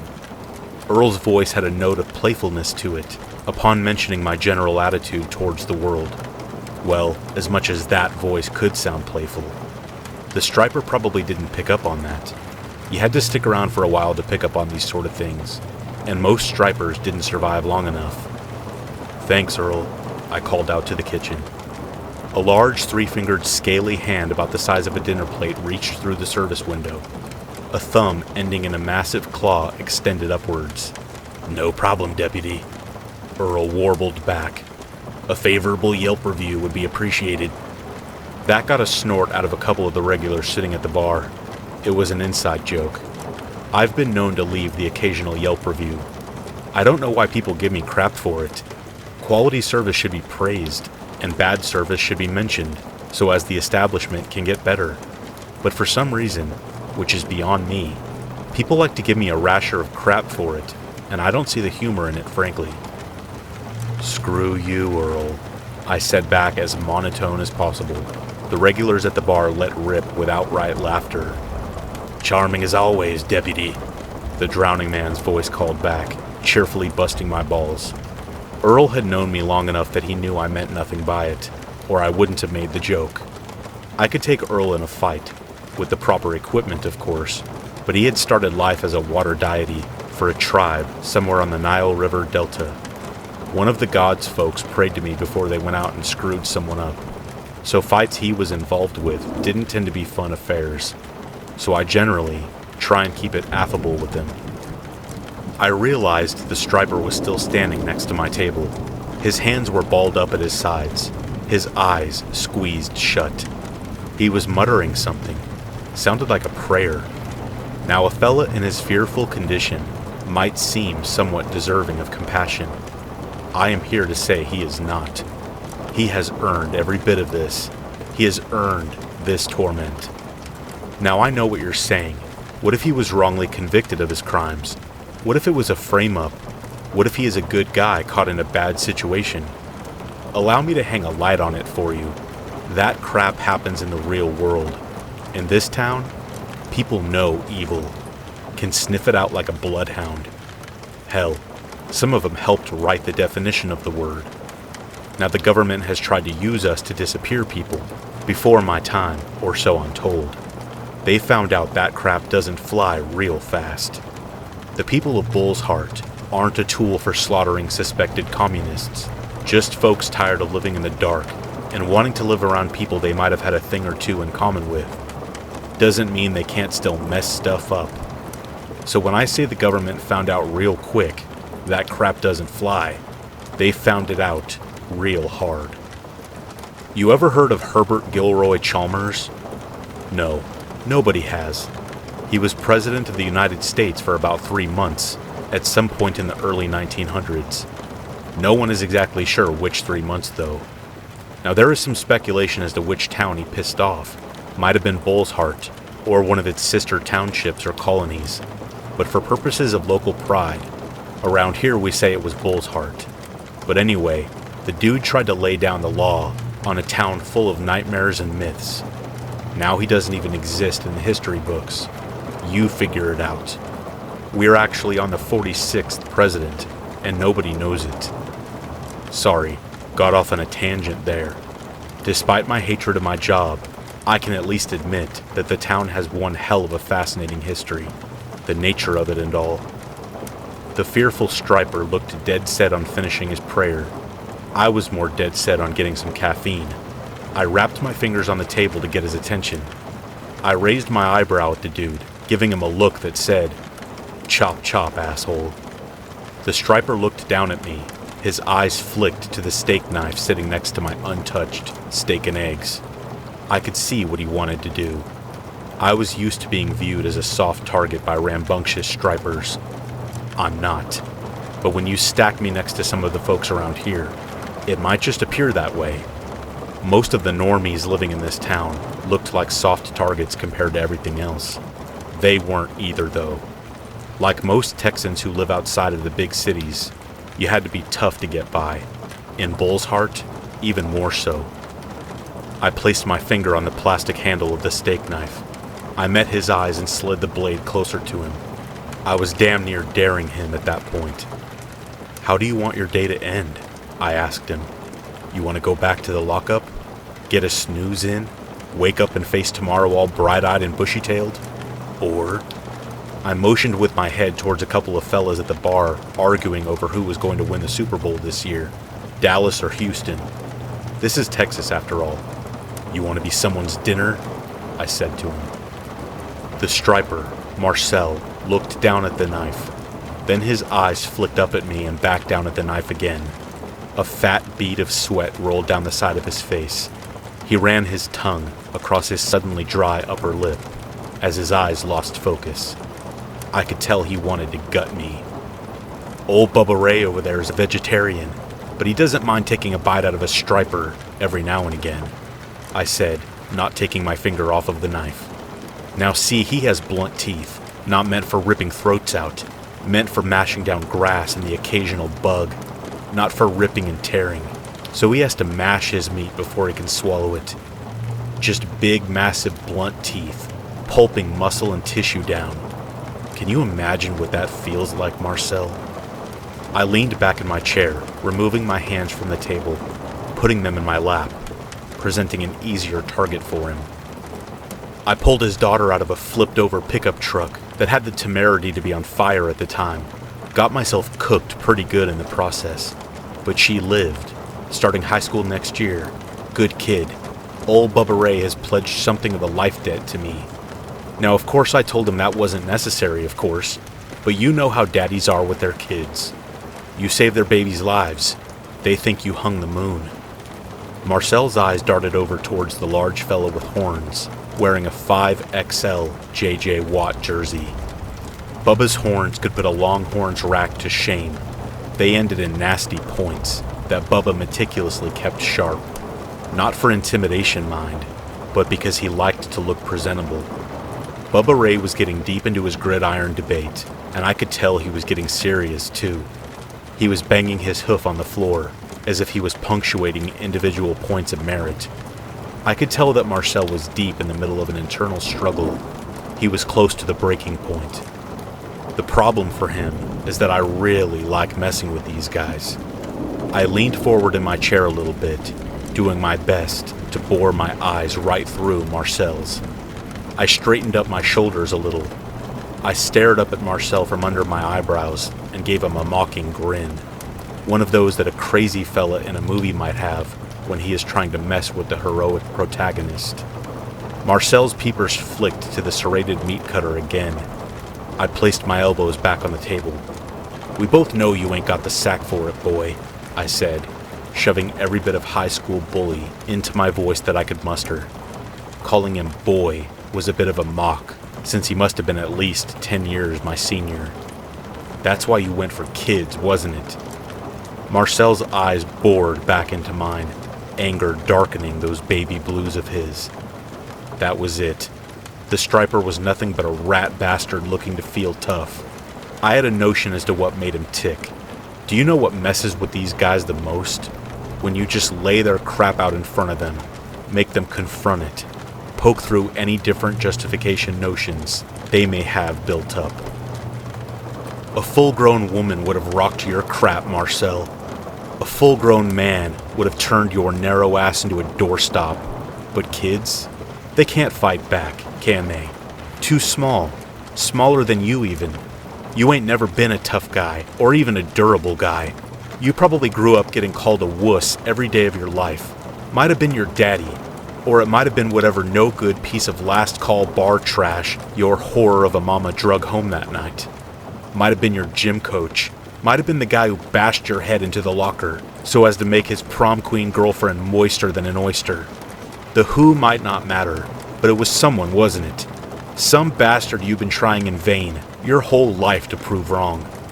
You probably spent most days of your youth drowning kittens and screwing the sleeve of your favorite jacket, never once making a friend, because nobody wants to hang out with the kid who smells like old gym socks, and you weren't even getting a second glance from the girls you liked.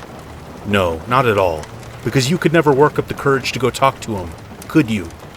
So now you're a quiet, deranged little bastard who went too far and got caught. You got dropped in a spot where you're treated with the same regard as those kids you messed up, and it scares the crap out of you, doesn't it? Marcel screwed his mouth up into a sour-pussed, tight-lipped scowl. He raised his hands up and laid his palms on his cheeks. He knew damn well he couldn't even respond. He knew that much of the score.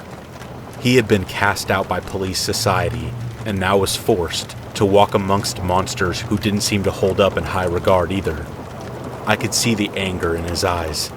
I didn't know if anything I said had rung true or was just insulting him enough to get his goat. I didn't care either. Now, I started again. We both know you ain't going to do nothing, because if you did, well, you know what is going to happen to you. And you may not like your life right now, but you damn sure don't want to lose it. So go get me my coffee, prick. I spat out the last phrase with as much bile and venom as I could vocally muster. Marcel was shaking at this point. I got the feeling that half the reason he was pressing his hands into his face was just to keep his mouth shut. I could see he was breathing hard, and for a moment, I thought he might have the gumption to make a play for that flatware. Sometimes they do, getting dropped into Bull's heart, knowing there wasn't really an escape, and knowing that you would most likely die with the knowledge of what your insides looked like. Well, it can be stressful, even for a sick bastard like Marcel. But eventually, he only nodded. He did in fact know the score. He stared down at me for a moment, eyes cherry red from crying. He was probably trying to figure me out. Why was the normal-looking dude so friendly with all these things that were so mean to him? Shouldn't there be some form of human solidarity? That was an easy answer. They were people. He was not. Screw him. Now I'm sure he wanted to bluster and rage at me. I'm sure he wanted to snatch up that knife and cut a new mouth in my face. I'm sure I had gotten myself into some mental list he was building in that deranged little skull of his. I'm sure in his mind, he had killed me at least 5 or 6 times in a multitude of exotic and intriguing ways. But what he actually did in reality was finally turn around and go get me my coffee. I noticed that when he walked behind the counter toward the coffee machine, Bubba Ray and another bit of local color named Murray, the fellow who Bubba Ray had been arguing with, both turned an eye towards him. I noticed that the terrified striper seemed to do his best not to look at them, trying to pretend that the two nightmares hadn't just focused a small amount of their attention on him. I understood why. Bubba Ray could be a scary sight on his own, but Murray could be a real perplexing bastard just to look at. I don't mean that in a mean way, of course, but facts are facts. When a man walks into a diner and plops his head down on the counter, well, that goes against all notions of nature, and it can be a little disconcerting at first. Plus, it's hard to talk to Murray. I never know where to look. Do I stare at the half-rotten coconut sitting in his hands, or do I look at where his head should be? Plus the fact that Murray was a tiny bit self-conscious about it didn't help. I mean, he had no reason to be. Couldn't help how the forces of metaphysics and the great beyond had shaped him. I'll spin you up, though. If you ever run across Murray, or a fellow with a similar condition, just talk to the head. If he gets bored and starts tossing it hand to hand, just talk to his chest. Both seem to be acceptable. The striper made it a point not to look at either man and concentrated on the task at hand. He finally brought the cup back to me and set it down wordlessly in front of me. The tremor in his hands only made him spill a little bit. Without a word, he turned to walk away, but I heard a long drawn-out hiss float over my shoulder. Sounded like a mama mountain lion hissing at a wayward cub. The striper froze in his tracks, his body going tense. "Marcel?" Ellie asked, with a bit of annoyed hostility in her voice. Apparently she had finished up her smoke break. "Did you ask the deputy if he wanted anything else while you were at his table?" He looked over at the old waitress and sheepishly shook his head. "No," he said quietly. His voice marched right up to the line of being dismissive, or as close to as it was safe to do so. He probably wasn't as afraid of Ellie as he was of Toothy Earl, Bubba Ray, or Murray. She may look like a mountain lion, but she was friendly as all hell. It was her nature, so I could see where he might get a little more comfortable with her. which if you know the 4 of them, is just about the wrong attitude to take. Now don't get me wrong, I wouldn't get in line to tussle with any of them. Swamp monsters, minotaurs, headless horse people are all dangerous in their own right, but Ellie probably had them all on experience alone. I once found a book in the sheriff's office tactical research library.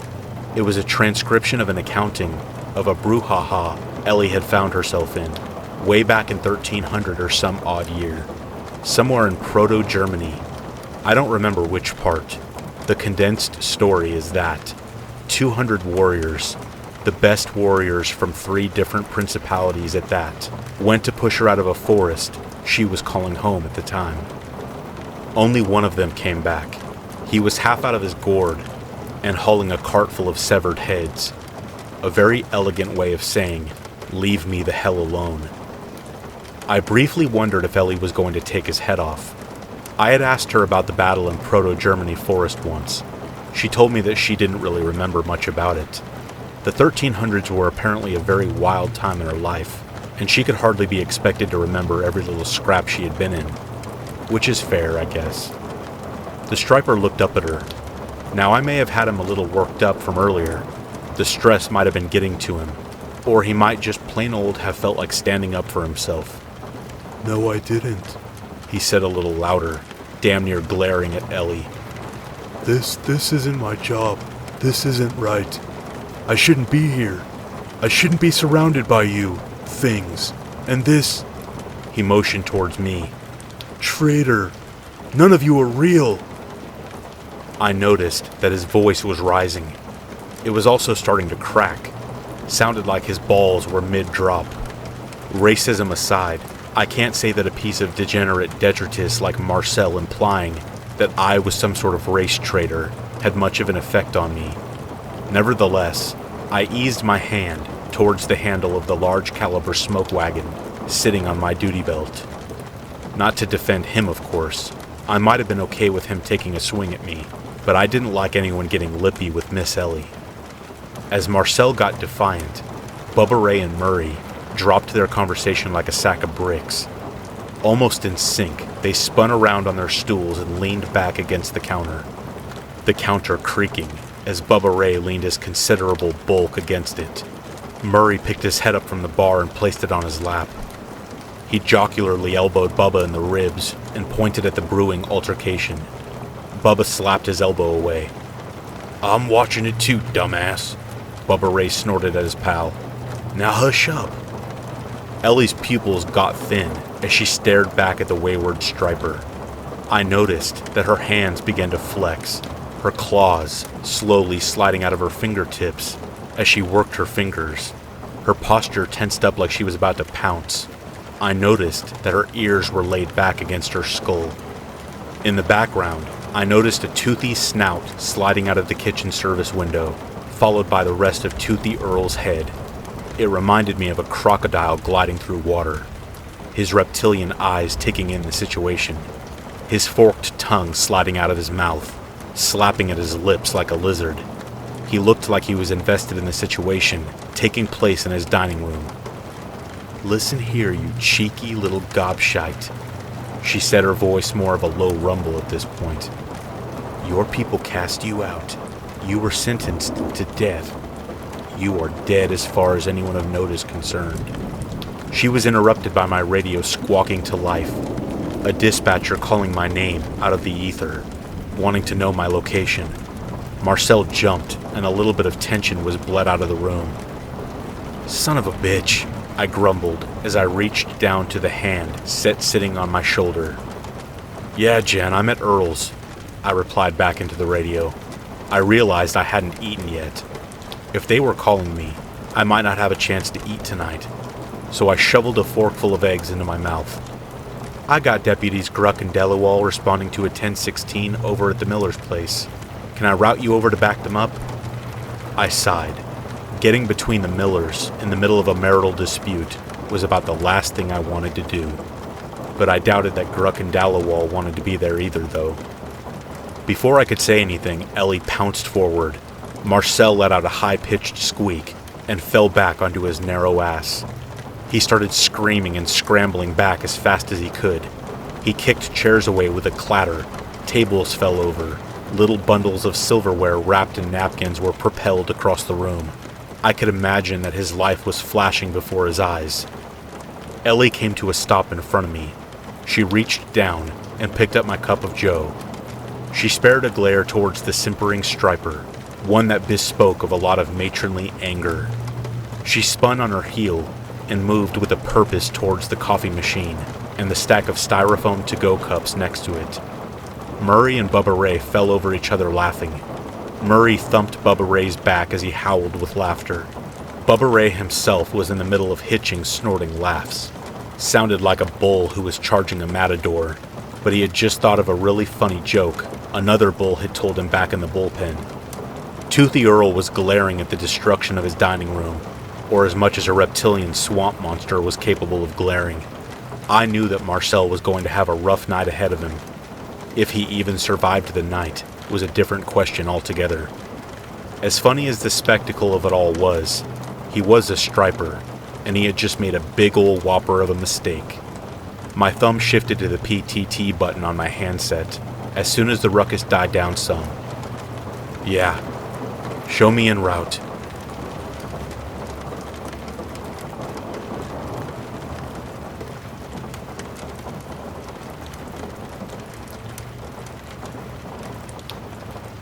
I have been living with this girl in my last 2 years of university. Let's call her Gina. It's not her real name, obviously.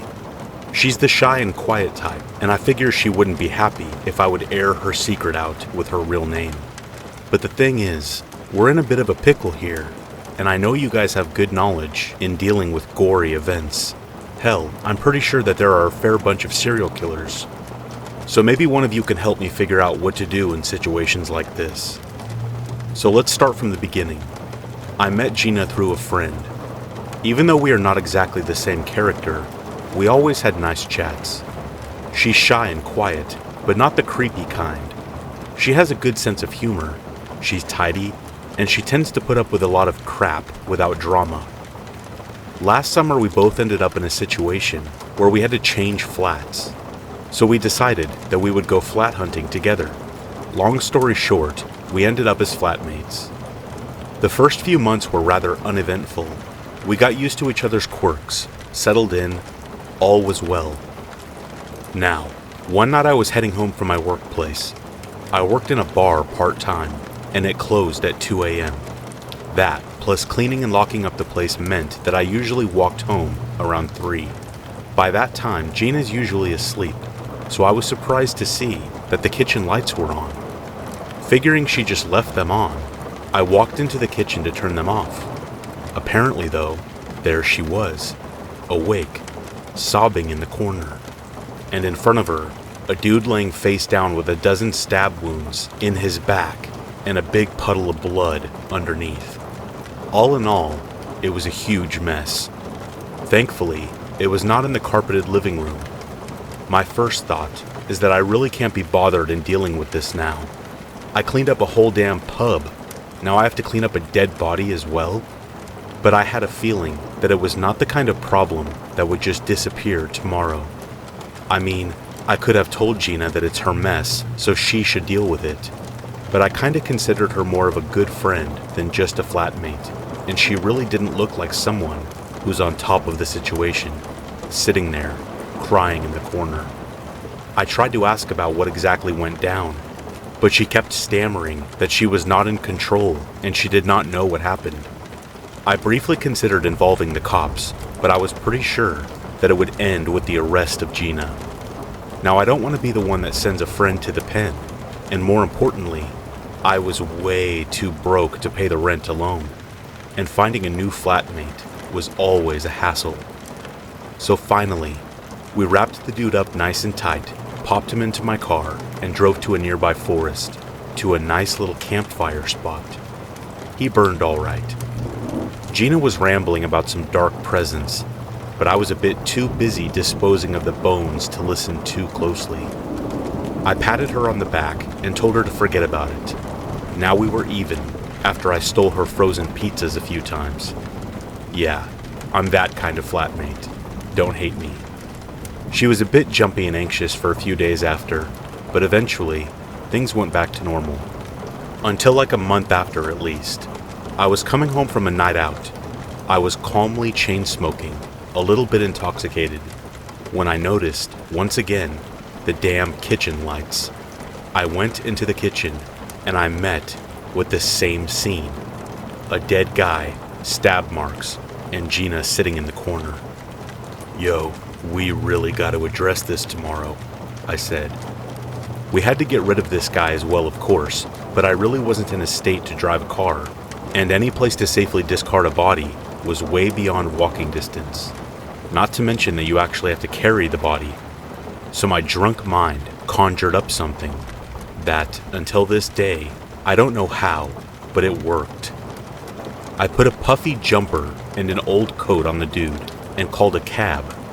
I explained that our friend had a bit too much to drink and we're just taking him for a walk. The cab driver nonchalantly accepted the explanation, only asking to make sure that he won't puke all over the car. It was a Saturday night, so he must have had some customers in a similar state. We had another little bonfire and then headed home. The next day, even though the hangover was bad, I decided it was time to discuss this thing. Gina said that in both cases, something took control over her. She remembers bits and pieces of the deed, but she said she was never in control. Now, I'm not a shrink, but she definitely seemed honest about it. I figured whatever she's doing, she must have a good reason for it.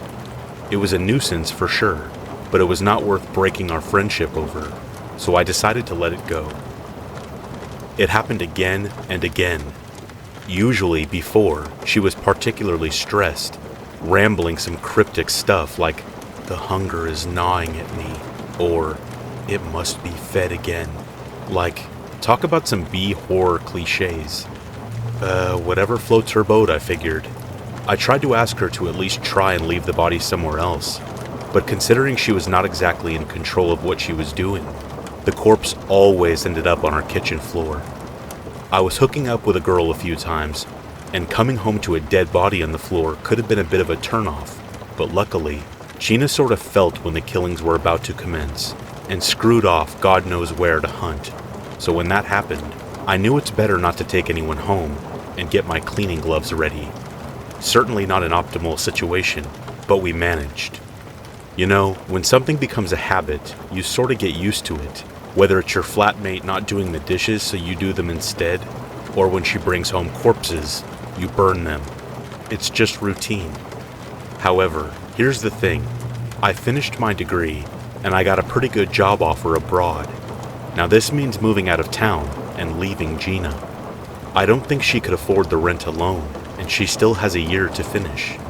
Now I know that another flatmate may have a difficult time of putting up with this habit of hers, so I'm wondering, any of you know any good tips to train her to be a bit more self-sufficient in hiding the bodies? Or alternatively, any tips that could stop this crave for murders? I really don't want to leave her in such deep crap, but I won't pass this job opportunity up either. So if you all have any ideas, I'm listening.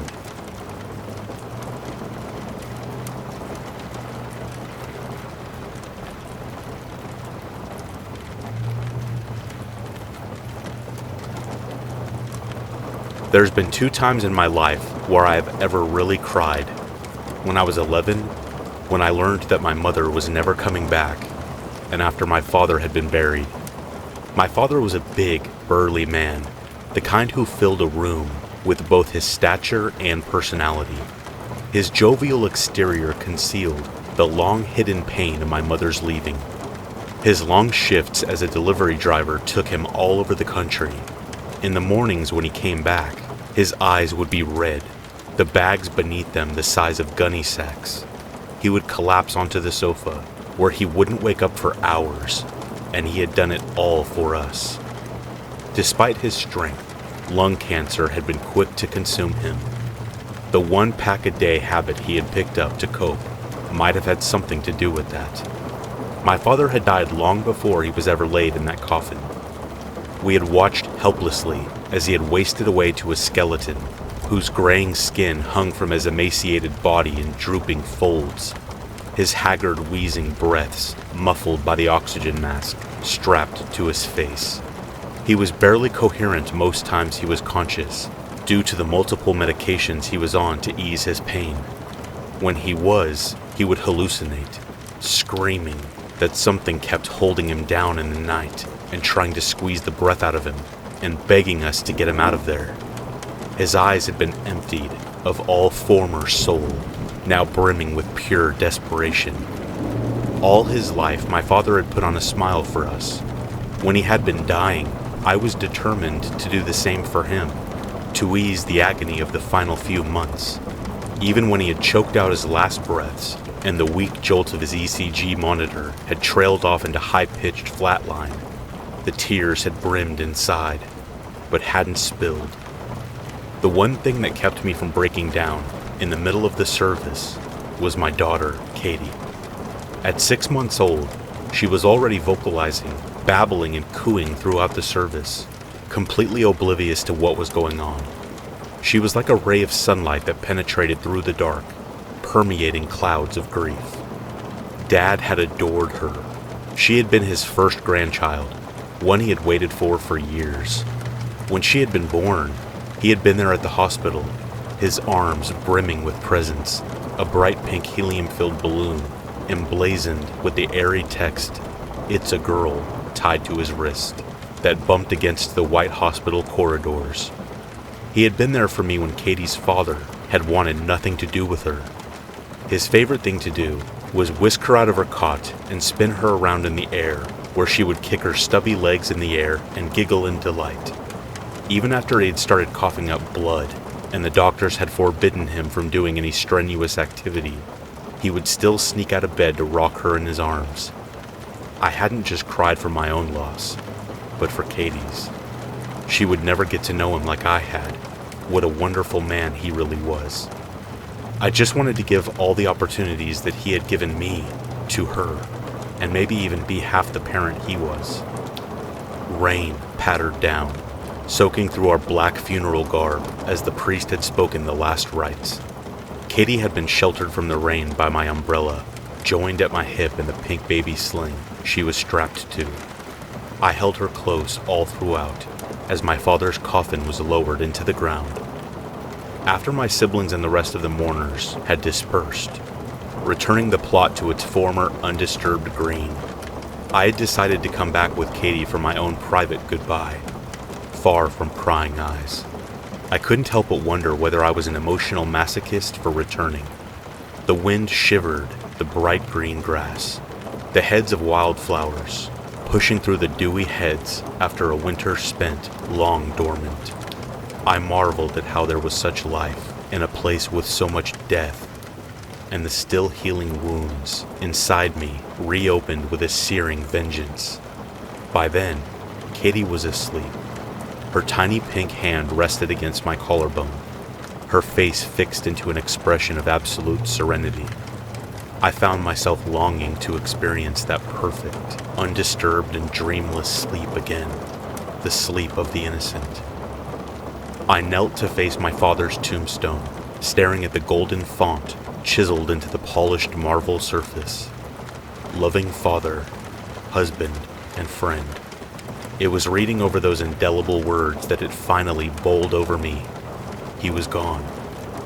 It was there in the middle of that empty cemetery that I finally allowed myself to cry. A tiny noise from the swaddled bundle against my breast caught my ears. I blinked down, my eyes still blurry with tears, which I hurriedly wiped away, thinking that Katie had just woken up. Just as I had been about to take her back to the car for her afternoon feed, I looked down.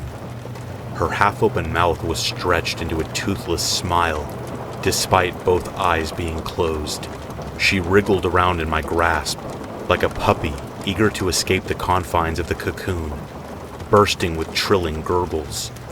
She was laughing, the way she always did when he... "Daddy?"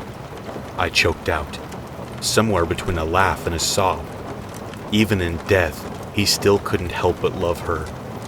I lifted her up, cautious not to stir her, and planted a gentle kiss on the fleshy dome of her head amidst the sparse hairs that grew there.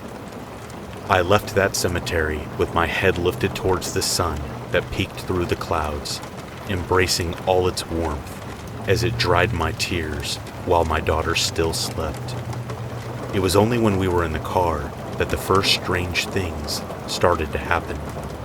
Just after I had strapped Katie into her car seat, a sudden chill prickled down my spine. Even after I had boosted the air conditioner to the maximum heating settings, it refused to disperse. All the warmth had been sucked out of my body, replaced with an inexplicable feeling of dread. Although it was just the two of us in the car as we drove home, I felt the heaviness of another presence, as if someone else was with us. But every time I checked my rear-view mirror, there was only Katie. I started to regret ever returning to the cemetery, but the thought was lost as we pulled up into the driveway. The growing fears inside me were washed away by the familiar sight of our house, sandwiched in the middle of our little residential neighborhood, where dogs barked and children played, far removed from the eerie silence of the standing headstones and monuments. I resettled myself back into our normal routine, feeding, diaper changes, playing. By 7, after her latest bottle, Katie had once again succumbed to sleep. Her head slumped on the side of her rocker as it had blared out electronic nursery rhymes, milky drool seeping from the corner of her half-open mouth. After placing her in her crib, I stayed awake for a few more hours. I took the opportunity to indulge in some rare time for myself, sitting on my sofa in my pajamas, sipping a freshly brewed cup of coffee, and losing myself in the safe mindlessness of reality TV. The incident still played in the back of my mind, but the joy of the memory had dulled. It felt colder somehow.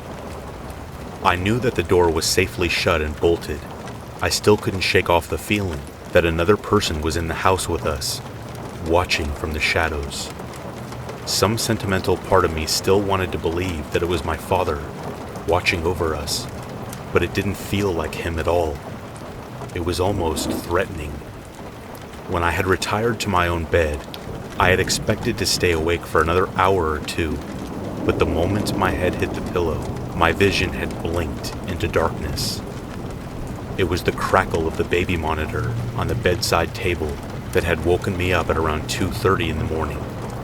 After struggling out from under the blankets, I had stared dazedly at the glowing digits on my alarm clock. Usually Katie woke up at around 12:30 with near mechanical precision for a midnight feed. For both of us to sleep that long was nothing short of a miracle. I had already slipped one foot into a bedroom slipper when I heard her more clearly. I froze on the side of the bed. Katie was laughing again, but this time, instead of the muted gurgle, it was a high-pitched, full-on hysterical laughter. My throat tightened as I swallowed. Usually there was no sound more beautiful in the world than my little girl laughing, but hearing it unprovoked in the middle of the night was more than a little unnerving. I couldn't put my finger on it, but there was just something wrong about it. There was almost a hint of pain in it. Suddenly the laughter stopped. Instead, it was replaced by a prolonged silence. I had risen off the bed when a sudden wail blasted through the speakers, and I almost toppled to the floor. It was my daughter, crying out for me, struggling to breathe, her tiny voice strained and watery, as if she was choking. I raced to her nursery with my thoughts drowned out by the pounding of my own heart. As I flicked on the lights, I saw that my daughter's face was blue, dark veins throbbing in her forehead. I ran over to pick her up, but it was like trying to lift a semi-truck. It was as if I was fighting against someone else for her. Her limbs juddered up in the air as her little lungs were crushed by an immense, invisible pressure. I couldn't lose her. Katie was the last light left in my life, even when my arms felt as if they were about to snap from the sheer strain of it all. I refused to let go, for her. After what seemed like an eternity, I managed to wrestle her away into my arms. She laid there, her arms hanging limply over the crook of my shoulder. My own breath was frozen in my throat as I searched for any signs of life. I almost cried when she coughed and let out a weak cry. I wanted to hold her to my chest and never let go, but I was afraid of hurting her any further. As I rushed down to the kitchen, searching for the phone to call 911, my sight was drawn to a dark purplish mark beneath the strawberry-patterned collar of her baby grow, just above her windpipe. With my mind still rattled, I found myself laying her down on the kitchen table. While I undid the buttons and peeled back her vest, the tremor in my fingers grew stronger, to the point I could barely get a grip. When the full sight was revealed, nausea broke in the back of my throat as I clapped a hand to my mouth. Stretched across her narrow chest was a bruise in the perfect impression of a large four-fingered hand.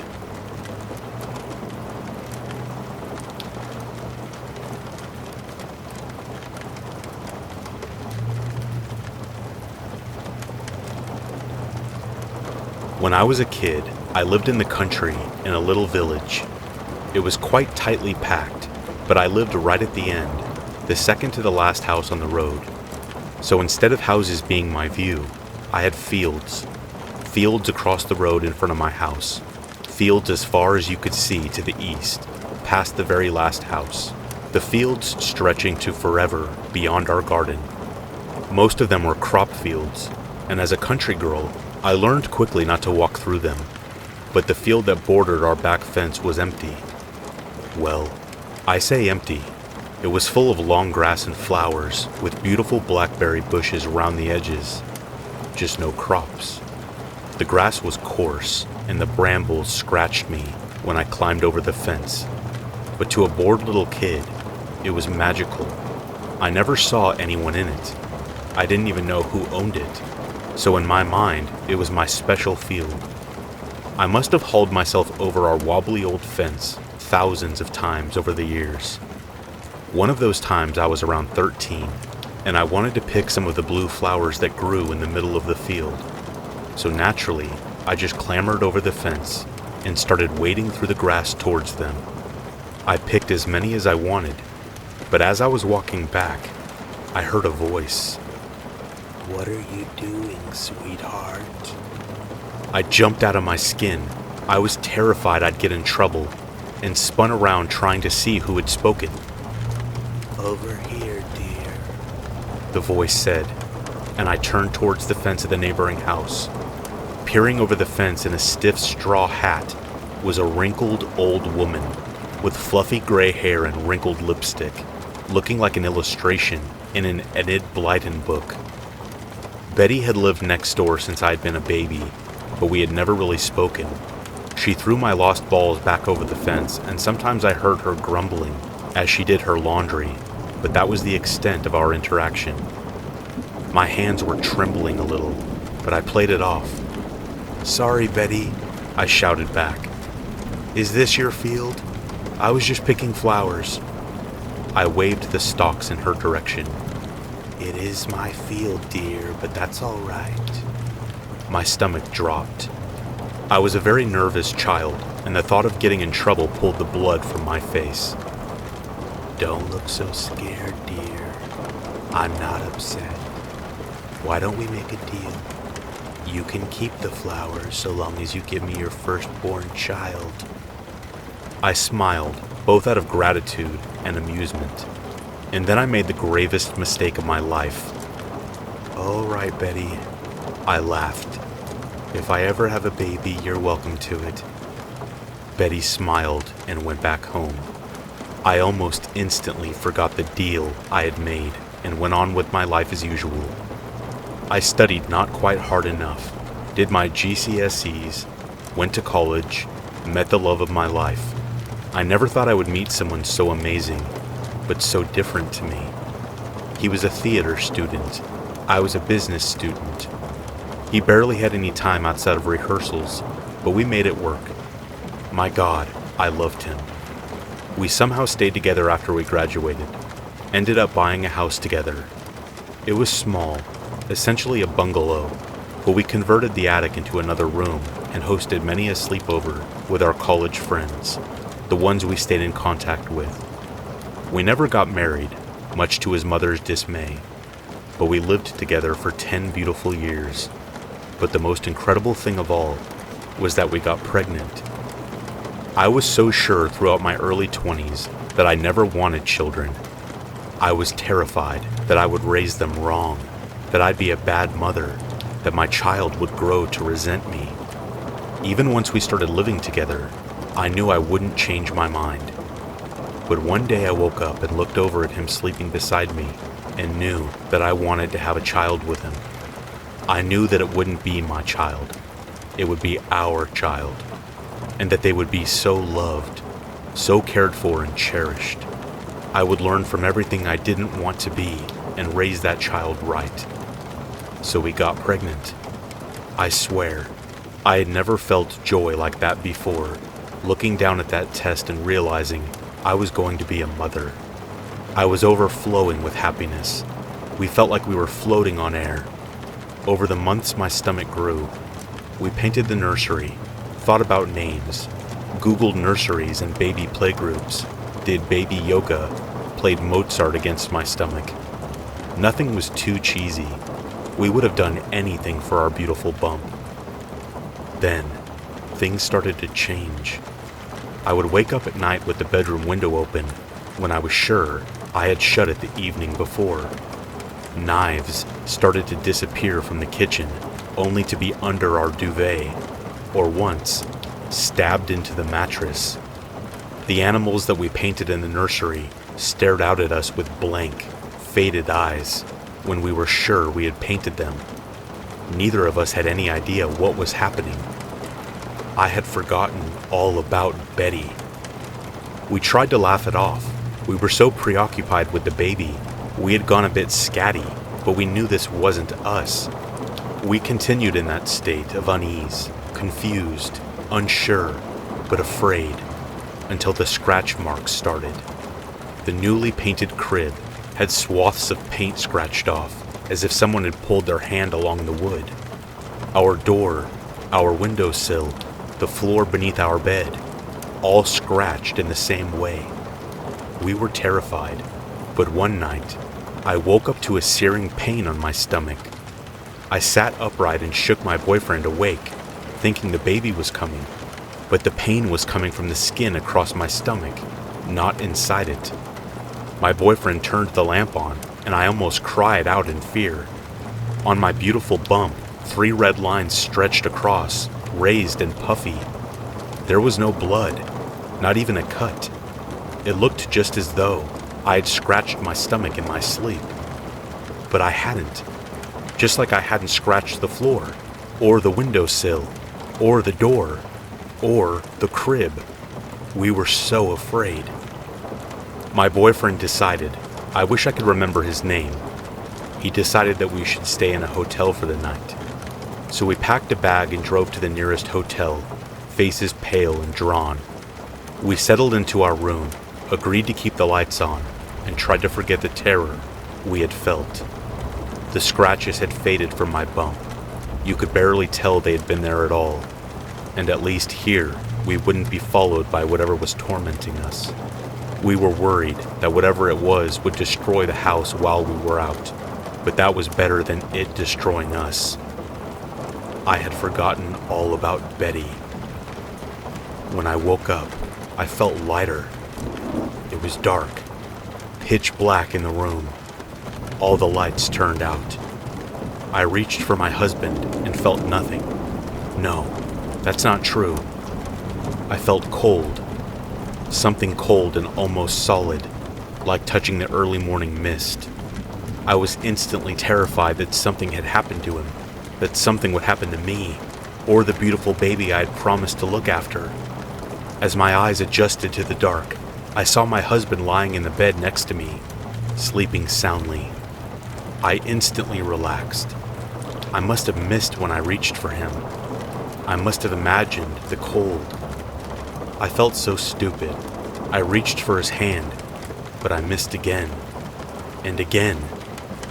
I got up from the bed and walked around to stand in front of him, a little frantic now. I stood facing him and slowly and deliberately lowered my hand onto his back. It went straight through him. I went to run my hands protectively over my bump, terror pounding through me, and my hands were met with nothing but air. My bump, my beautiful baby, was gone, and my stomach looked as though I had never been pregnant. I pulled up my night skirt and craned my neck, and there was no scar, no mark. It was as though my baby had never existed. I turned towards my side of the bed and stopped dead in my tracks.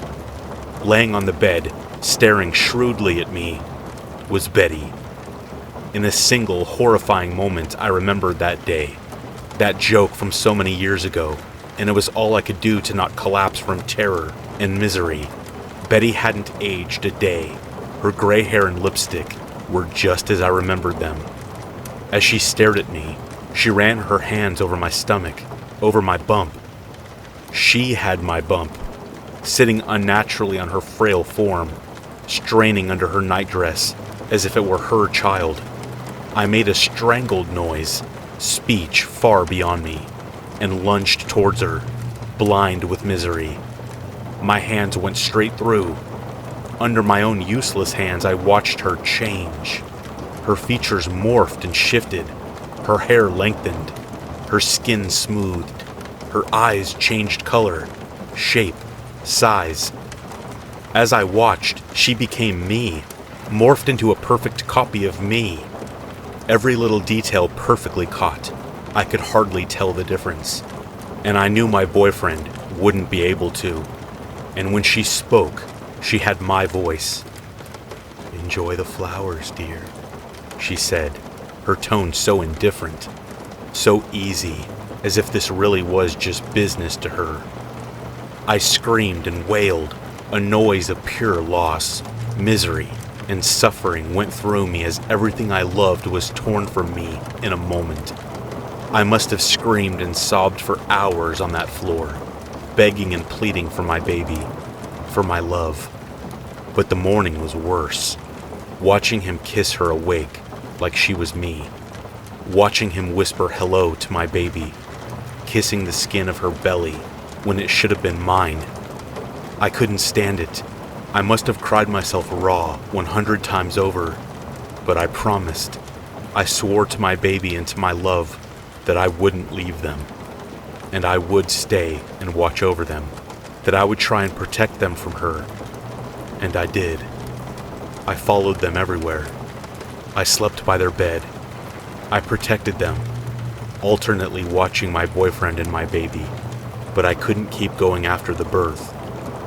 Watching her sweat my effort, watching her birth my child, my beautiful baby. Watching her cry my tears and whisper my first hellos.